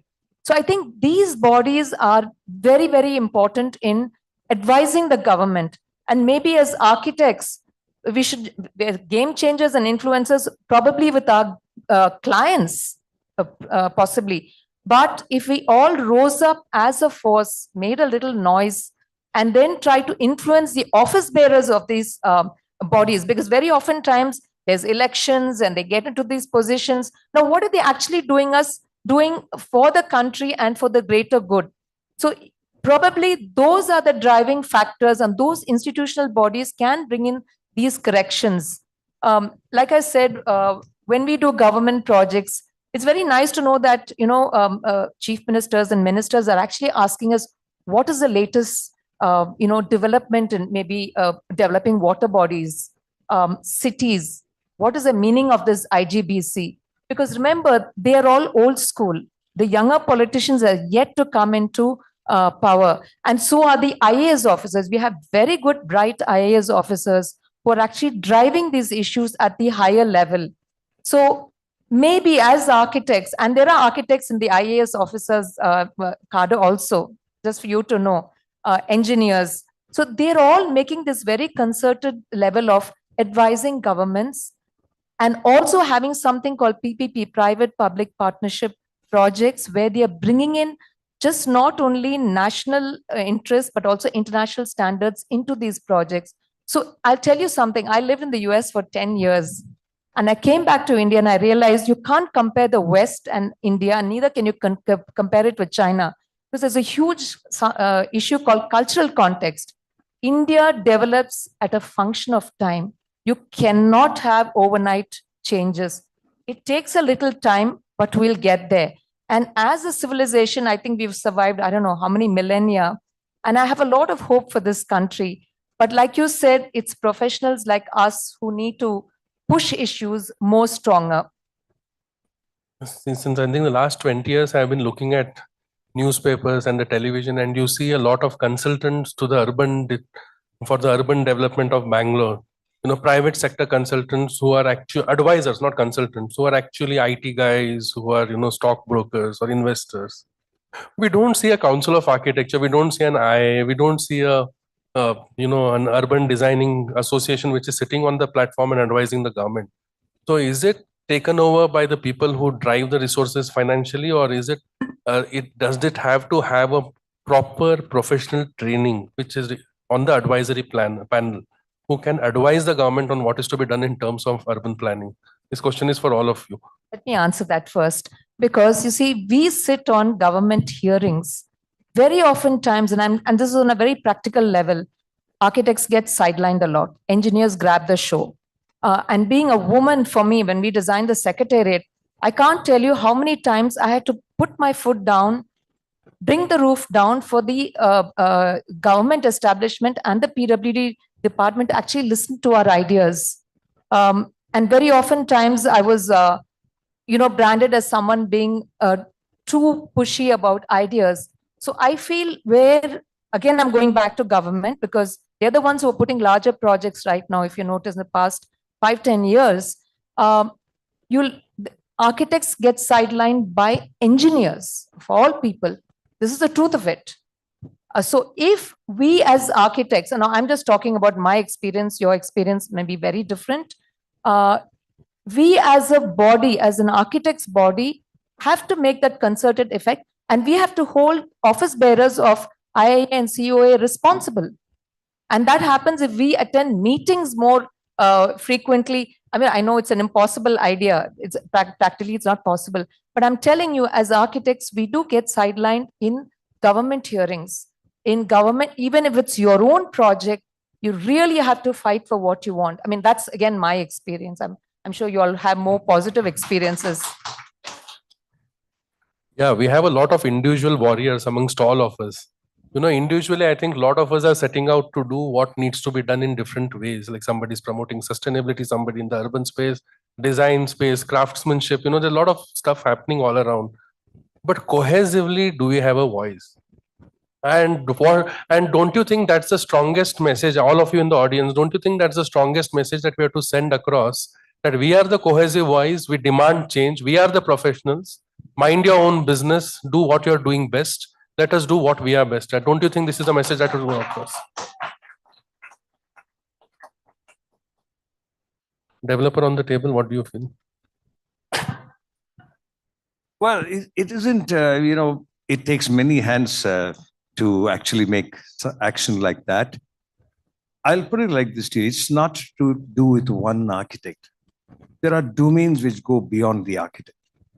And I've said this for 40 years, that if we stick only to volume, aesthetics, and space, and not look at what plugs in and plugs out of buildings and into the city, we are not going to solve these challenges of infrastructure.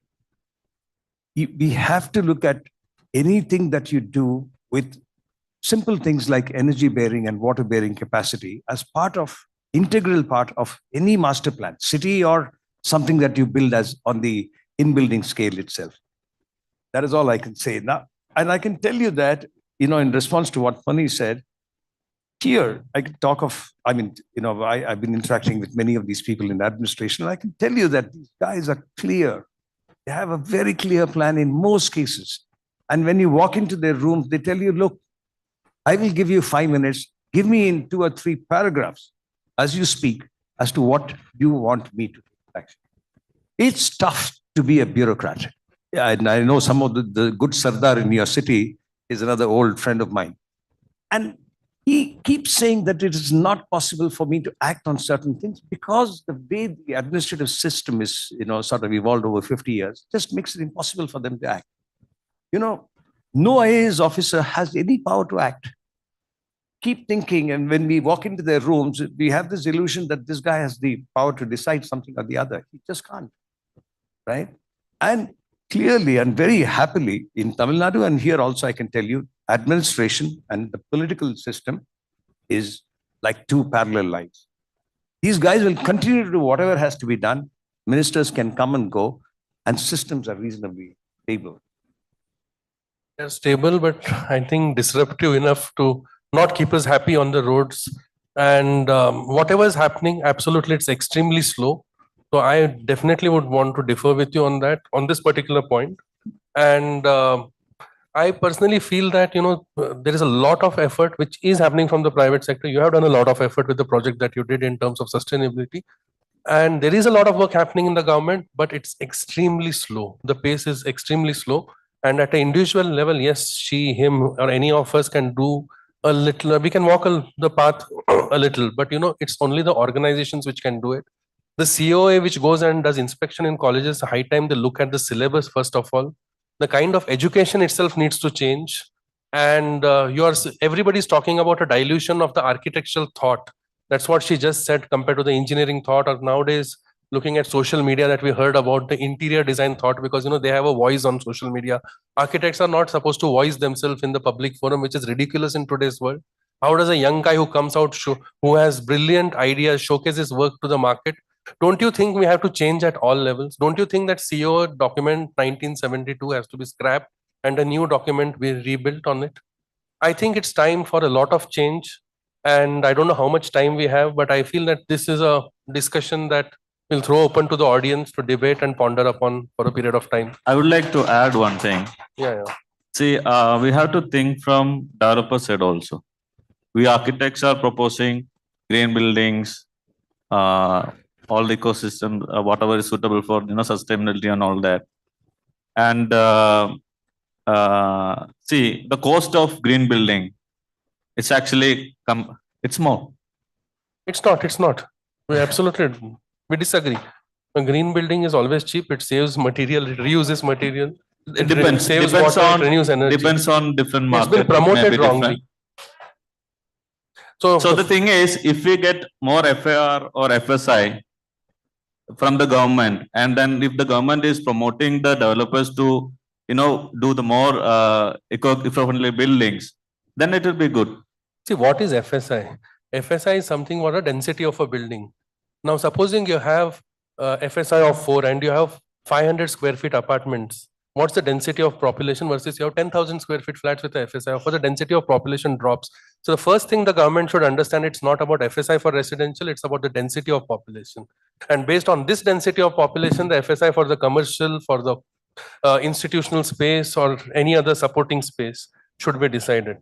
So the first thing is we are wrong at the root level, and as developers, as architects, as engineers, as technocrats, I think we all have to join hands and we have to lead a change. Please do it. Let us fight for this. Let us have one peg of whiskey less in every meeting and try to work towards this.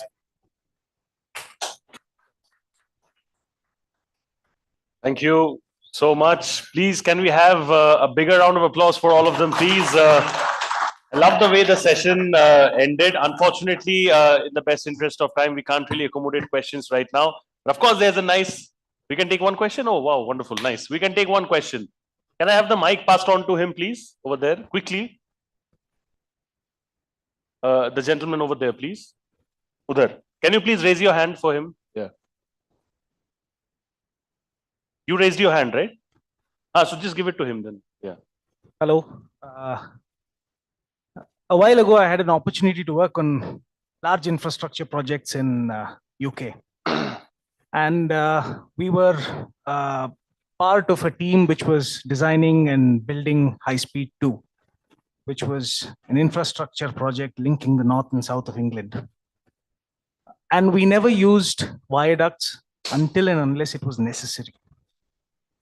But here in Bangalore, every corridor is a viaduct. When I asked designer back then, Grimshaw, they came back to me saying, it just looks ugly. That was a simple reasoning as to why they did not use viaducts. And yet here, every road has a metro viaduct on top of the road. How is it that we architects can be a part of larger projects which shape the country and which shape the cities and which shape how we travel as citizens? I think that the problem in India is we don't have an imagination of the city. We look at culture and tradition in the village and we look at the city as only a technical entity. So if you look at the way bylaws are framed, for example, there's a standard set by the National Building Code and most municipalities across the country have followed it. It's just a mathematical formula that's derived from the size of the plot, the width of the road, and the zoning. The notion of making a specificity of neighborhood and recognizing topography and history in the city and all of that is just not there. We don't think of cities that way. Just think of them as this abstract technical entity. So I think that is, we need to build the notion of urbanism as a way of life and what that is. And I'm going to say something a bit controversial here. I don't have faith in the architectural community to do this, because architects by their training get conditioned to deal with one client at a time and to construct spatial order in their projects. And cities are about multiplicities and spatial complexity. So a great deal of damage has been done by architects who think they can extrapolate their architectural skills to prescribing what cities should be. So I think we need to think, what is urbanism as a way of life? Why are cities a creative place? There's a very interesting book by a person called Jeb Brugman called Welcome to the Urban Revolution. And he says cities are creative places. They always produce a higher percentage of their GDP than the percentage of the population they constitute. And cities leverage, in cities you can, one is cities are anonymous, so therefore you're free.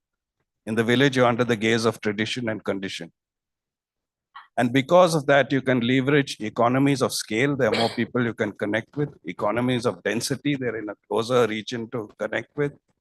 Economies of association, where you leverage scale and density to form group. And economies of extension, where you can leverage this to connect with economies outside the city. And he suggests that what the city should try to do is facilitate this leveraging and iron out clashes between the multiplicities rather than subject the city to a one-size-fits-all approach like a master plan. To do this, you need to decentralize planning. And there's a thing called a principle of subsidiarity, which is the smallest level should do the maximum possible, and what it cannot do, it delegates upwards in the system, which is opposed to the top-down delegation we currently do. So we need to think about how we construct cities and spaces, how there's a legibility and clarity of urban form that leverages this vibrancy, the inherent vibrancy of this, and get out of this abstract thing that the city is just a technical entity. So you have these planners who think there's nothing wrong with taking a historic core like MG Road over here and running this viaduct of a metro. Looks like a dental impairment, actually. So just a Columns follow-up and question for very that. good. It might be very controversial. Do you think letting go of the municipal town planners and probably having one body of just architects who are something like Le Corbusier or Lutyens is a solution? I think I just said no to that. Thank you so much for that question. Thank you so much to all of you. Please give them a big round of applause, ladies and gentlemen. I'm sure there are many more questions in your mind, but we would love to take them offline. Thank you so much. I would love to request Shoaib Sheikh, AG himself from Negamche Group, to please kindly come on stage and hand over the token of appreciation to all of them. Please give it up for Mr. Shoaib as well, ladies and gentlemen, as he comes on stage and gives away the token of appreciation to all of them.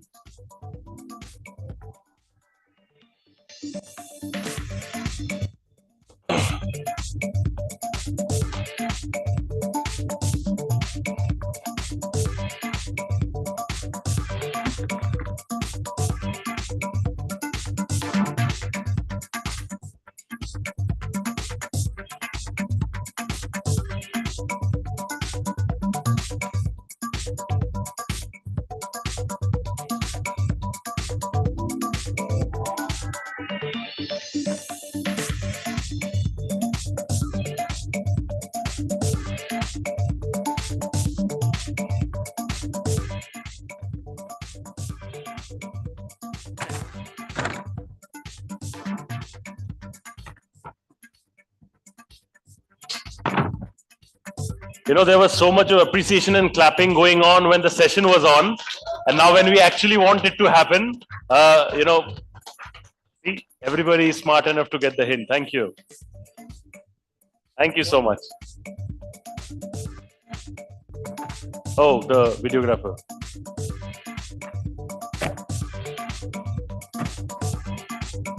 Thank you so much to all of you. Thank you so much, Mr. Shoaib. On that note, quickly moving on to the next session, everybody. This one is going to be a design dialogue. The topic that's going to be discussed right now is fusion of art, space, and design.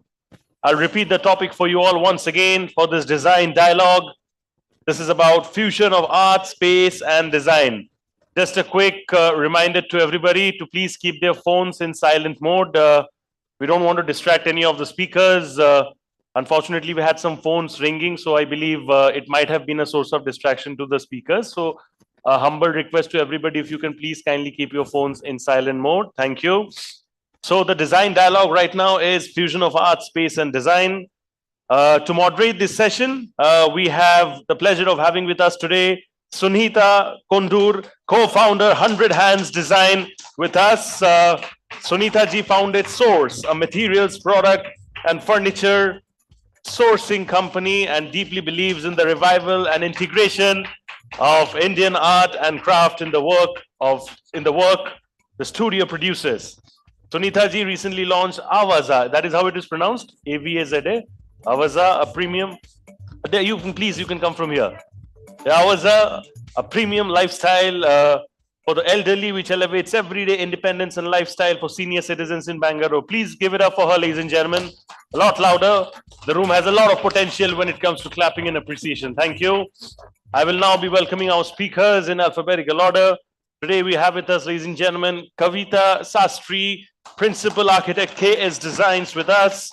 Kavita ji in 2016 initiated Code Studio at IIID, which focuses on doing pro bono design for community projects in Bangalore. This collaborative studio has completed numerous government schools and orphanages, including the restoration of the 110-year-old government school in Murphy Town.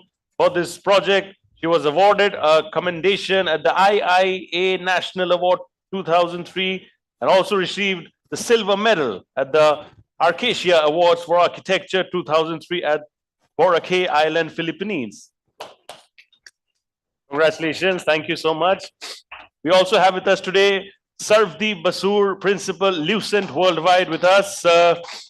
He leads Lucent Worldwide, a lighting design firm which has offices in Germany, India, China, and Qatar. He has an experience of more than 3 decades of more than 5,000 plus projects.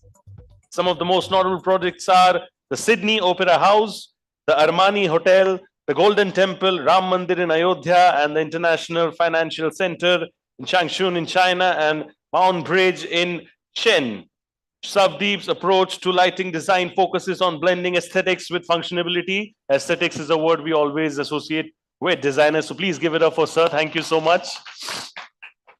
We also have with us today Siddharth Rao, Regional Director, Bangalore Edifice Consultant Private Limited. Siddharth ji specializes in scalable bespoke design and mass customization. In 2018, he joined Edifice as the head of the Bangalore studio, and shortly after joining hands with fellow leaders from within the company to create Denkali, Edifice's first tech-powered consumer design venture.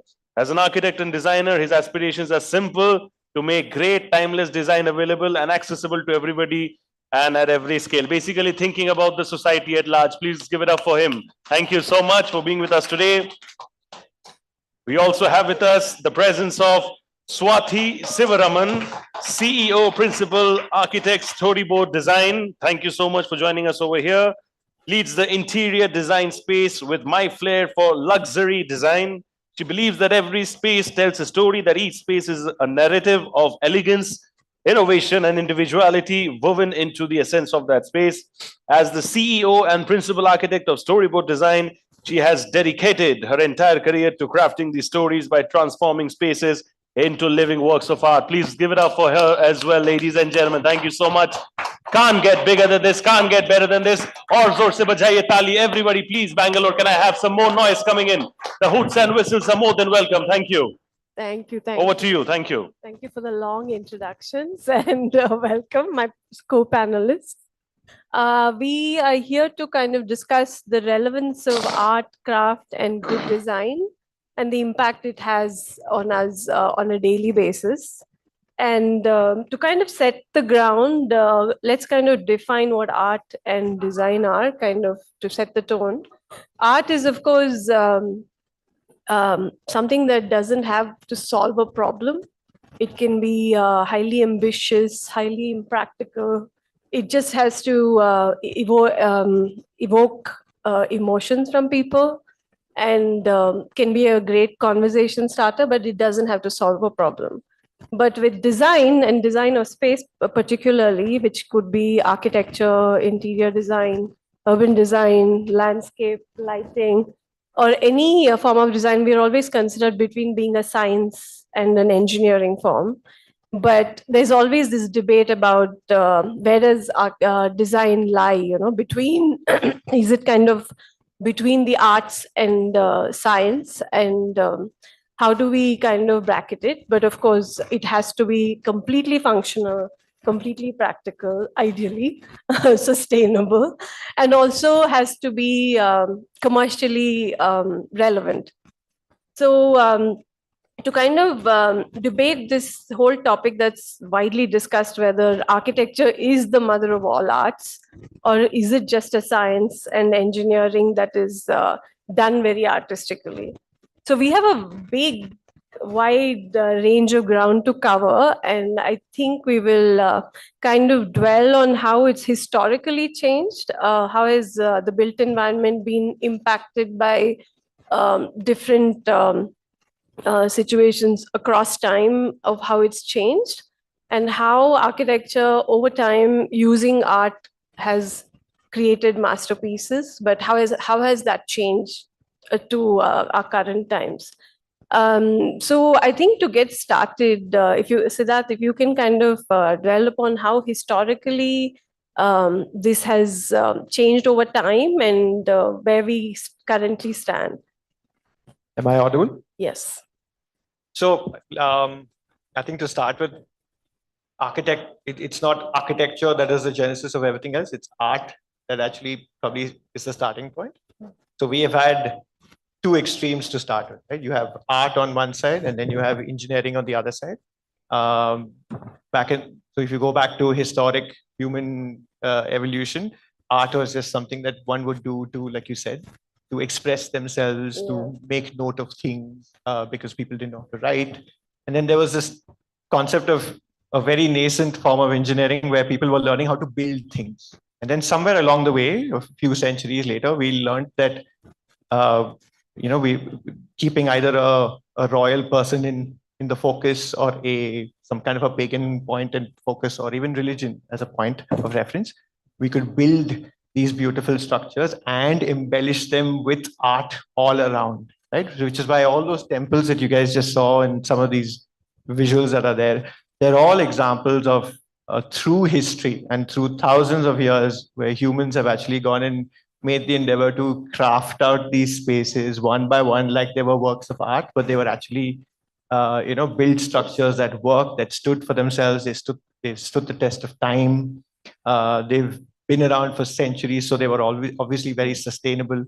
There was no carbon footprint, right? And at the same time, they also grew from a single point, single structure focus to, bring together larger communities. So what would start as a small temple would become a whole, and with every dynasty, with every king, you would get larger and larger rings of these structures, because one wanted to outdo the other.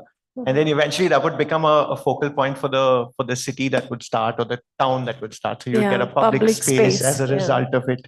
And then eventually that would draw these people together. So all those little embellishments that were done as a reflection of what was actually going on there, or as a reflection of some of the religious, not the mythological stories that you would hear, or even just names of the people who have contributed to it.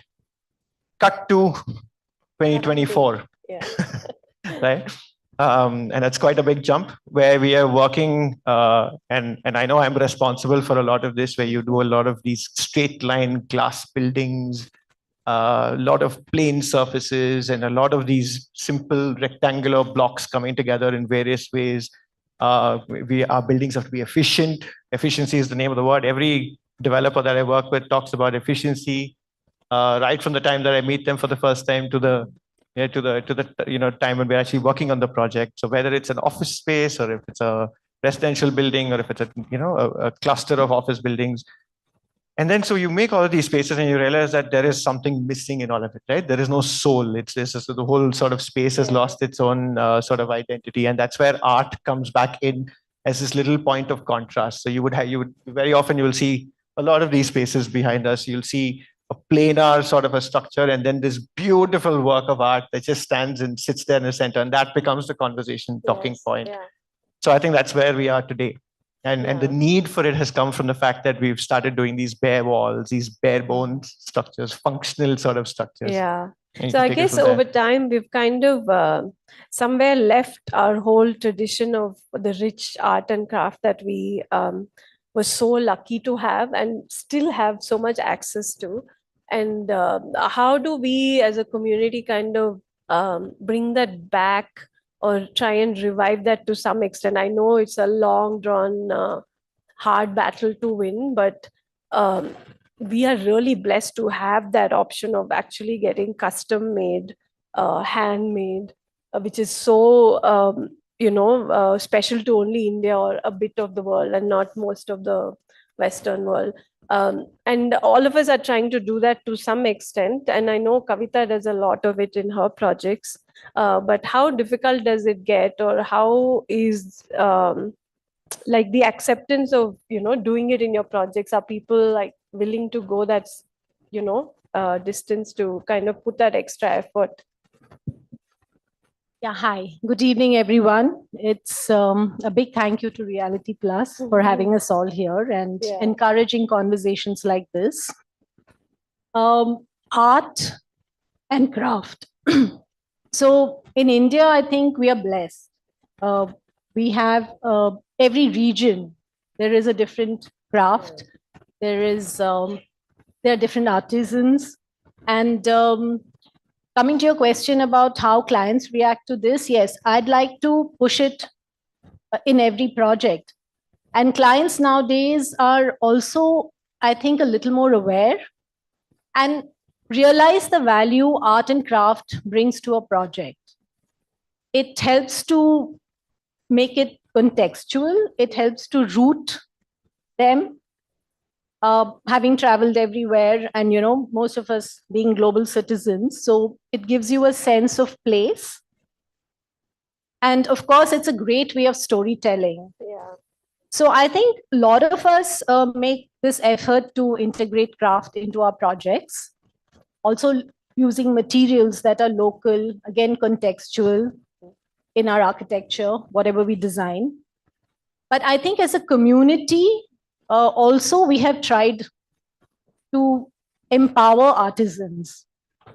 So one way that we have been doing regularly over the past few years is through our festival, Design Uru, where every edition we invite craftsmen from different parts to come and, of course, exhibit their works. But also it's a great platform because there are so many architects and interior designers and the general public. So everybody has access to that. So the last time we did the Design Uru at the Rangoli Metro Center, we had an Atangudi workshop, tile workshop. So this was mostly for students, but there were so many professionals who were coming and, they wanted to try it out. And the fact that these products are so easily available and customization is actually a luxury that we Indians have, that we have, because anywhere else you'll have to pay for it through your nose. It'll take ages. Yeah. You won't get it. There'll be a lot of stories and stuff around it, narratives. But here we are blessed to have it in our own backyard. I feel we don't utilize it enough. Yeah. And actually the opportunity to see things in real, I think also inspires people to use it more, So a lot of people don't know where things are coming from and how Even they're our made. Carpenters are karigars, Yeah, yeah, like we yeah, give of them course. designs and they say, "Haan, ho jayega," like, Yeah, I know. Yeah, but so from craft, I also was thinking about how public space becomes relevant, right? Like how we design public spaces and how we build communities that kind of benefit from this. And I think lighting does that to a large extent with lighting up of public buildings or any kind of spaces that are in the public realm. And this could also lead to great harmony of people, in general. So I know you guys have designed a lot of public spaces and monuments, and if you can dwell on how those have impacted people around that engage in those spaces, Let me tell you an interesting story from a temple which we lit up very nearby, near Bangalore in Tanjavur, the Brideshwara temple. And that temple has so much art on its facade. It's a fascinating building. And what had happened was that people of Tanjavur had forgotten about the treasure they had. And when we lit it up, and people came there to see the lighting initially. And when we switched on, I was lucky to be there, COVID days, and we weren't traveling much. So, and the reaction was, it was not a wah. There's a difference between the two. So the on the first day was magical, and I could see pride in people's eyes. And next day was even better. The next day we saw a much larger crowd because I couldn't get back to Chandigarh, so COVID restrictions. So stayed on, and people from both the communities had come, which was very surprising. And I went to a family from the other community, and I asked the patriarch of the family that when did you come here last? He says, I'm 70 years old. I'd never been here earlier. And I came here with my larger family, the entire extended family, to see and appreciate what we have. And now, after a year, the feedback is that in Thanjavur, the tourism has increased to almost double. The footfall to the temple has doubled. Just the lighting. It's not the lighting. It's the effect of lighting. Yeah. And people are able to see more art there. So that's enhancing the actual art. And so that was a fascinating result of enhancing art. Yeah. The other thing which I'd like to talk about is these days with so much technology at hand, we can convert buildings into public art. Yeah. That is what we did at the Sydney Opera House. I lit up Sydney Opera House for the first time in 95, and then in 98, and then for the Millennium Year. And for the Millennium Year, we actually converted into a piece of art. And the result of that was the building became very famous. I mean, it was always very famous. And I would say that lighting made it famous, more famous. But what happened was that the government of Sydney, they decided to hold a festival around the Sydney Opera House, treating that building as an art piece. And so people can come and see and observe what is happening on the building. And now the world's largest light festival is Vivid Sydney, which has grown in the last 20 years. And it generates probably $2 billion, $2 billion US every year to the government. So it was a very small beginning which we had done, and they've expanded it so well.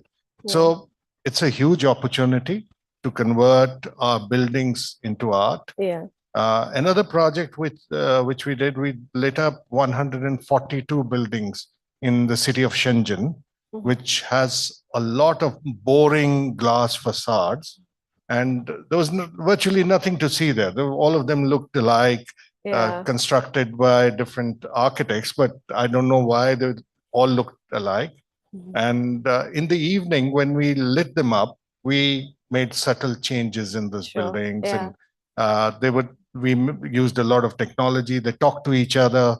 There's a lot of digital art happening. And every day is different. So it's now being done by children of Shenzhen. We hold a competition every day.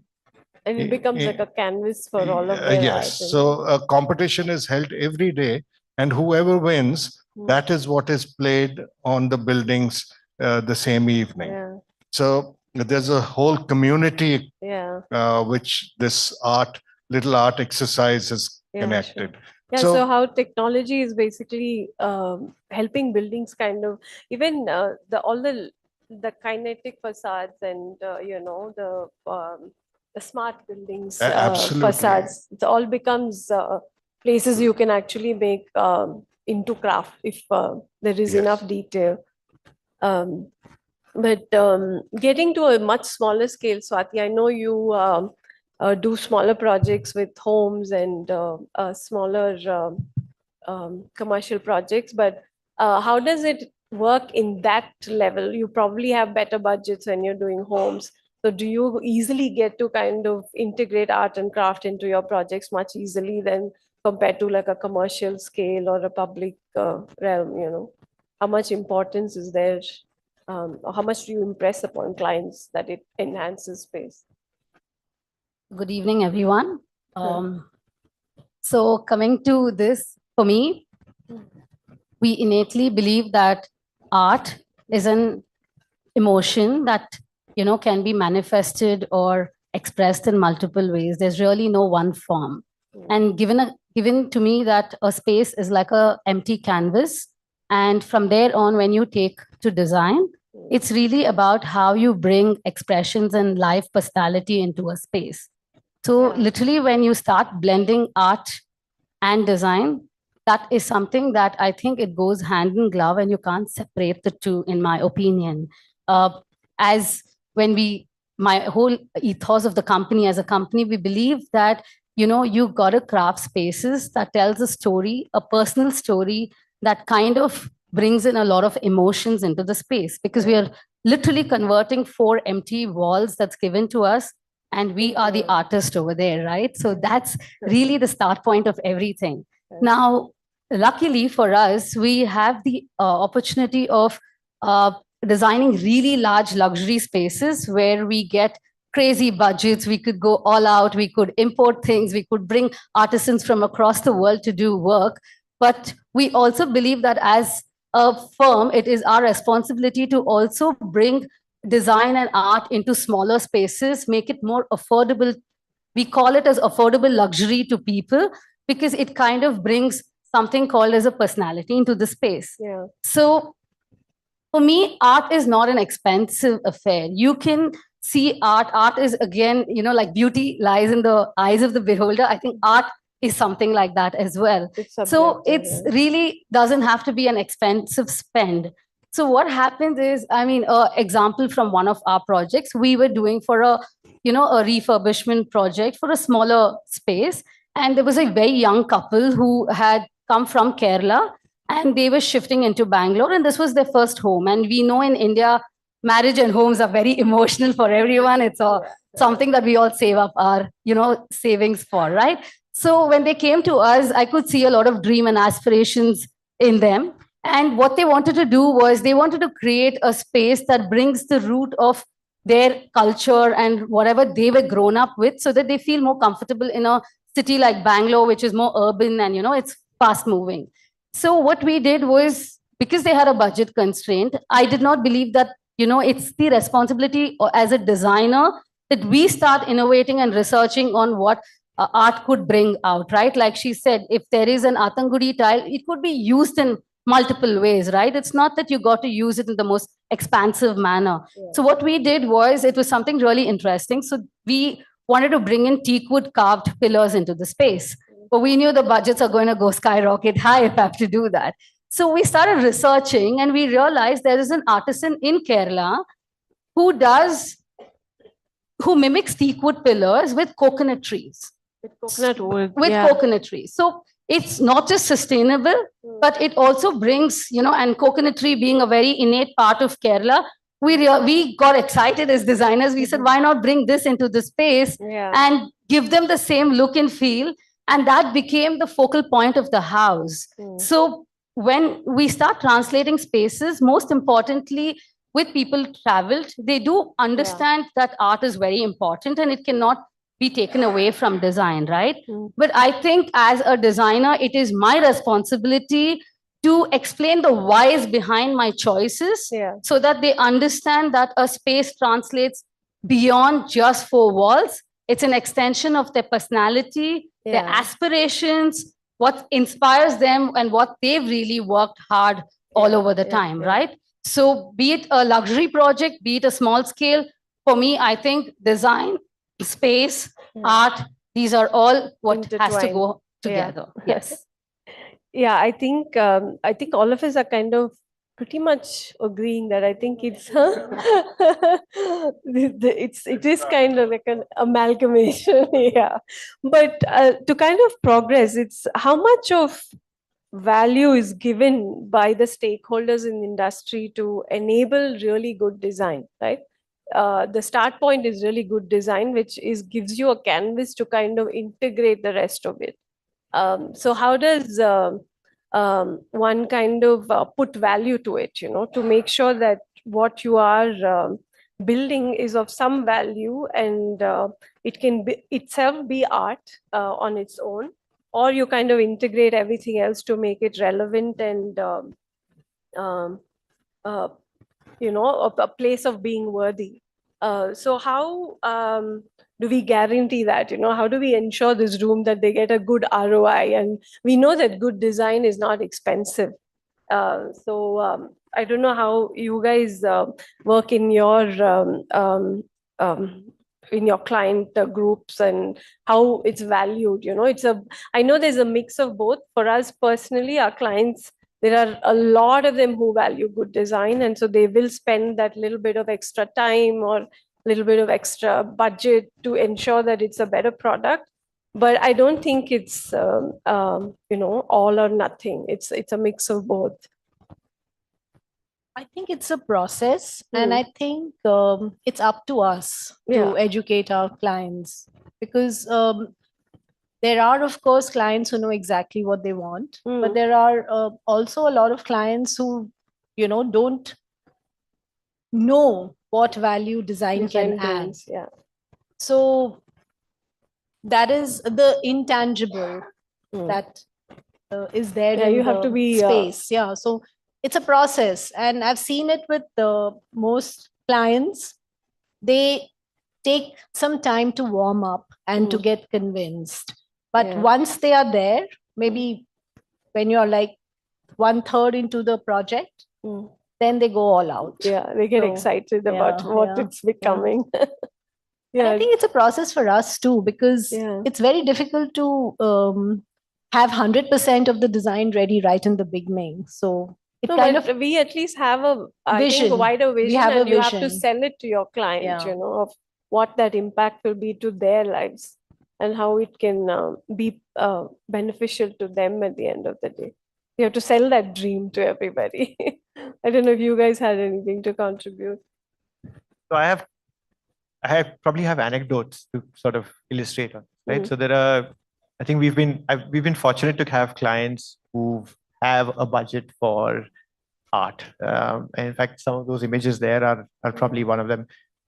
We did an office for the Jindals, and Sangeeta Jindal is a fabulous art collector, right? And probably has the best art collection in the country. But this is like, we're talking about very elitist art. Very. So how do we I'm make not taking away from the good fact design and art accessible to the public? But I think what was commendable was that she was willing to part with all of that and kind of allow us to layer it into the office space that was created for them. So I'm talking about the corporate office, not just their separate space. So the entire the whole company was going through a phase of corporatization. So they were going from being an old family-run business to becoming this new sort of corporate. So this art actually became a crucial factor where she brought in. She said, "Okay, look, I can get this, and this is what we can put together." And so the team actually sort of wove it into the entire space in such a way that every sort of nook and corner has something, and it all sort of becomes a part of your place-making strategy, right? So now you're not just making spaces; you're making places out of them, and you're now identifying these spaces with art, right, by itself. So that's one example. The other example is at the opposite end of the spectrum, where again, a very well-moneyed client maybe, but very eager to go and reuse old found artifacts that were from the lost and found, right? So there was a palace outside. One of the annexes of Bangalore Palace was in ruins, was being dismantled. So when we did Jindwara, which is on the north of Bangalore, it has this portion at the back called the Secret Grove, which is where a lot of weddings and a lot of jazz concerts and all happen. So the first part of that project was just that stretch, which is actually at the back of the property. So when we started that, we just literally needed to create an empty space around trees. Right? So how do you create an empty space just around trees? So you bring in the art factor, right? So so art was a crucial aspect to bring in. So she said, I can give you, there are these columns that are lying from the old Bangalore Palace. There's these arches. I'll just buy them and give it to you. So we said, okay. So we said, okay, fine, we'll take it and we'll build around it. And we actually sort of worked it into the design. So that became a starting point, and then the architecture actually sort of came around it. And sort of. But I think what is missing now is this investment into public art, right? Like how do we bring art accessible to the larger public? It's like it can't be in private collections or buildings that are only accessible to a few. And that's a conversation to be had, and how projects can become public realm and offer that to a wider audience is something relevant that should be discussed as well. Yeah, but I think right now, with whatever the community is doing in terms of all the exhibitions and, you know, bringing together a lot of artisans from across, that is in a way becoming a voice, and people are exploring these options. They are not looking at just going and buying art anymore. They are looking at making it work locally. And so I think innately, even our heritage, given the scenario that we come from a rich heritage of art, I think it's there in our DNA. It's just that we are trying to bifurcate it in a way, seeing it that, you know, could that be made affordable? Yes, art is affordable. It's how contextually we want to bring it into the space. Sante is a great example of affordable art. You know, because every year, when we have projects to complete and that little bit of art, I'm there every year with a different client. But yeah, so for clients, that art appreciation sometimes takes time, but options are always there. I mean, I've had clients, you know, she had so much of art and so much of this columns and mandasanas, and I had to beg her. I said, you know, please stop buying and hoarding things. We'll first figure out what to do with it, and then you can continue. Say something. I just wanted to add, when it comes to lighting, when we were talking about how people select a light artist, or what's happening in our country is that we are now getting into a space where we're doing a lot of irresponsible stuff. So we are polluting the environment, we're killing the darkness without realizing that a lighting designer or a light artist, the only canvas he has to paint is darkness. Yeah. Right. Very well said. Yeah. So the canvas is being killed. So that is something which, as a lighting designer, I'm really concerned about in our country, because the lighting fixtures have become very cheap. Yeah, you can go to town with it. You can go overboard. So responsible lighting design is I what think that applies to all of us, right? Being responsible in everything that we design. So I think that was the foundation, right? Like, how do we make good design accessible to everyone, and how do we give it importance that it deserves? So our industry actually gets a little more credit for the environments that we create, and together, integrating art and craft can only make it richer. If I think we're out of time, and I don't know we covered enough, but do we get time to take any questions?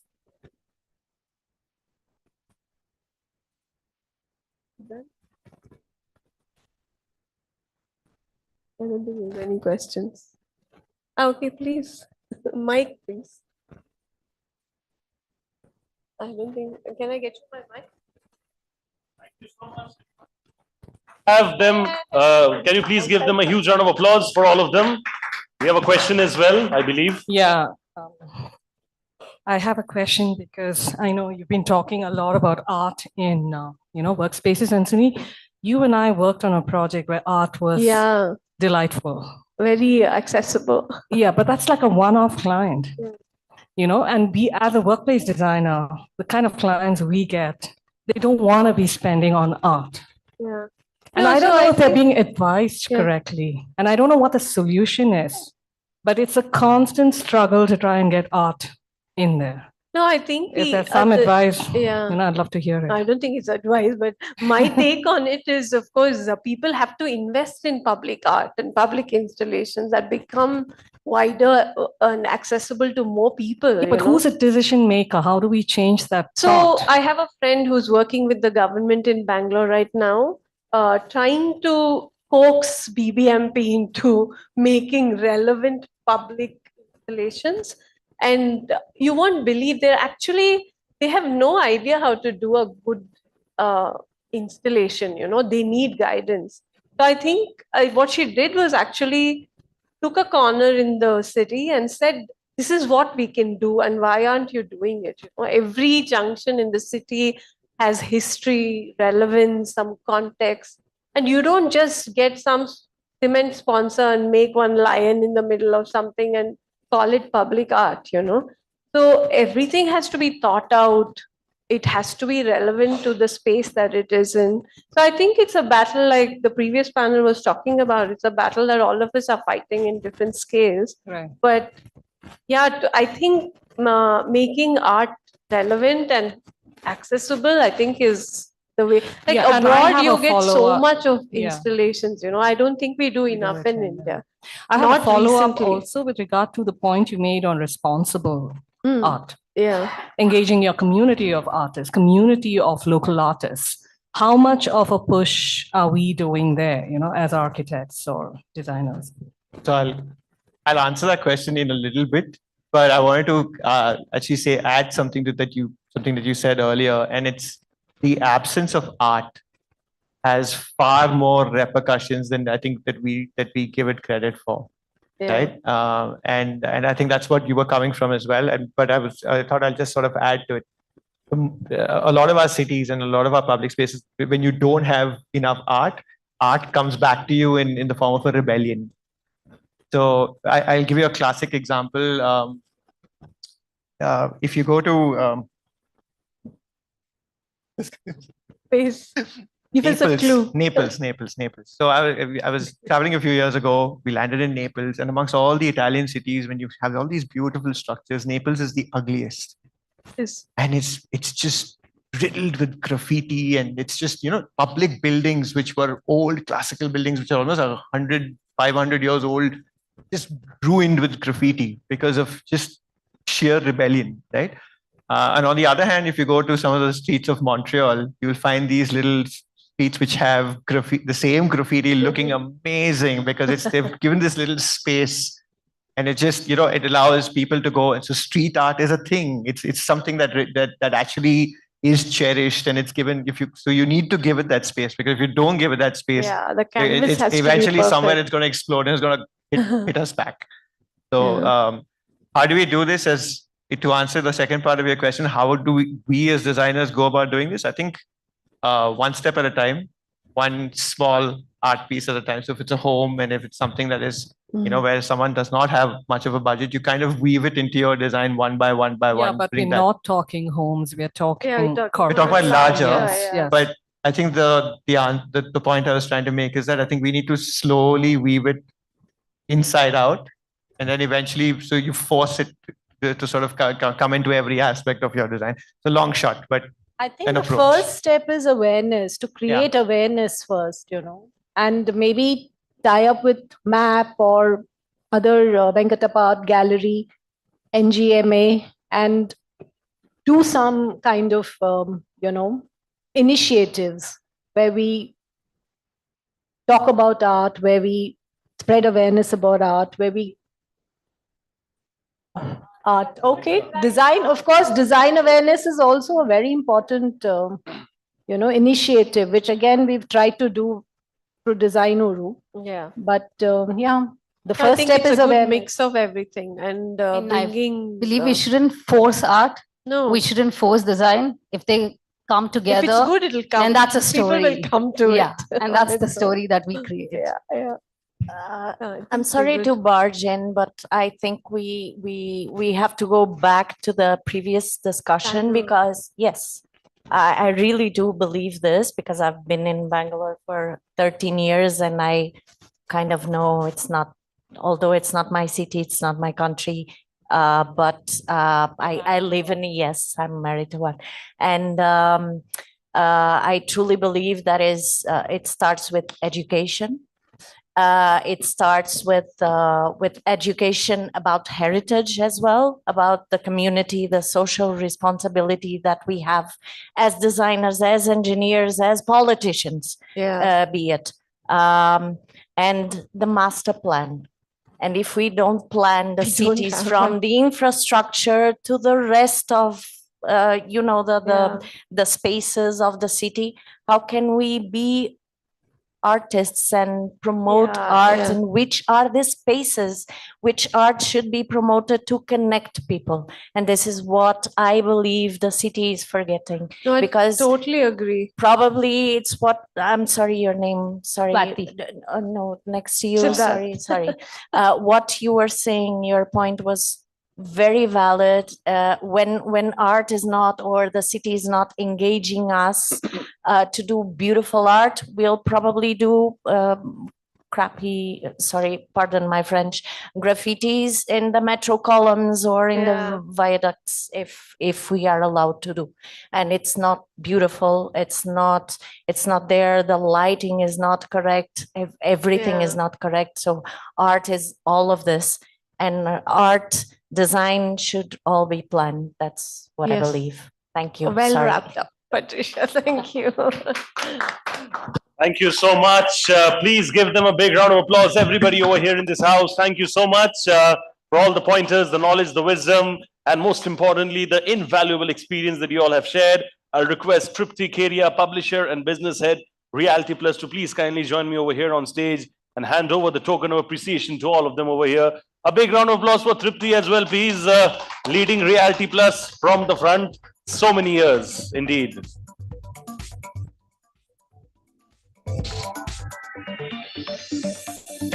And I hope alongside the great work that she does with Reality Plus, you all are keeping a check on her fashion choices as well.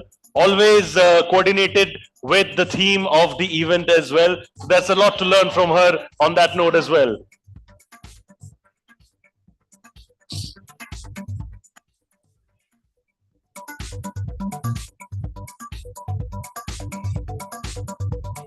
Thank you so much. We'll do a nice group photo with all of you. Please, if I may request all of you to come forward.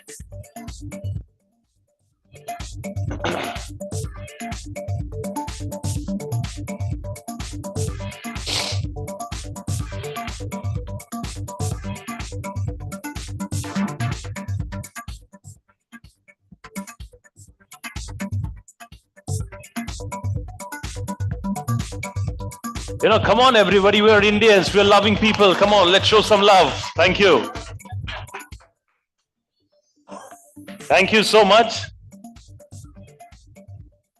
All right. Slowly and swiftly moving to the final session of the conclave today before we move forward with the awards later. Ladies and gentlemen, this is going to be a real talk. Successful, inspiring stories have always motivated and inspired people in the best way possible.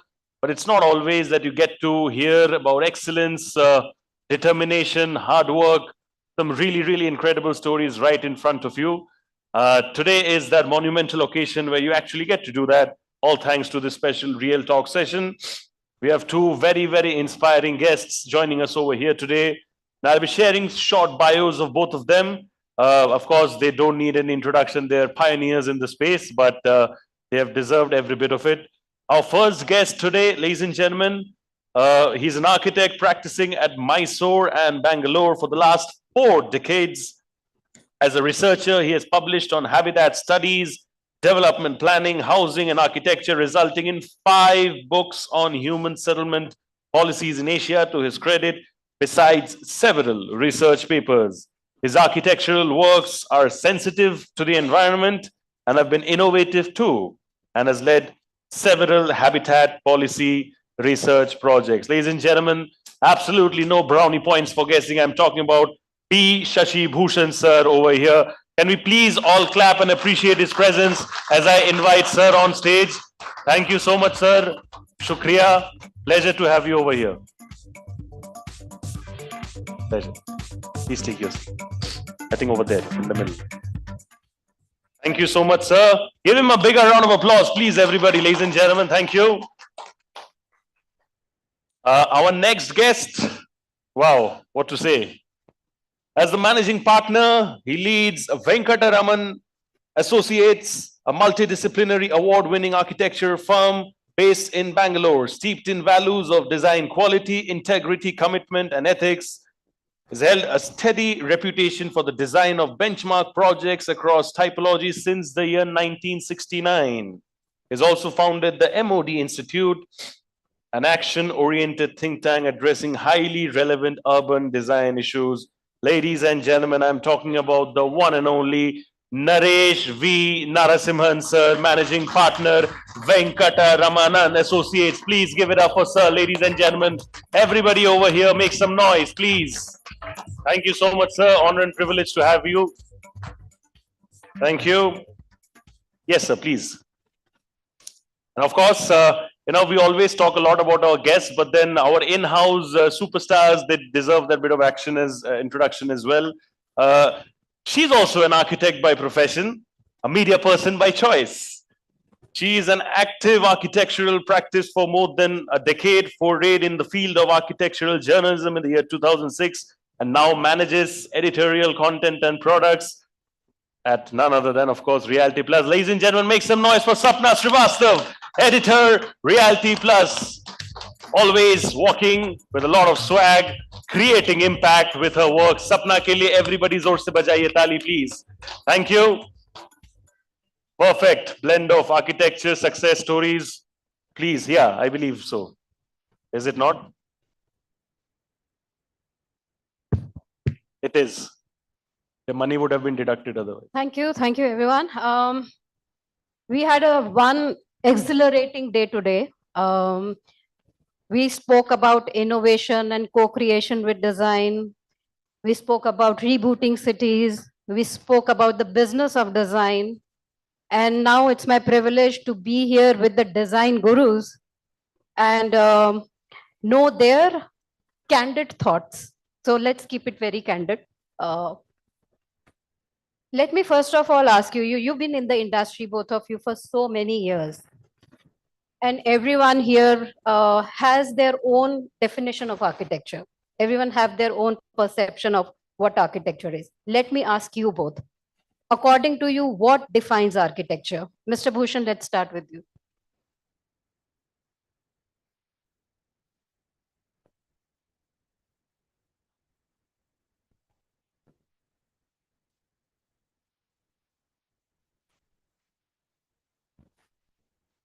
We have started hearing this definition from day one in architectural schools.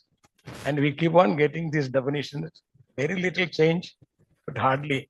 But after so many years of life, not necessarily practicing, I know that architecture doesn't mean same thing to any two. Okay. So you can have as many different definitions. But theoretically, or as intellectually as architects would like to believe, I would say that architecture is fundamentally a purposeful tool to live with, fundamentally. And that happens to be so even for some animals as well. Even the very lowly creatures like, lowly in quotes, like ants and bees and wasps and or many other. But there is a difference, I feel, that is that of emotions. And to make architecture as signs and symbols denoting something else, denoting those emotions. And these emotions starts coming to us as intelligent beings, within again quotes, when we have enough to live. Only when we are slightly above the brute survival. Until then, perhaps none of these matters. And after that, these emotions can come to various forms, which includes all our senses, all our emotional needs. And then that also means survival needs above the creature comforts. And then seeking pleasure and then seeking power. And that is where politics comes as a big force in architecture. Yes. A lot of our panelists spoke about that earlier. Yeah, I have one more thing to add. As architects, we think to practice, think that architecture is something, or at least we try to claim that we have a vision to change the world. Okay. And we have been told that you are the great visionaries and you can change the entire world. But when you practice, you know that you have very little capability and you have very little capacity to change even your client. Okay. That is the reality. That's the reality of life. Yes. Yeah. But you rightly said, a lot of people say architecture is art and science. But more than that, it is about emotions. What Mr. Bhushan said, it is about emotions of power, safety, comfort, pleasure.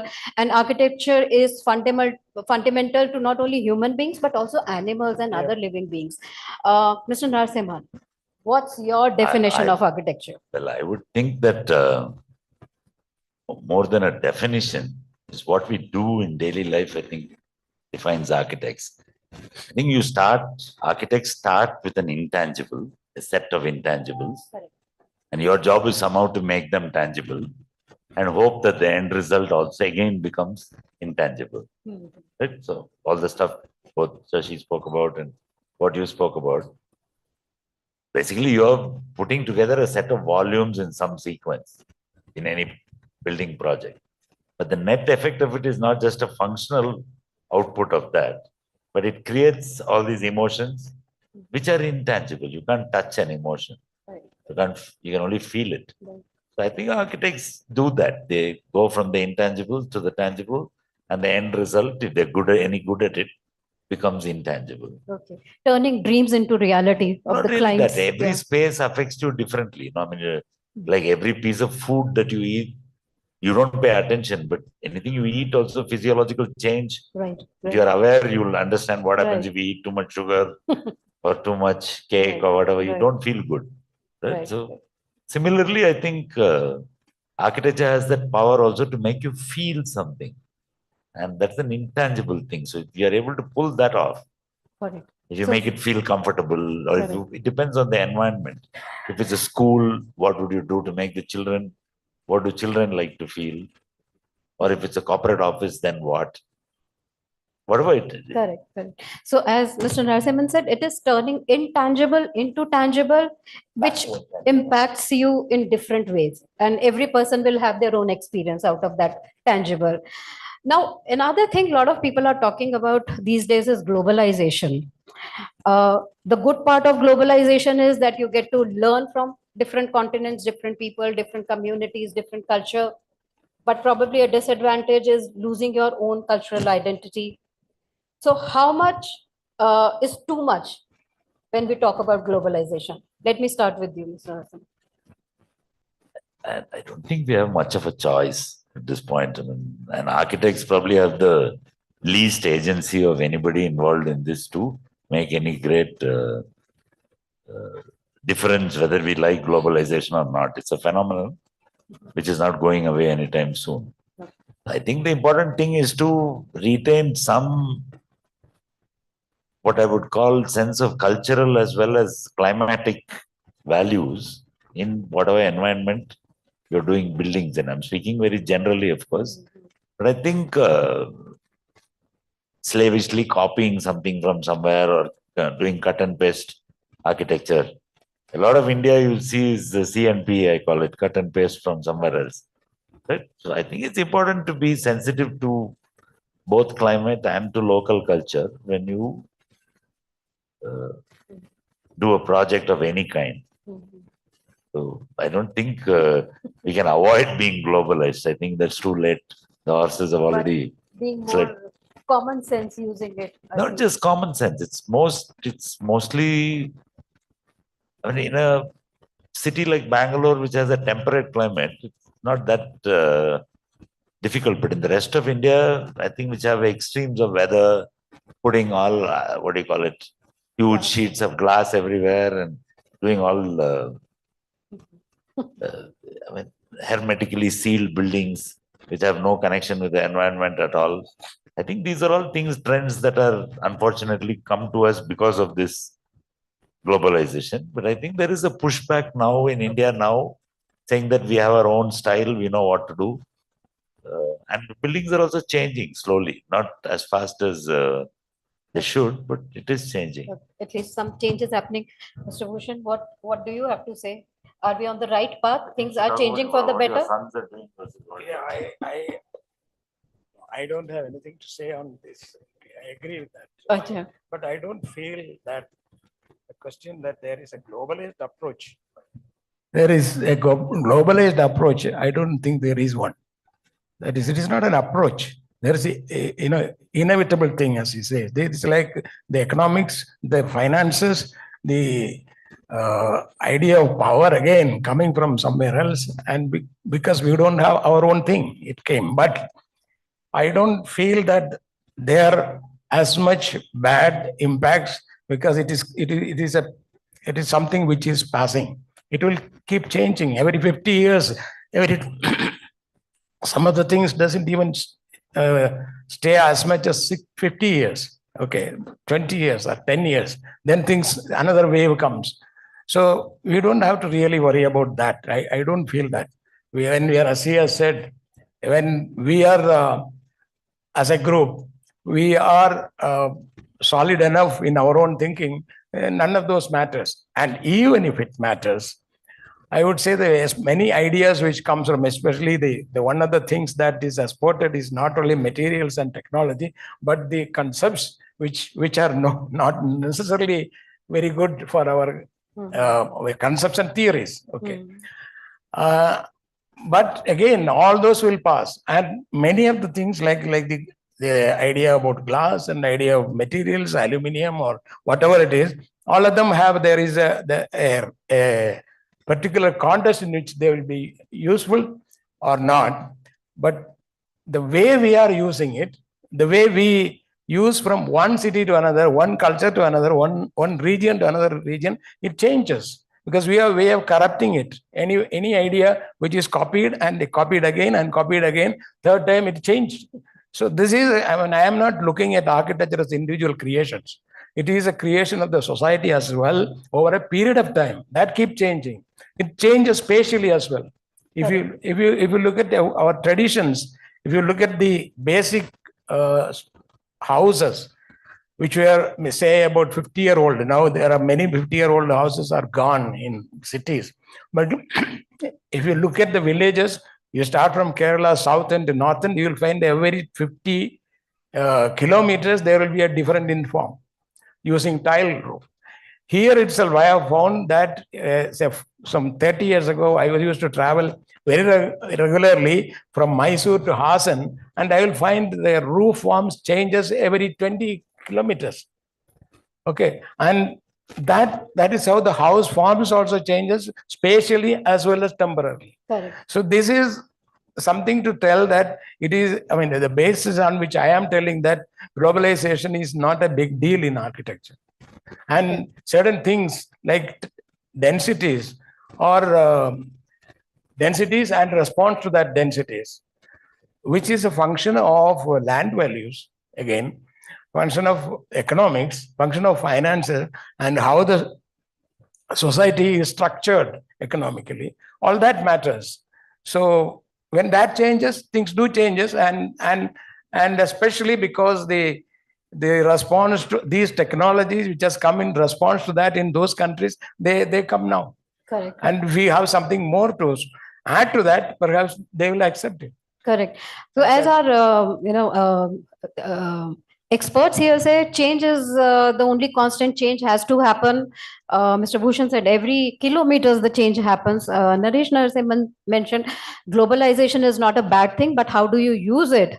How do you use the concepts correctly in the context is what is required from our architects. Now, we had another session where we spoke about social media and probably how social media is taking, design industry, bringing design industry closer to people.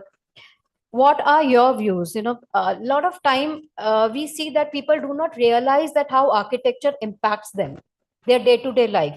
People do not, unconsciously it is impacting us, but we do not realize it. How do we bring people and architecture together? Let's not keep it intellectual level. Let's bring it to the masses. How do we do that? Architects have a exaggerated view of their own importance. Like I ask everybody in Bangalore now, first of all, there's no such thing called social media. Okay, it's only media, and now the media has changed into something else. What we used to read in a printed word, now we see on a computer or a phone screen. There's no point saying social media. That is media. Period. Okay, there's nothing else. All print and all is going out very, very fast. I know you publish a magazine, but even then, it's going away very fast. But one thing I cannot understand, and for many years I've always struggled with, is that some guy who writes a book, a fiction book, will sell 2,000 copies. The whole country will know about him, or a little more than that maybe. And if I ask people here, name 5 authors, everybody will know. Somebody at least, even in the age of nobody reading books. And on social media, for instance, if you take Instagram, if you look at any Bangalore picture, everybody will post picture of T2 terminal. It's the most used image on, it pops up almost every day. And everybody's going somewhere or coming somewhere, and they feel compelled to take one picture of this bamboo stuff with some plants hanging. Oh, so cool and all. And I keep replying to some of them whom I know. I said, who is the architect? And let me ask this room, and maybe not the senior people who might know, who is the architect of T2? See, only we know. Ask any of your friends who are not architects, nobody will know in the city, right? At all. But if I take you back in history, and whether you like the building or you don't like the building, who is the architect of Vidhan Saudha? Does anybody know? Huh? No, Jaisim is not allowed to answer. No, but this is really strange. And you forget about Bangalore, you take anything in India, we think we are the guys who made it all. We came up with a great idea. We sold a song, did some concept, made the client spend some money, got it done. And in the end, when you go for the inauguration function, you are the 92nd guy to be felicitated. The last guy in the room, they'll call you and, architect, that fellow is also there somewhere in the back kind of thing. Till that day, you are the guy in front getting it done. Right? And I do not know why architects themselves do not address this. Anybody who makes a rotten film, right? Even if it's, an average film, everybody knows who that person is. Have you noticed? Even among architects, how many times have you wondered when you look at Indian buildings, who did that?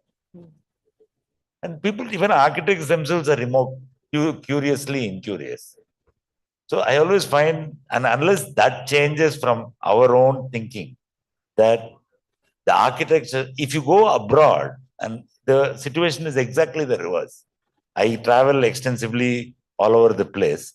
Not so much in America, but in Europe. Every common guy there, who is not an architect, knows who is the architect of the important buildings in their cities. I don't know whether you have noticed that also. All of you travel a lot.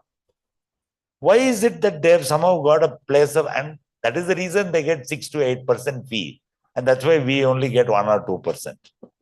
Because the role is diminished here. And somebody else, I think Kavita mentioned it, or in an earlier panel discussion, I think Ponni mentioned it, right? You work with these government guys. Yeah. That's the worst of them all. Like, you'll be one slightly, I think you'll be in the level of people controlling that project, you're just above the security guard.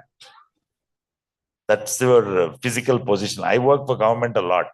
And you are nowhere in the picture. Nobody even... That's a sad truth, actually. And funnily enough, we think of what it's going to be. We know what the developer is going to do before even the developer knows what he's going to do. We know what the whatever we build, we know what we are going, eventually will be done. But that idea is, so I think the mistake that is happening, I'm going on for too long, I'll just stop here. But the mistake that's happening is that if I ask you all in the room, who are the top 4 management consultants in India? Just tell me. You all know, right? Who are they? EY, KPMG. You know it. EY, KPMG. Why do you know? Have they affected your life in any way? Have you ever dealt with EY, KPMG, and PwC in your life? Why do you know? Why do you know who is McKinsey? And nobody walks into a McKinsey office and says, I want to meet Mr. McKinsey. They all come into Venkatramanan office and ask, I want to meet Venkatramanan. How did they achieve this level of size? And McKinsey makes about $3 billion in fees every year. Yeah, even worse. I thought, yeah. For what? And why are they well known? None of us in this room deal with them. And we somehow think we are the most important person in the room. It's clearly a failure of branding. It's clearly a failure of positioning. And it is affecting you daily because McKinsey, in a recent job that we worked in, we go into a presentation and the only other 2 guys in the room is PricewaterhouseCoopers, PwC, and McKinsey to present. So I asked them, what are you doing here? And this is an architectural presentation.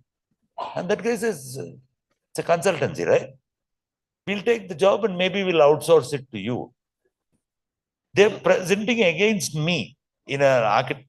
So if you don't act, this is going to get worse. And I think forums like yours and many other forums, we should really stop worrying about whether this Council of Architecture is an outdated idea. The Indian Institute of Architects is stuck in internal politics.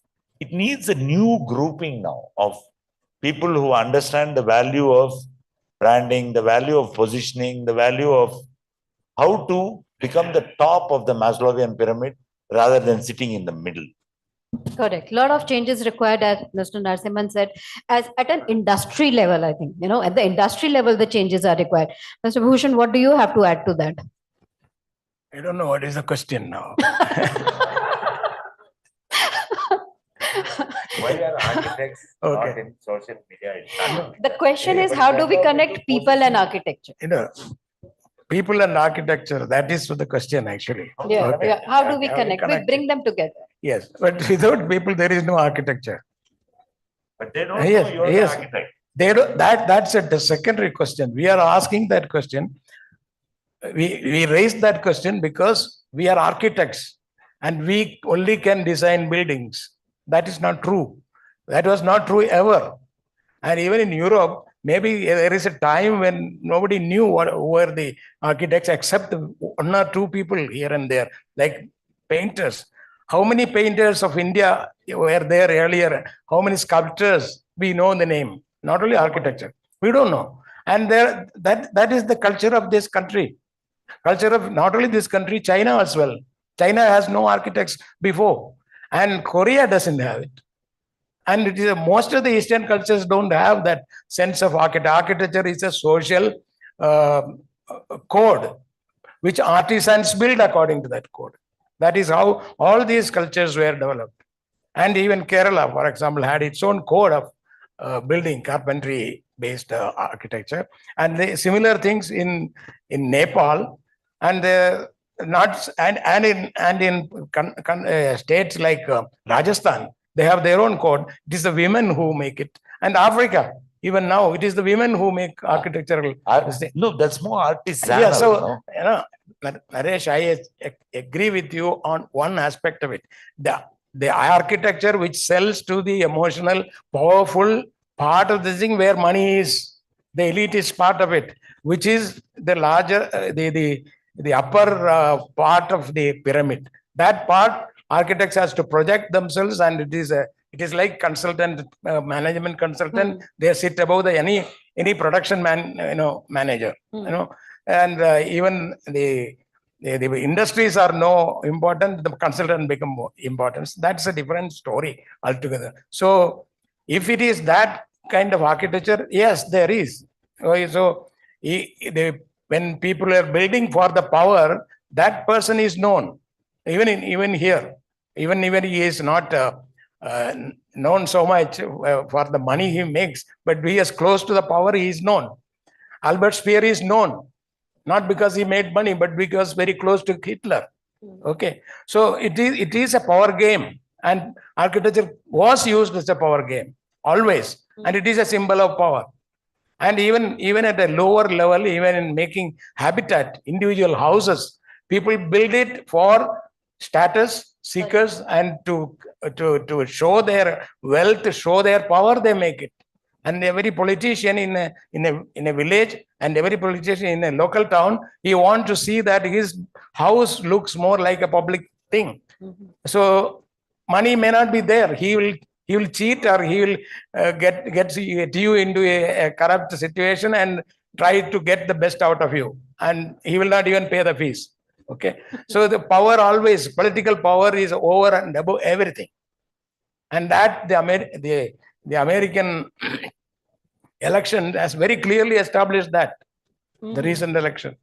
Okay. Money is everything. Correct. So that I don't buy it, because my definition is based on the basic value of habitat architecture, which is required across the spectrum of how much money you have, how much of power you have, how much of what kind of life you have.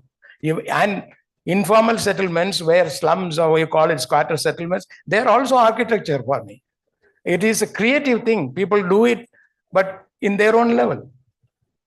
But they are not, you cannot completely say that they are not architecture, and we see them only as a land. Then we have a different approach to it. So that is where it happens, and for a long time, the people have been trying to remove the Dharavi, and they are not successful. Correct. Because Yeah. we are not connecting it with the people. Yes, it is not connecting to the people. Yeah. So that is what my take is, that people in that level. Okay, the stakeholders, who are the stakeholders? That Correct. fundamentally it matters that. Correct. Complex And question. finally, Yeah, I think. finally, the idea of architect as a maverick designer artist is gone. I think almost gone at least. Now, if at all, the big names which we talk about all over the world and even in India, the big names are teamwork. It is a group of people. They are not just one person. It's a group of people, and it is always has been teamwork. And that teamwork, to me, it goes down to the person who is working on the site. Correct. But we don't even talk about that. Correct. So what we used to be architect is the master of the ship, is no more the concept. It is more about teamwork, as Mr. Shashi Bhushan said, and as architect Narasimhan said, it is more about recognizing the creator, which is not happening. And I think, as Bhushan said, it's more like an Asian concept, because in China and Asia, other countries also not happening.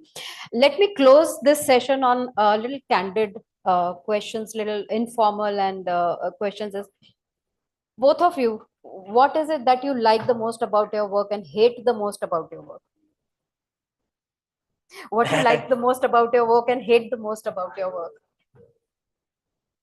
Not one with strong hates and dislikes and likes and dislikes, but nowadays I enjoy putting together the design strategy more than rather than drawing the drawings myself. How to put together a complex brief.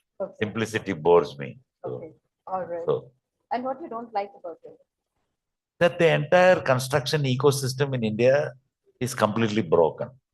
So instead of designing for the highest common factor, which we should be doing, we are designing for the lowest common denominator.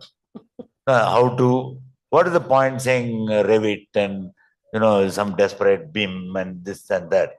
That fellow on that construction guy on the site, if he has to lay out a column grid, he says 2D drawing there though. First, he doesn't care about your 3D model and clash detection and full colorful stuff and all that. So the gap between technology and the gap between physical knowledge of how to execute. And I think that's a fundamental mistake India has made. Take the parallel of the car industry in India, for instance, right? The automobile industry. Till about the 90s, we used to get only dabba cars, right? The hammer together by hand. After 2 weeks after you bought it, things will start rattling. Nothing works properly, and it's always a disappointment.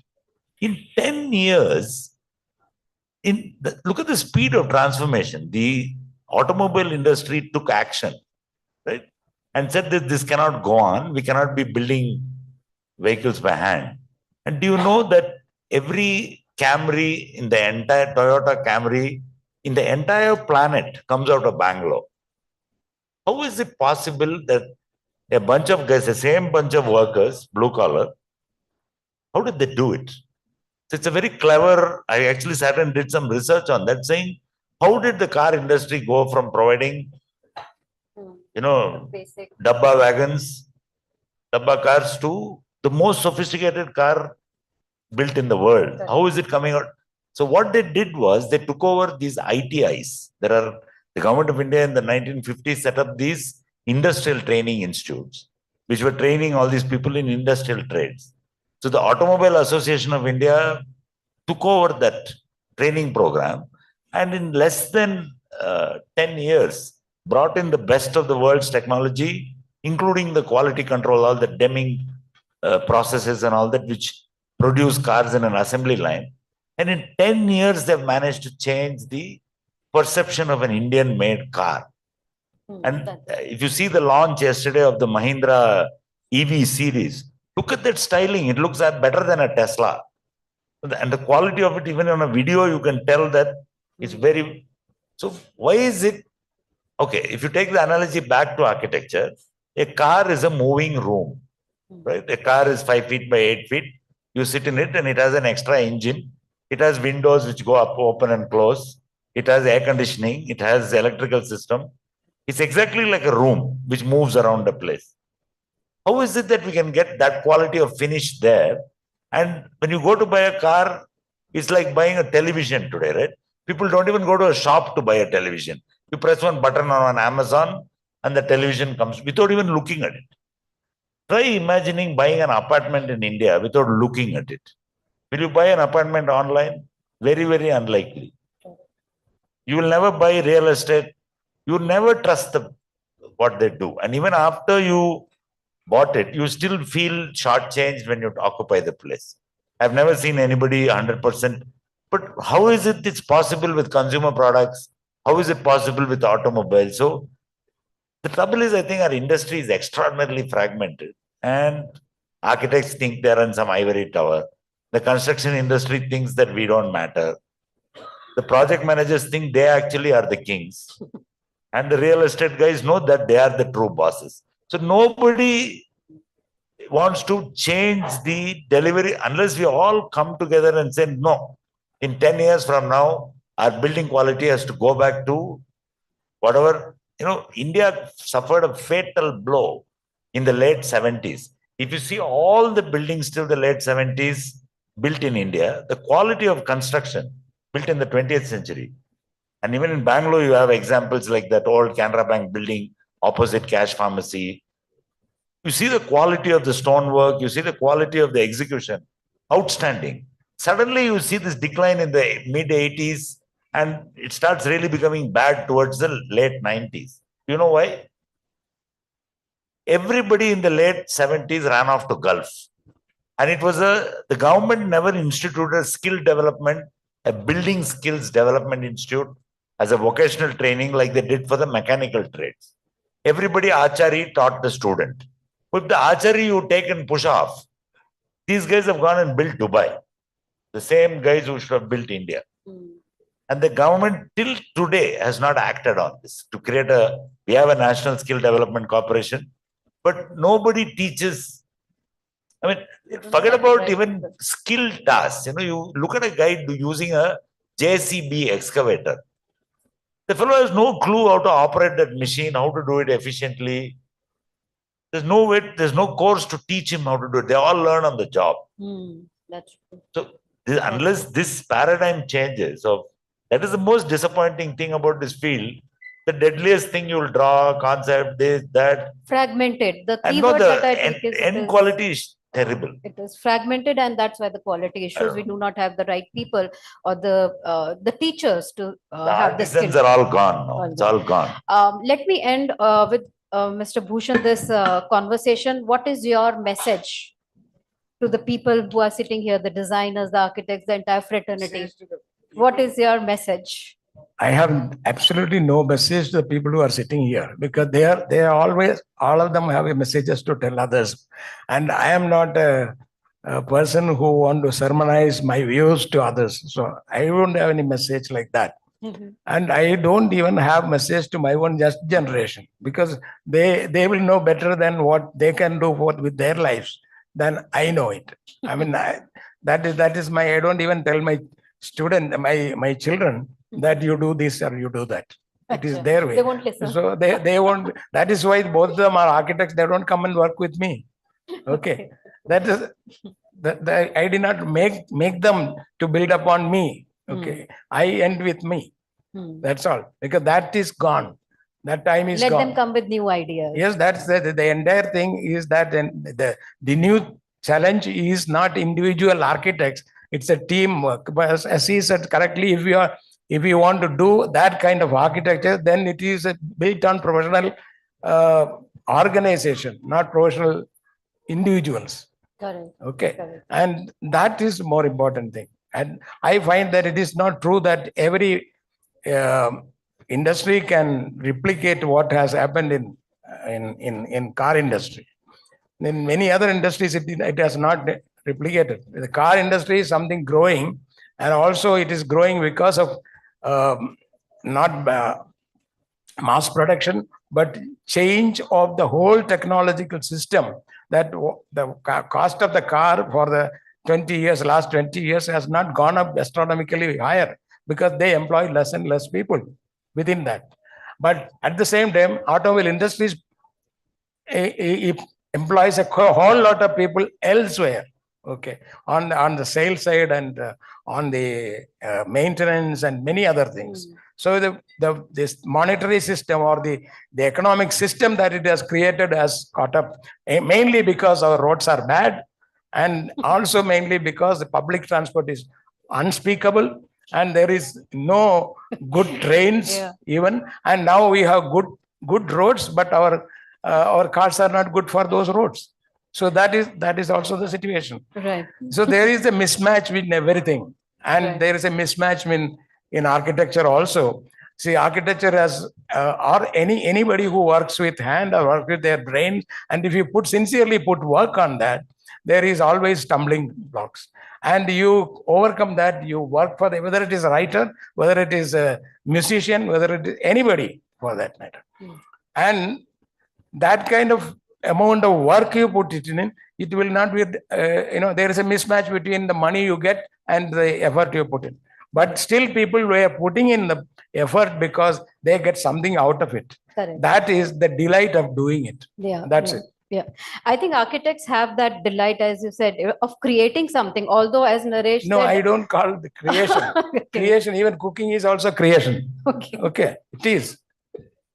Okay. So you can't belittle anything. And I find my fabricator who did that, which I showed you, the kind of shells which we creating, and the fabricator who is less than 7 standards guy, he is as much creative. That's right. I think the takeaway from this conversation is that the industry is fragmented. A lot more needs to be done, as Naresh said, at the individual level, at the industry level. But I think a lot of changes are happening, as Bhushan said. Change is what is constant, and as long as we are moving in the right direction, and the entire design fraternity is here, we are talking about subjects, we are talking about the challenges. I think that's the right step in the right direction, as long as we are talking about it. So thank you so much, Architect Bhushan, for being here with us, and Architect Narasimhan for being here with us and sharing your candid thoughts with us. Thank you so much. It was nice talking to you. Thank you so much, ladies and gentlemen. Please give them a big round of applause. I request Sapna to kindly please hand over the token of appreciation to both of them, please. And एक time पे रास्ते अच्छे थे, गाड़ी अच्छे नहीं थे. अभी गाड़ी अच्छे है, लेकिन roads उतने अच्छे नहीं है. लेकिन sir spoke about mismatch. There shouldn't be any mismatch in terms of love shown to them. They've been really, really wonderful in terms of the session. So can you please show some more love over here, everybody in this room? Let's match up with the brilliance that they have. Thank you so much. We'll do a nice photo with all three of you together.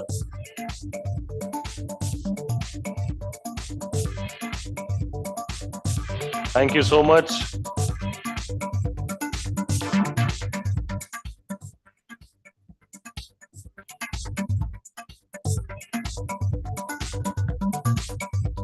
Thank you so much to both of you.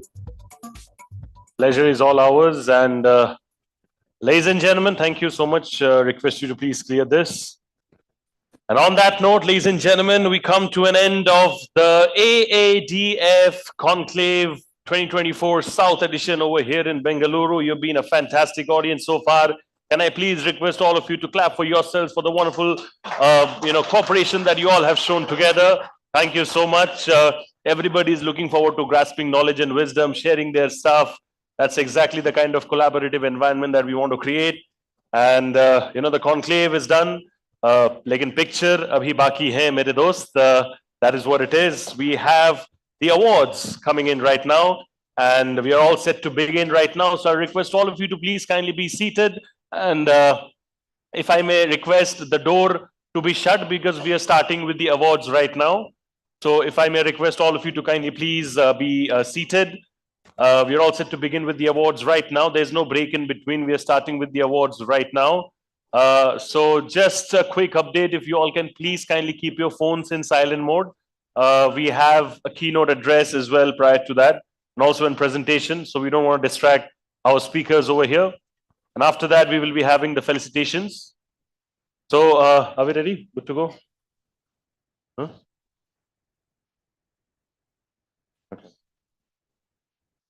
So, ladies and gentlemen, the conclave is done, and now we are all set to get going with the felicitations and awards. So thank you so much, and a very good evening to all of you over here. Thank you so much for being with us over here in large numbers, and a lot of you were there yesterday as well. So it's like double dhamaka for a lot of you over here in terms of entertainment, knowledge, and a lot more.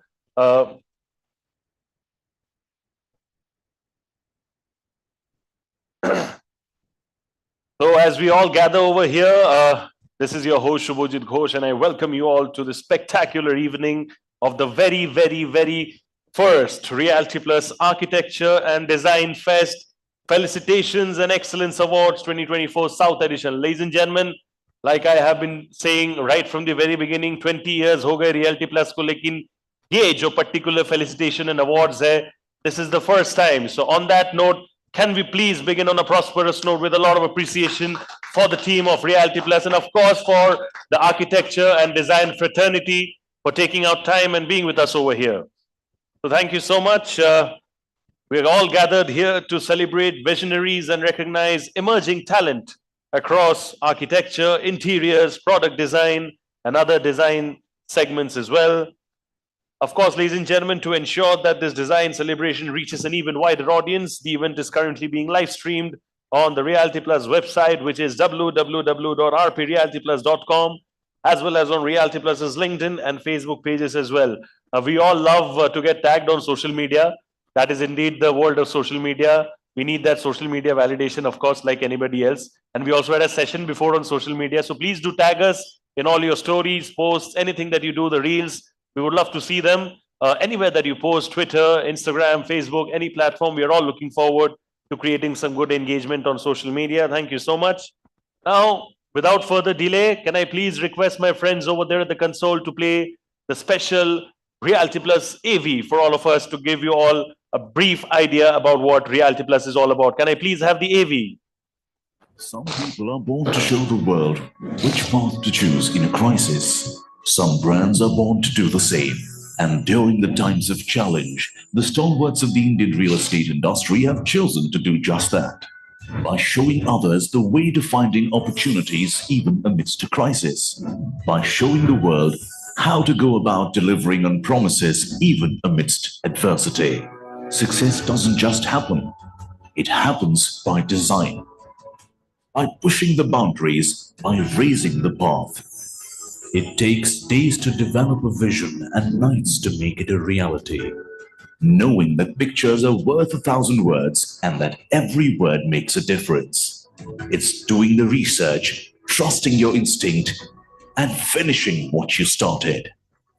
For the past 19 years, Realty Plus has been turning obstacles into opportunities, keeping the industry informed on the latest developments.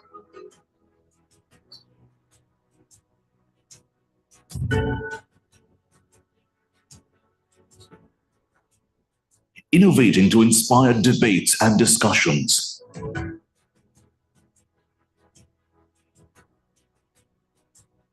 Bringing forth the perspectives of the industry leaders.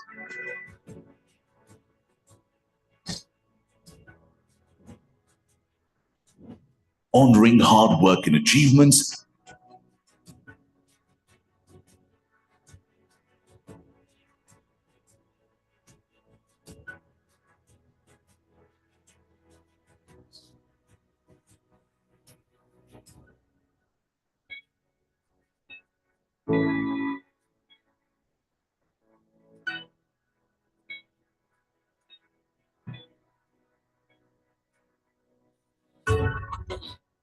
Keeping the industry connected.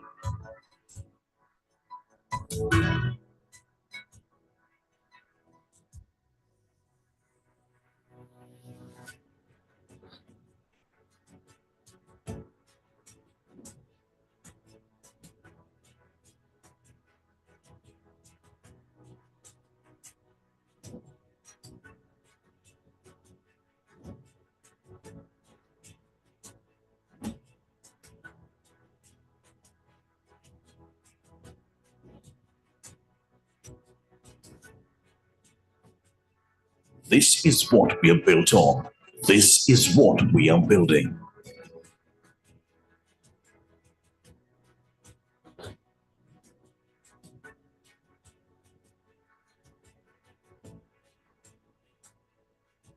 We are Realty Plus, and we lead the way.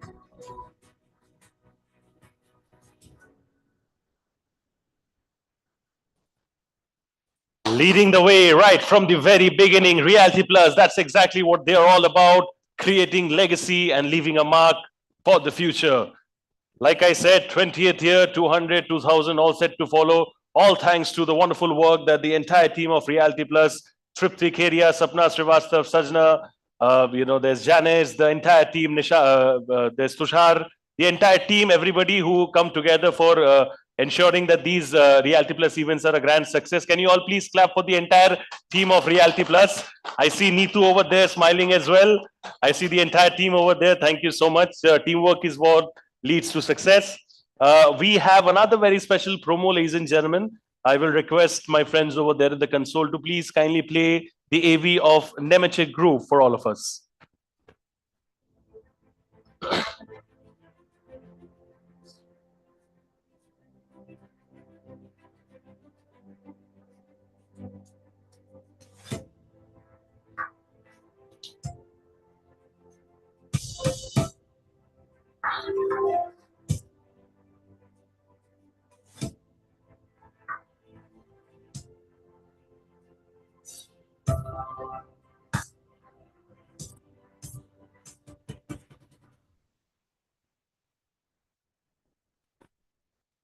Can I please have all of you appreciating the Nemetschek Group, please, for all the wonderful work that they have been doing. Thank you. No event, like I truly believe, award show, seminar, conclave is really possible without the support of partners. It's very important that I thank our partners from the bottom of our heart for their extended support. Ladies and gentlemen, conclave partner for the day, Box, co-partner, Nemetschek Group, event associate partner, Prographer, business media partner, BW Business World, online media partner, exchangeformedia.com, and of course, organized by the team of Realty Plus. Give it up for Realty Plus, please, ladies and gentlemen. A lot of you might be wondering over here, ki award shuru hua hai, 5 minute hua hoga, but at least come se come 10 times I've made all of you clap for Realty Plus. This is a secret drill that I'm doing with all of you. because we are having the felicitations and we are also having the awards right after that. So we need all of you to engage and clap loudly so that यहाँ से लेके Bangalore airport, somebody was talking about T1 and T2, वहां तक शोर जाना चाहिए in terms of clapping. So are you all ready for that, Bangalore? Are you all ready for this over here? Can I have some noise coming in from all of you? Yes, yes. और जोर से आप लोग yes बोल सकते हो. Yes, yes, yes. You know, ये सब energy feel होता है. मैं भी as an anchor energized हो जाता हूँ. Thank you so much. All right, so prior to the awards and the felicitations, we have a special keynote address, ladies and gentlemen. Please help me in welcoming architect T.M. Thomas, founder and director, Thomas Associates Architects, as he delivers the keynote address for the day. To tell you all a little bit about Sir, with over 50 years of distinguished experience, architect Thomas has redefined architecture in India, seamlessly blending traditional design principles with modern innovation. A graduate of Madras University and a fellow of the Indian Institute of Architects, he further honed his expertise in tropical architecture at the Architectural Association London and gained international experience as well in the UK. Under his leadership, Thomas Associates, headquartered in Bengaluru, has delivered landmark projects across IT campuses, corporate offices, residential townships, malls, luxury hotels, iconic works like the UB City, Leela Palace Bengaluru, Forum Mall, Prestige, Golfshire, and Salarpuria Knowledge Capital showcase his visionary approach in the true sense of the term, serving clients such as the Prestige Group, Embassy Group, Tata Realty, and Godrej Estates as well. He has been absolutely instrumental in shaping urban infrastructure in India. Please, ladies and gentlemen, make some noise as I welcome architect Thomas on stage over here, please. Thank you, sir, for joining us. It's our honor and privilege to have you over here. Thank you. And on that note, I pass it over to you. Anything that you want. Hi.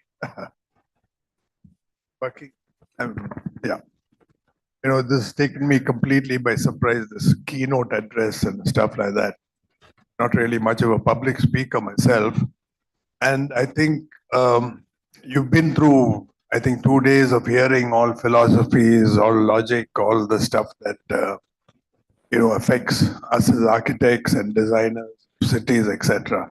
So I'd keep my statement to a few things that really has been bothering me about the state of architects as such in the country, that we have really, you know, I mean, Naresh was saying a lot about how we're not recognized, not really personally recognized as a profession. We're not recognized. The word architecture itself has been usurped by, you know, lots of other professions and used for whatever purpose that they use.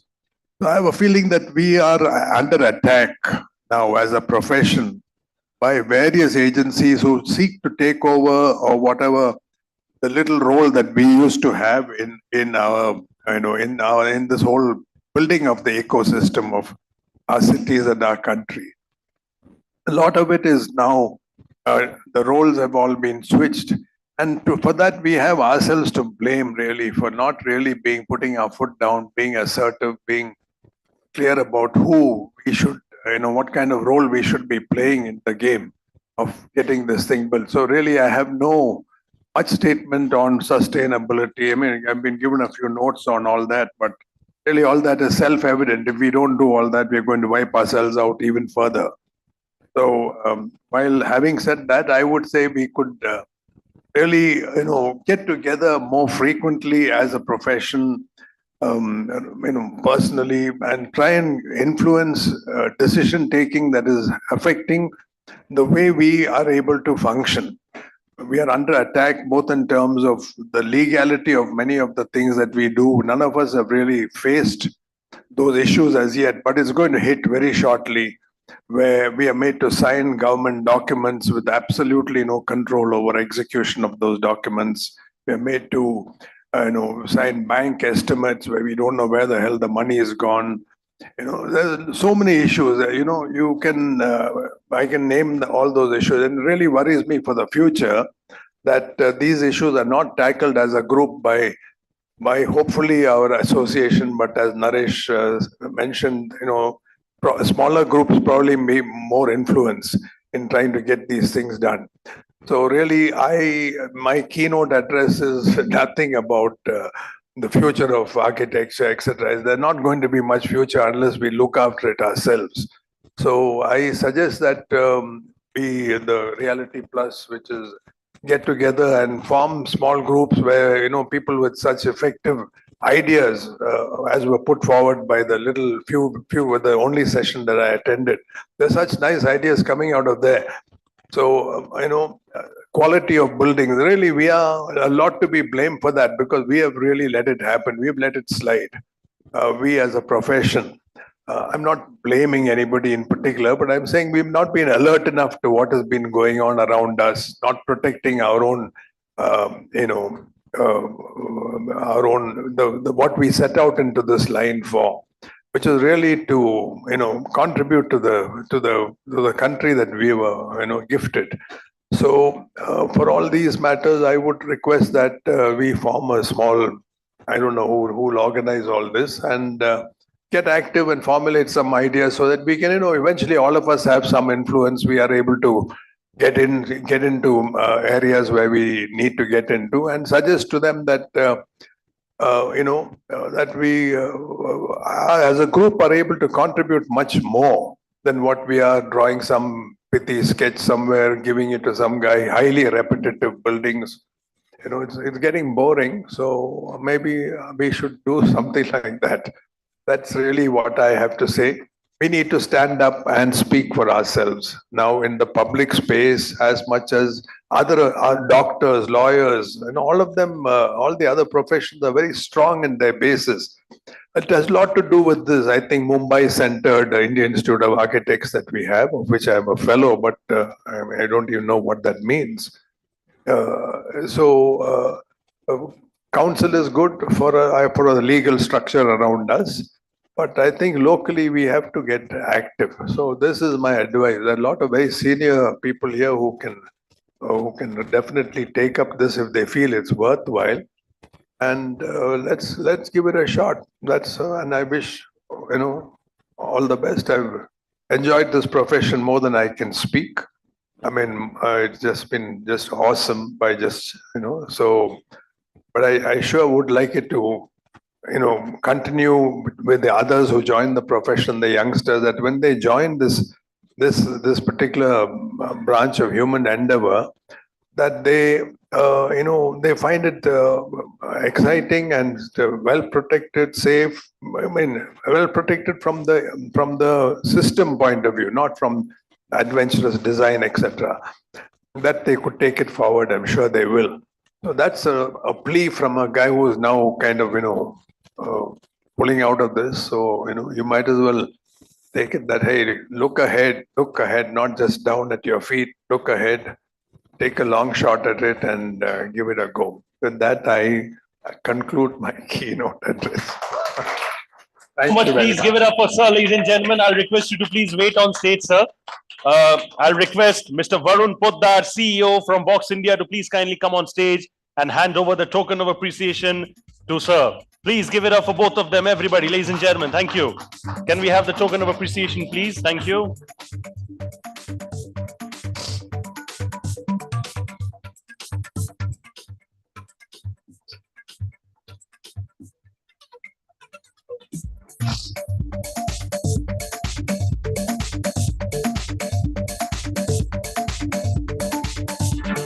Thank you so much, sir, for that wonderful, wonderful keynote address. We're truly humbled and privileged with your presence over here. Thank you so much. We had an interesting, thank you so much. I request you to please take your seats. Thank you. We had the most perfect keynote address to get going before the felicitations and the awards. But prior to that, ek chota sa aur jhalak hai. We have a special presentation right now, ladies and gentlemen. It's time for an engaging presentation, like I said.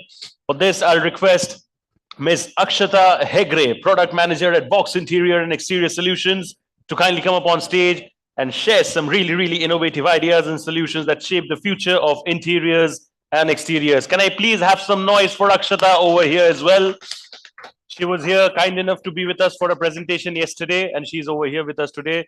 So perfect, the kind of loyalist people that we want. Thank you. Thank you so much. Thank you so much. Good evening, one and all. Thank you all for being here. And I have a 10-minute slot, so I will not take much time.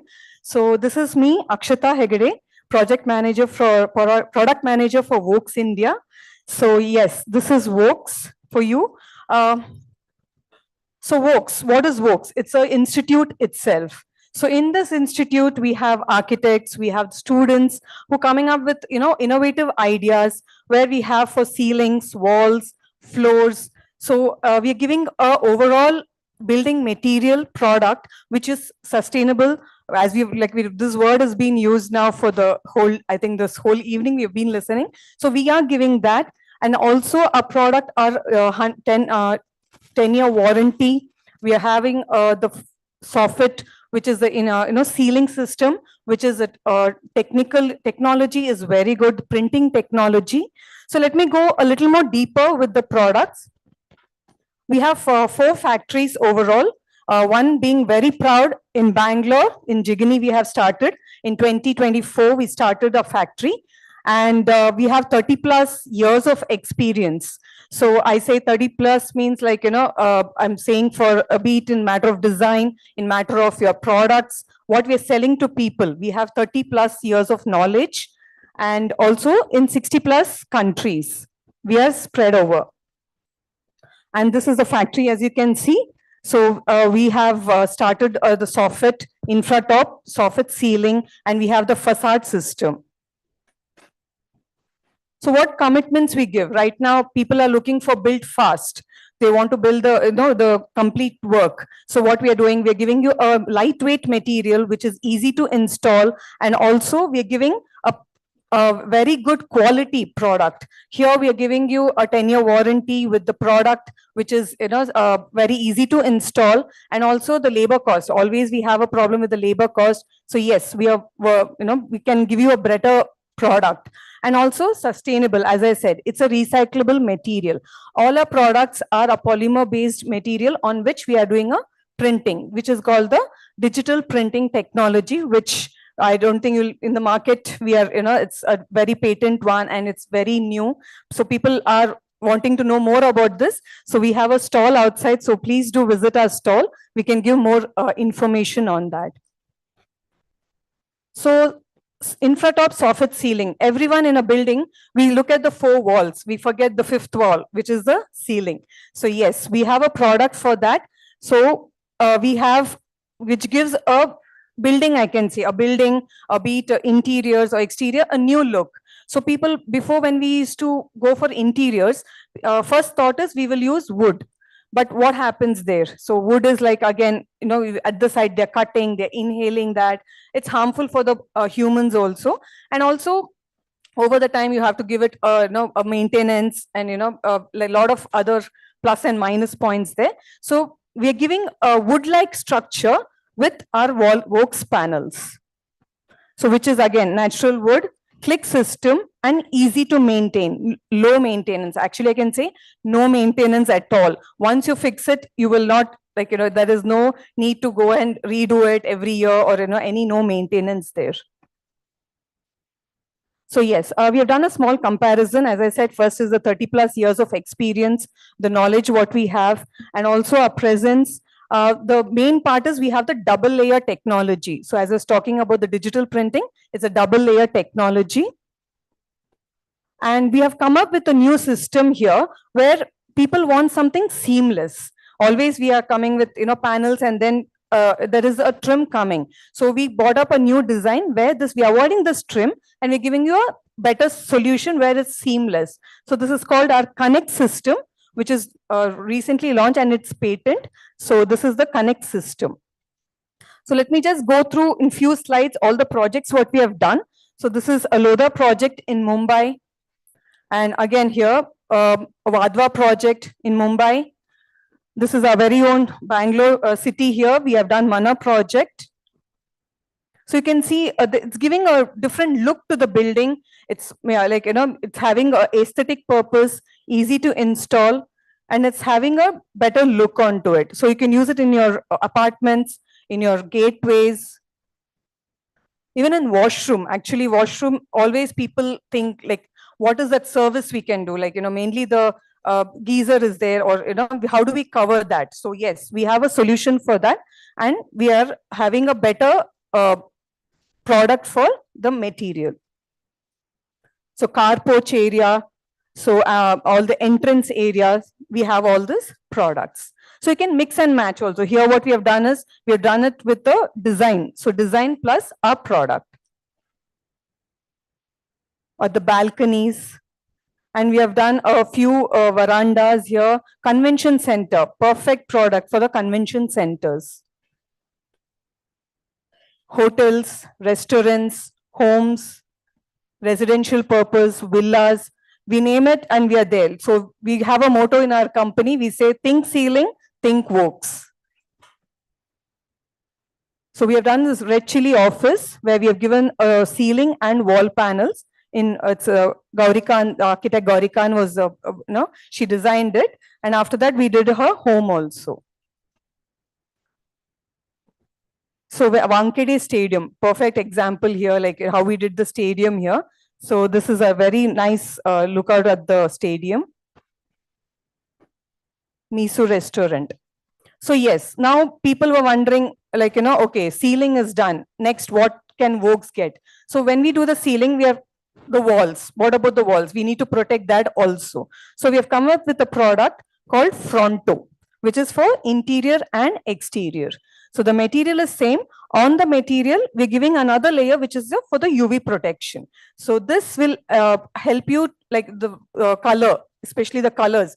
Always we tell, like, over the time we see the color fading.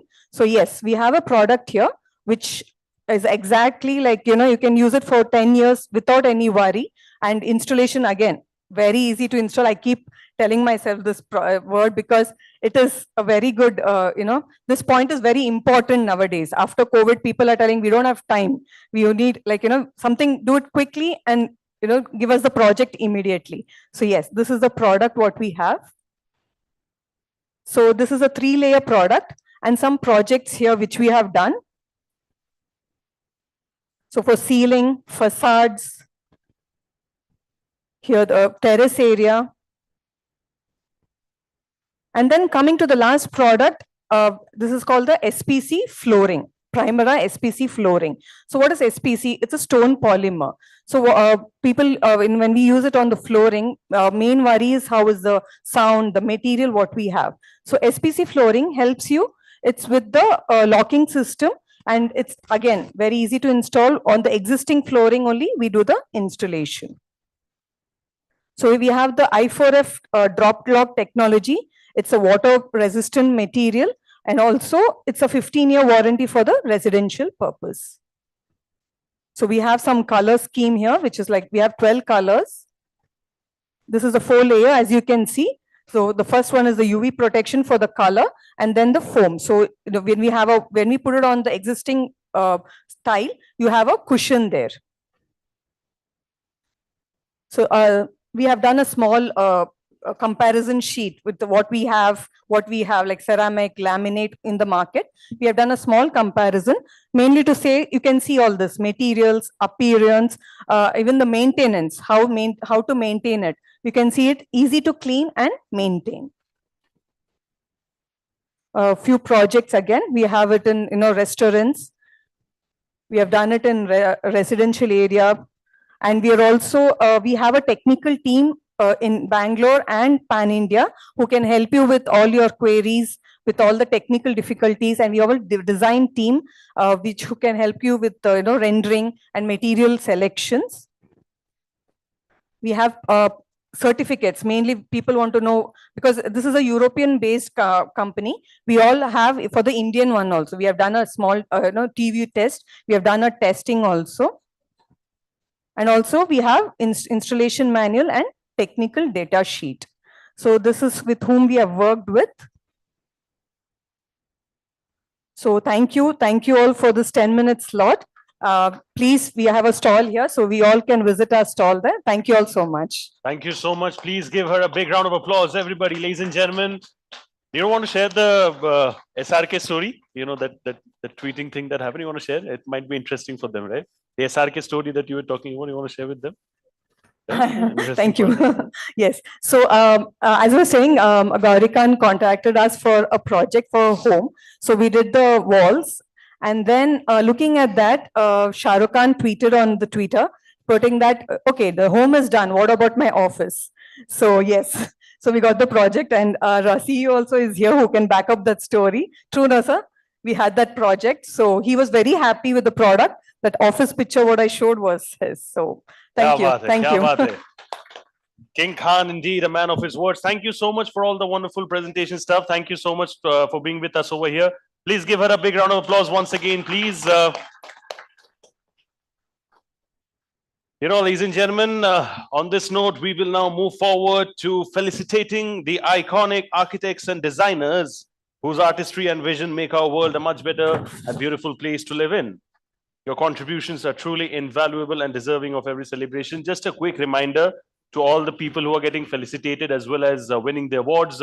We will request you to please wait with us right till the very end, because we have some special group photos happening. We want all the winners and all the people who are getting felicitated for the group photo. That is very important. It's a memorable moment, and we don't get all of you together under one roof. Of course, everybody has a busy schedule. So please kindly be with us right till the very end. Thank you. And on that note, you know, to kind of take forward the felicitations, I would like to welcome on stage Tripti Keria, publisher and business head, Realty Plus, and Sapna Srivastav, editor, Realty Plus, for the felicitations. Can I please have both of you on stage for the felicitations? Can you please give all of them a big round of applause, ladies and gentlemen?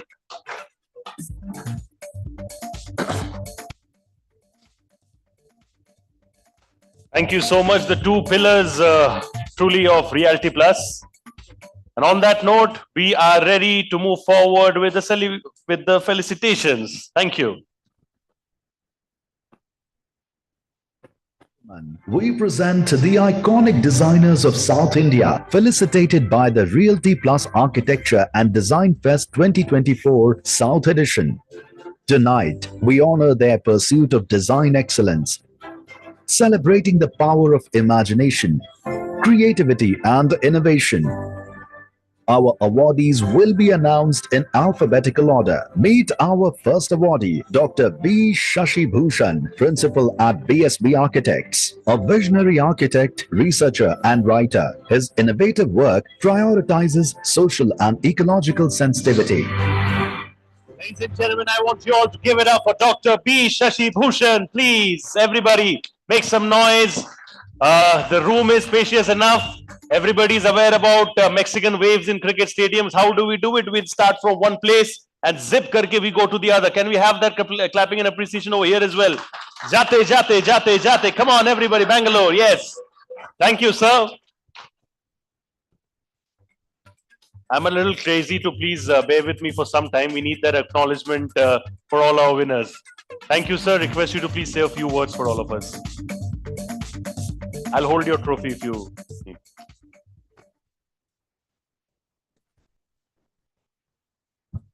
It's working. Thank you, Realty Plus, for pursuing with me and getting me this award, or whatever you call it. Okay. I only say that I don't con. But so don't call me icon. Thank you so much. इतना मैं जरूर बोल सकता हूं कि sir को felicitation नहीं मिला, फेलिसिटेशन को सर मिला है. That is what it is. Thank you so much, sir. Congratulations to you. And on that note, we will quickly move on to our next felicitation, please. Congratulations to Professor Architect Krishna Rao Jaisim, founder of Jaisim Fountainhead, for his remarkable contributions to sustainable architecture. His visionary approach blends buildings with nature, creating spaces that honor both the environment and human connection. Thank you so much, sir. Professor Architect Krishna Rao Jaisim, founder of Fountainhead. And of course, with all my heart, I can say the youngest person in this room. Please give it up for him. I have a big complaint. You were talking about being the oldest. You need the photo, huh? Sorry.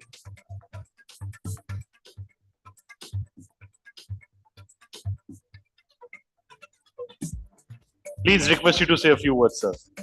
Namaskar to Reality Plus, all you fellows here, all the icons are sitting around. Cheers to all of us. Let's join for a drink. Love it, the vibe that we always want, sir. Thank you so much. Honor and pleasure. This is your felicitation, sir. Thank you. Need help? Fine. Thank you. On that note, we will quickly move on to our next felicitation, please. Next, we honor Lester Rosario, founder of Kamath and Rosario Architecture. His bold designs blend innovation with cultural context, creating timeless spaces that inspire and enrich our built environment. Many congratulations to Lester Rosario, founder of Kamath and Rosario Architecture. Congratulations, sir. Very well done. We are very happy with your presence over here. Thank you.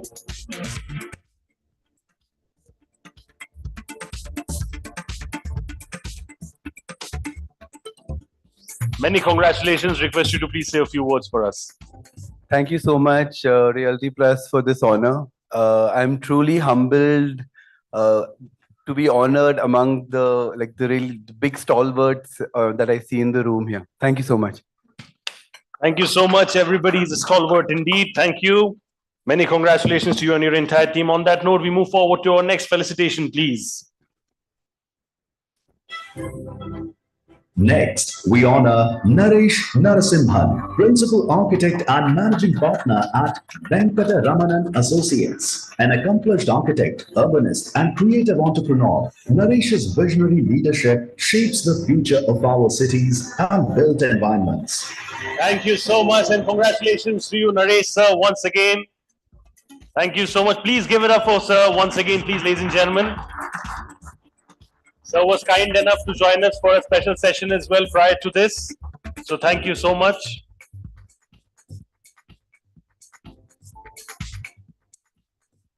Requesting you to please say a few words for us, sir. I think I've spoken too much this evening already. So I have very little left to say, except that I think I'm again repeating what I said earlier. I think we should come together in a new formation. I think the old formations are gone.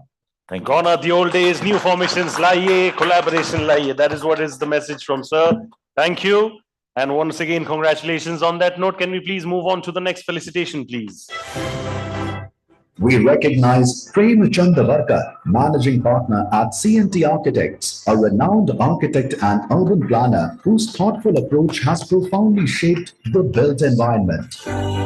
Thank you so much and many congratulations to you, Prem sir. Please, Prem sir ke liye thoda prem yahan pe dikhaiye. Make some noise, everybody over here. Thank you.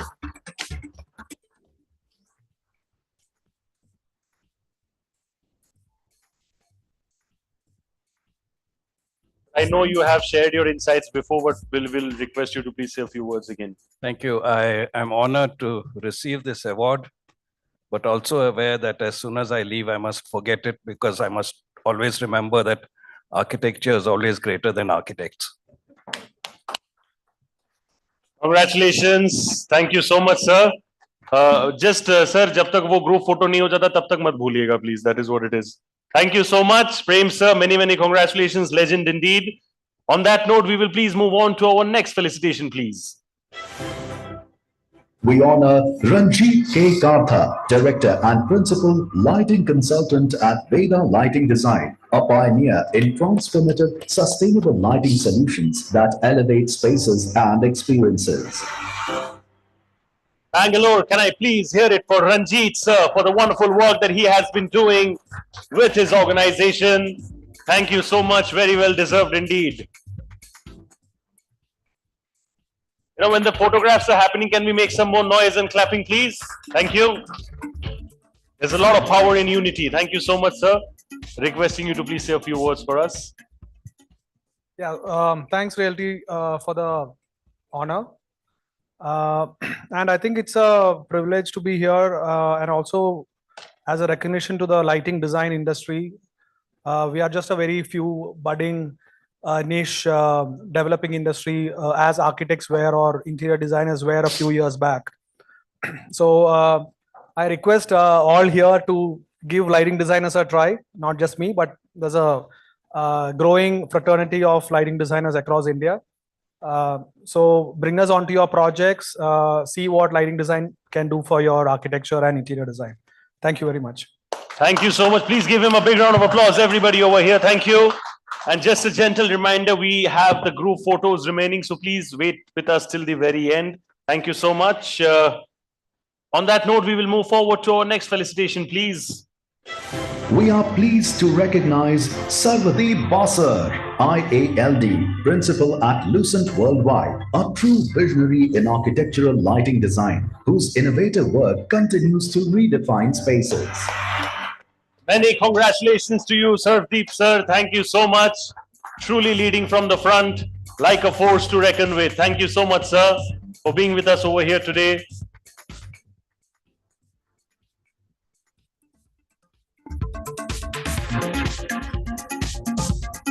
Thank you, sir. We are humbled with your presence. Please request you to say a few words for us. I'm the one who's humbled with getting award or being recognized along with such a wonderful fraternity. And what I'd like to say is that आप अच्छी building बनाते रहें, हम उसको light लगाते रहें. Thank you. अच्छे building बनाते रहे, light हम लोग भी करते रहे. Better love story than Romeo and Juliet indeed. Thank you so much. Sir, I will have to call you back, please, because we have the group photo. So can I please request all our winners over here to please kindly come on stage with their trophies. Can I please request all of you to join over here for the special group photo? All of you over here, please. Thank you so much. बुरा मत मानिएगा sir, थोड़ा extra cardio करा लिया आपसे, माफी.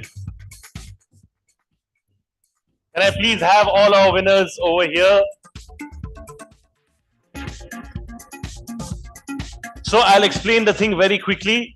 We got done with the felicitations. Now we are having a group photo with the ones who were felicitated. After that, we are having the awards.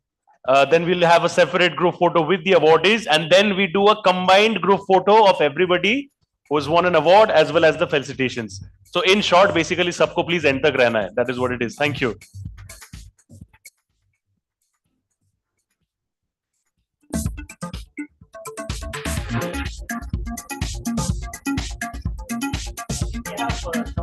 Right? Okay.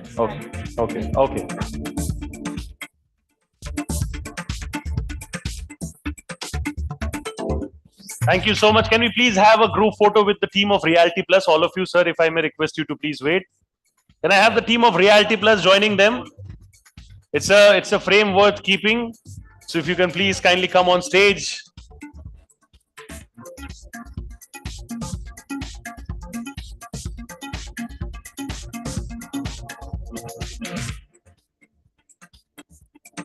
इतना सन्नाटा क्यों है भाई? You know, Bollywood works in places where nothing else does. Thank you so much, sir. Thank you to all of you. I'll request Tripti and Sapna to take their seats. Thank you so much, sir. Thank you so much. Means a lot. Thank you. I'll request Tripti, Sapna, everybody to please take their seats. Thank you so much. Ladies and gentlemen, we now move forward to the much awaited AADF Excellence Awards 2024, the South edition over here in Bengaluru. The presentation, we are all set to begin with a special AV of the eminent jury members, the people who have worked behind the screens to ensure that we select the best winners who are the most deserving in their respective categories. So on that note, may I please request my friends over here at the console to kindly please play the jury AV for all of us.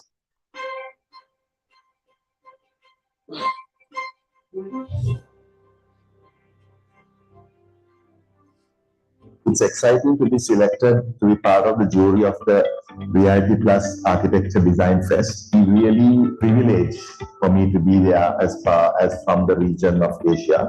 Also, I would be looking at innovation, new use, new techniques, spatial exploration, texture, color, playing with light, playing with shade, and really I'll be looking for exciting schemes to really catch my eye.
Thank you so much. Can I please request everybody to clap loudly for our jury members? Your own hard work and resilience blended with their vision and selection has resulted in all your victories today. So please, once again, zor se taali ho jaye for all our jury members who have worked behind the scenes for this wonderful day.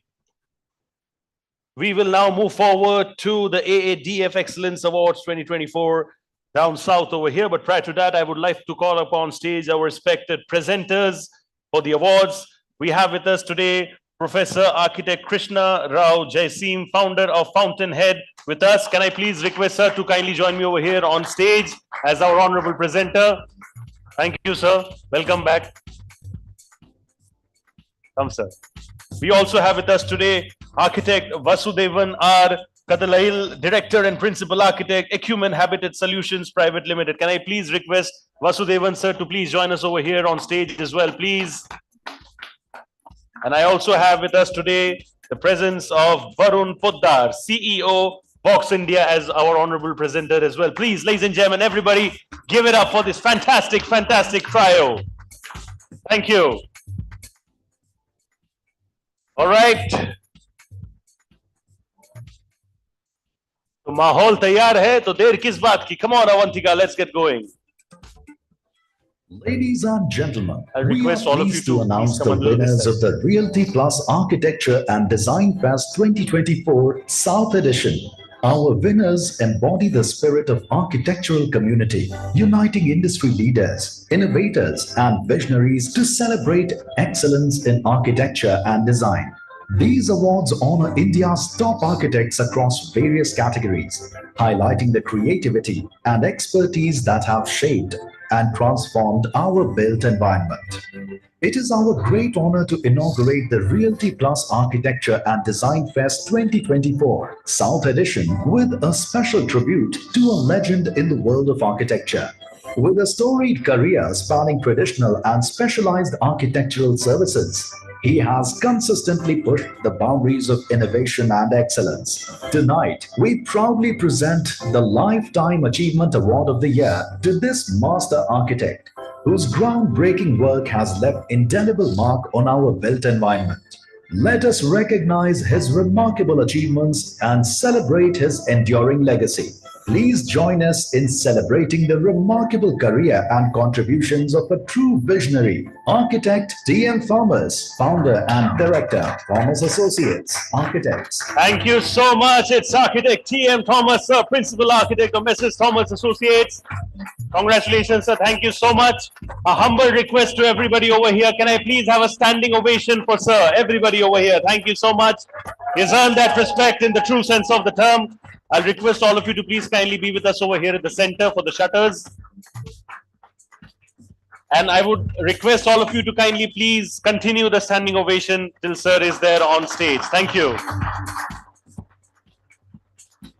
What a legacy indeed. He deserves every bit of it in the true sense of the term, inspiring immensely for the future generation. Thank you so much, sir. Honor and privilege. Thank you. Thank you. Please continue to give it up for sir. Thank you. On that note, we will now move forward to our next awardee, please. Next, we present the Architectural Design Project of the Year Institutional, honoring exceptional innovation and design in institutional spaces. And the award goes to Pony, Oscar and Rahul Architects for Dr. B.R. Ambedkar, Telangana State Secretariat. Congratulations to Pony, Oscar and Rahul Architects for this. I request Architect Dr. Pony Concesao and Architect Oscar Concesao to please join us on stage. Congratulations, sir. Congratulations, ma'am. Very happy to see you both again. We'll do a group photo a little over here in the middle, please.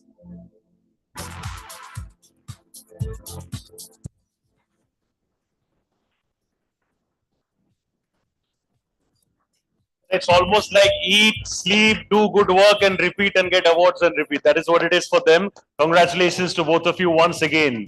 Great to see you winning once again. Thank you so much. God bless and best wishes always. Thank you. On that note, we will quickly move on to our next awardee, please.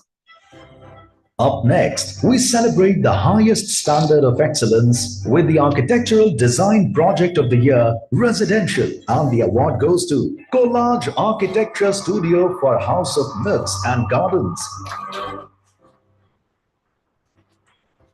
And RSP Design Consultants for Birla Tisya. Congratulations to Collage Architecture Studio and RSP Design Consultants. I'll first request winners of Collage Architecture Studio, Advita Suvarna, Principal Architect Studio Head, Rohit Vednikar, Project Architect, and Gayatri Naragaura, Project Architect. Our winners on stage, please.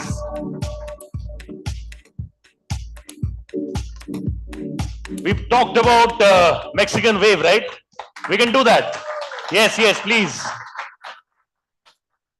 So let me be the director for the time being. मैं क्यों दूंगा आप लोग को and आप लोग ताली बजाना चालू कर सकते हो. Thank you. On that note, many congratulations to both of you. Very well done. I'll now request our winners from RSP Design Consultants to please kindly join us over here on stage. Can I please request Lara Kariappa, Senior Manager, Geeta Pillai, Director, Design and Projects, Ashwin Ashok, Senior Manager, Communications, all of you over here on stage, please, to accept the award on behalf of RSP Design Consultants. Do we have our winners over here?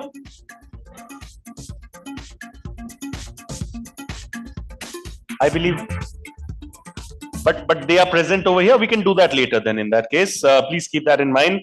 On that note, we'll quickly move on to the next award, please, and we'll play this AV later once they are inside. Next, we honor the pinnacle of Okay. Let's hold on. Let's hold on. Live event hai, lekin film ke set ki tarah chalate isko. Our actors, our winners are over here. So can I please have all of you give them a huge shout out, everybody? Can I please request our winners from? Can I please request all of you to join us over here on stage? Our winners from RSP Design Consultants. I request Lara Kariappa, Senior Manager, Geeta Pillai, Director, Design and Projects, and Ashwin Ashok, Senior Manager, Communications on stage. Please, many congratulations to you and your entire team. Please give them a big round of applause, ladies and gentlemen.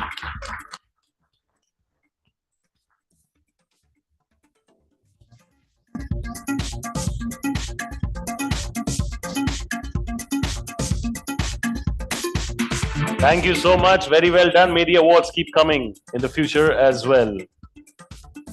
Congratulations. Thank you so much. On that note, we will now move forward to our next winner, please.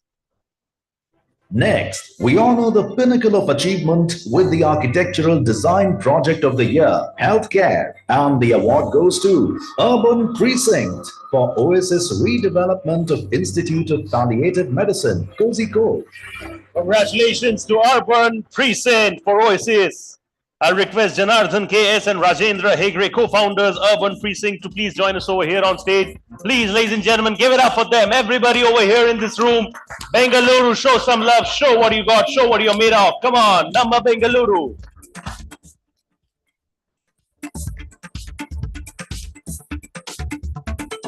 And we have such beautiful, pure smiles. Just for those pure smiles, please, Tali bajate rahiye. Not much of a hard work. Come on. Congratulations. Love it. Love it. Thank you. Just a gentle reminder, please be with us, all of you, till the very end for the group photo. And also please tag Reality Plus everywhere on your social media stories, posts, reels, whatever you do. We will be very happy to see them. Thank you. On that note, we'll quickly move on to our next winner, please. Next, we honor the creme de la creme in hospitality design. Please join us in recognizing excellence at its finest in the Architectural Design Project of the Year Hospitality category. And the award goes to Thomas Associates for DoubleTree by Hilton, Kalyani Developers, Whitefield, Bangalore. No brownie points for guessing it. Thomas Associates. Give it up for them, please. I request DM Thomas, founder, Tilak Thomas, principal architect, Ziva Mehtani, director, business strategy and growth. Yes, sir. I know, but then we would want them to kind of join us on stage again. Thank you. We have the entire team over here. Give it up for them, please, ladies and gentlemen.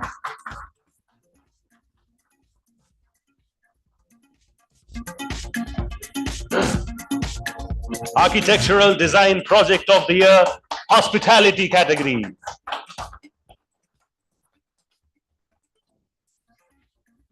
Many congratulations to you all.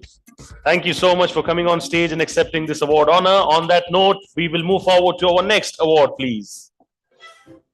Recognizing extraordinary achievement in Architectural Firm of the Year, Industrial and Warehousing, we honor the innovative firms that have revolutionized the industry with their cutting-edge designs, sustainable practices, and functional expertise. And the award goes to DSP Design Associates. Bengaluru, give it up for DSP Design Associates. Once again, can I please request Geetika Jain, Design Director, DSP Design Associates, to please join us over here on stage. I have a team member as well joining us over here. Please give it up for both of them. Everybody, ladies and gentlemen, make some noise. Thank you. Many congratulations to you and your entire team. Thank you.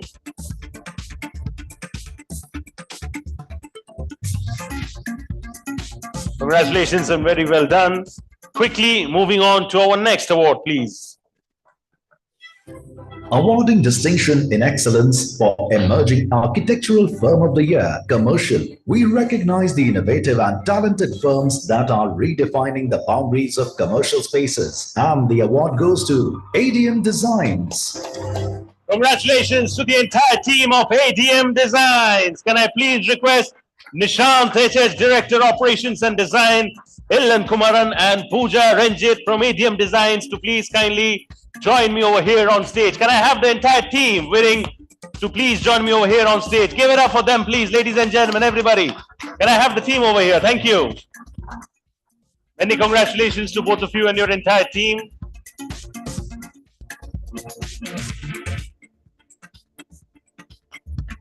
Can we have the appreciation going in as well? Thank you.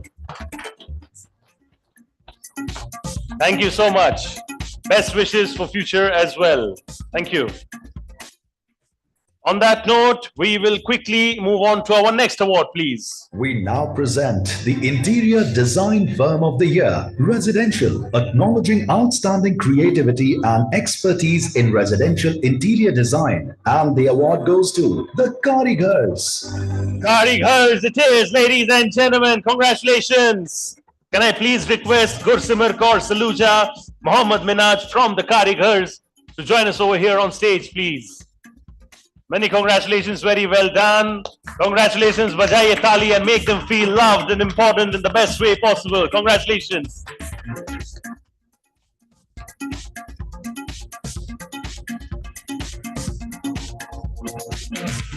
Can we have some appreciation going in, please, everybody? This is an award show. Let's keep rolling.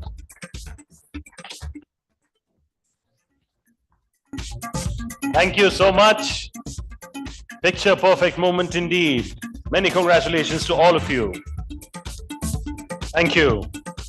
On that note, we will now quickly move forward to our next award, please. Next, we recognize exemplary leadership in Interior Design Project of the Year, Offices, celebrating innovative and functional office designs that set new standards in workplace environments. And the award goes to Studio Agara for Dentsu Office. Studio Agara, ke liye bajaye zor se taali, everybody, for Dentsu Office. Can I please request Swati Mittal, partner from Studio Agara, to please join us over here on stage. Please give it up for the lady who's coming over here, please. Let's show some love and respect. Thank you so much. Very well done. Many congratulations to you and your entire team.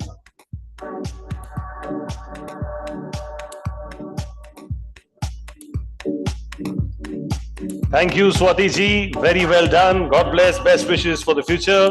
And on that note, we will move forward to the next award, please.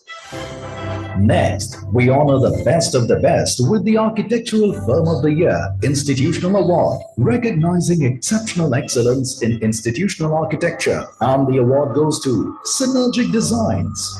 Best of the best indeed, everybody. Synergic Designs ke liye bajaye zor se taali, Bengaluru. Can I please have Raghunanda S.A., architect planner from Synergic Designs on stage, please. Welcome, sir. Congratulations. Very well done. Let's acknowledge his presence. Everybody over here, please make some noise. Let's keep the clapping and appreciation going in. Thank you. We want those videos to come out really, really nice for all our fellow winners. Thank you, sir. Wishing you many more wins and accolades going forward in the future. On that note, we will quickly jump to the next award, please. Next, we pay tribute to outstanding performance with the Architectural Firm of the Year Residential Award, recognizing excellence in residential architecture. And the award goes to Right Inspires. Right Inspires it is. Right, they can never go wrong. And of course, this award is inspiring for them and everybody from the team. Give it up for Right Inspires. We have architect Acharya, lead project architect from Right Inspires over here on stage. Please give it up for both of them, everybody, ladies and gentlemen.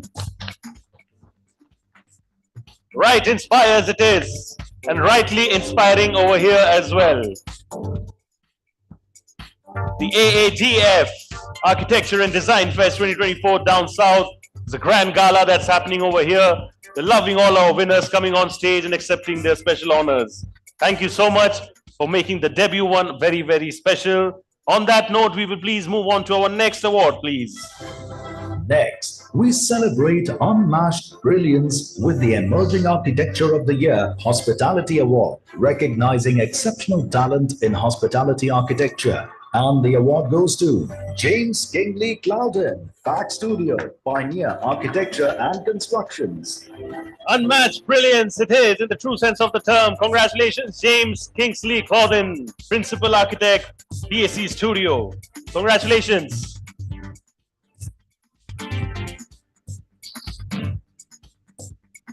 इनके smile, इनके dapper look, इनके award, everything के लिए सब लोग combine करके please बजाइए जोर से ताली. We can never really stop. Come on, congratulations.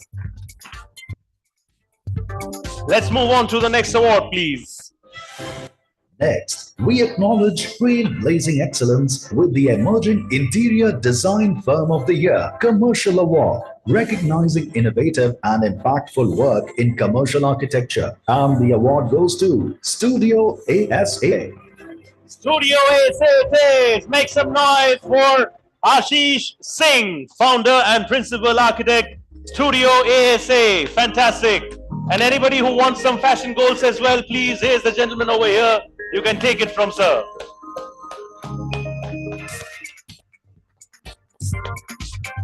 Congratulations, Ashish ji. Very well done. Many congratulations and wishing you all the best for your future accolades as well. Thank you. On that note, we will swiftly move on to our next award, please. Next, we celebrate the ultimate achievement with the Architectural Firm of the Year Commercial Award, recognizing outstanding excellence in commercial architecture. And the award goes to Thomas Associates. Thomas Associates के लिए बजाइए जोर से ताली. Can I please have the team joining us over here from Thomas Associates? We'll have Thomas sir as well joining us for this one. Makes it really, really special when he comes on stage. We definitely feel something is missing when he's not coming on stage. That's the legacy that he has.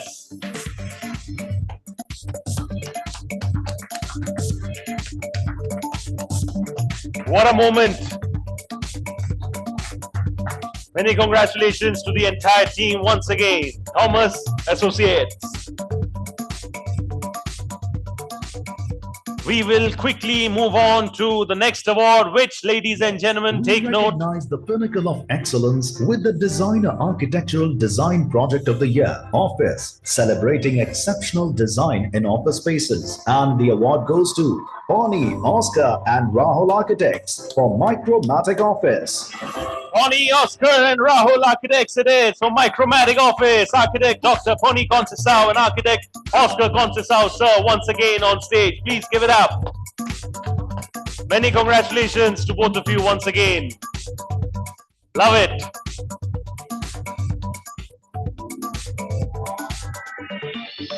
Thank you so much. Many congratulations. Very, very well done. And on that note, gentle reminder once again, all the people who have been felicitated, all the people who are winning right now, we will be having a combined group photo with all of you together, and we have a separate group photo with the winners, with the trophies as well. Ladies and gentlemen, the final award on its way.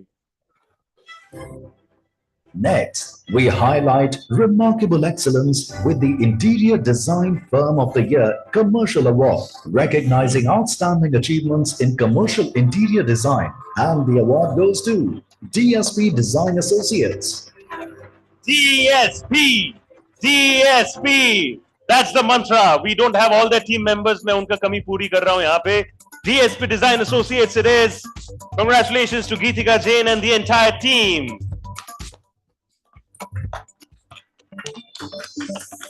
Many congratulations to all of you. Very well done.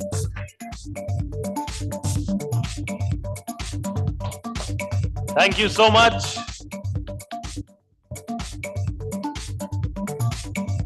I'll request both of you to please wait on stage, and all our winners for this segment, may I please invite all of you on stage with your trophies. The trophy is yours. Please flex it in the best way possible on stage. We'll do a nice group photo with all of you, the winners of this segment.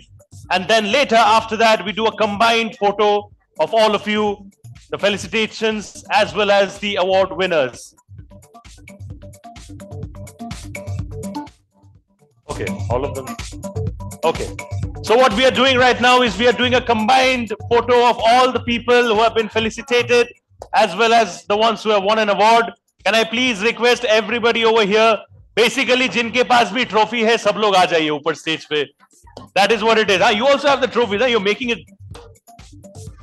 Can I have all the people having the trophies and felicitations on stage, please? Thank you. And I'll also request Tripti Khedia and Sapna Srivastav to join them as well after the group photo is done. Then we'll do a separate photo with the Reality Plus team as well. Yeah, so we need our photographers' help for the arrangement. हम लोग हर बार इतना बड़ा stage इसलिए बनाते हैं ताकि सबको accommodate कर सके. We are very accommodative people in general. Can I please request you, sir, to get the frame sorted? Yeah. I'm sure we all have done class photographs, right, in school? It's pretty much like that. Yeah, please. We all are, kids at heart.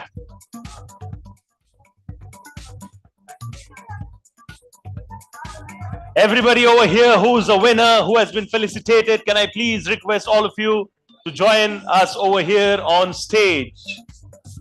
We have a special group photo, which is a truly unmissable frame in the true sense of the term. So let's get going with this.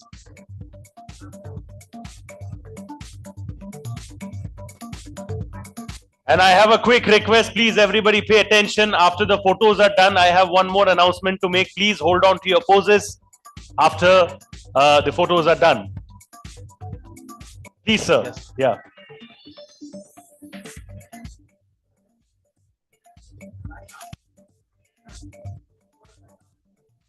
Thank you. So we'll first do, can we please get the photos done? Yeah. First video? Okay, first video.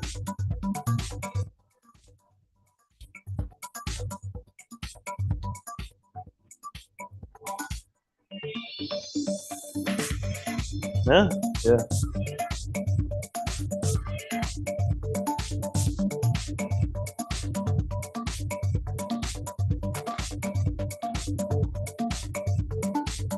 Are you satisfied, sir? You will not complain and beat me, right, after that?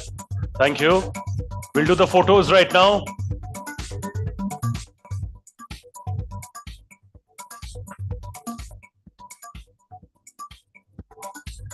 After the photos are done, everybody please don't move. I'll request all of you to please stay there. I'll request Tripti and Sapna, the Reality team, to please join us over here on stage as well, please. Okay. Sapna, you can maybe join over there. Anyway, you both are two pillars, right? दो pillars अलग-अलग दो कोने में रहते, right? Decide for yourself whatever is convenient.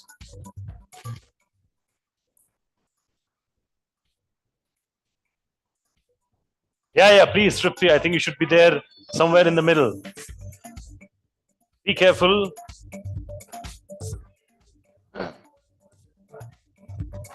Thank you. Everybody, class photograph time. On a countdown of 1, 2, 3, smile. And after this photo as well, please don't move.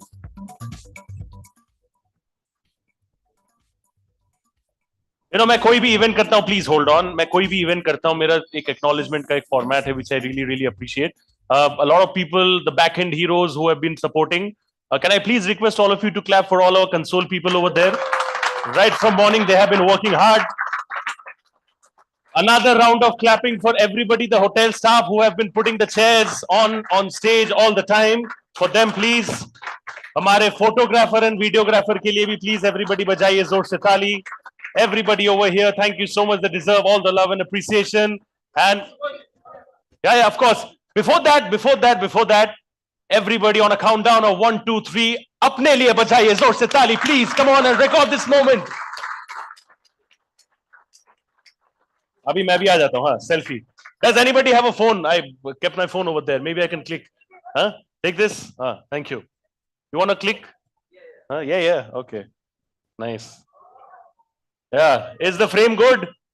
I am a little crazy and wild, so maybe make some noise, everybody. Are you all ready? Are you all happy? Thank you so much. Very happy and delighted to host all of you. Thank you so much. See you all next year. God bless. Take care. Stay safe. And thank you. And congratulations to all of you. That's it. Your host, Shubhajit Ghosh, honor and privileged. Yeah.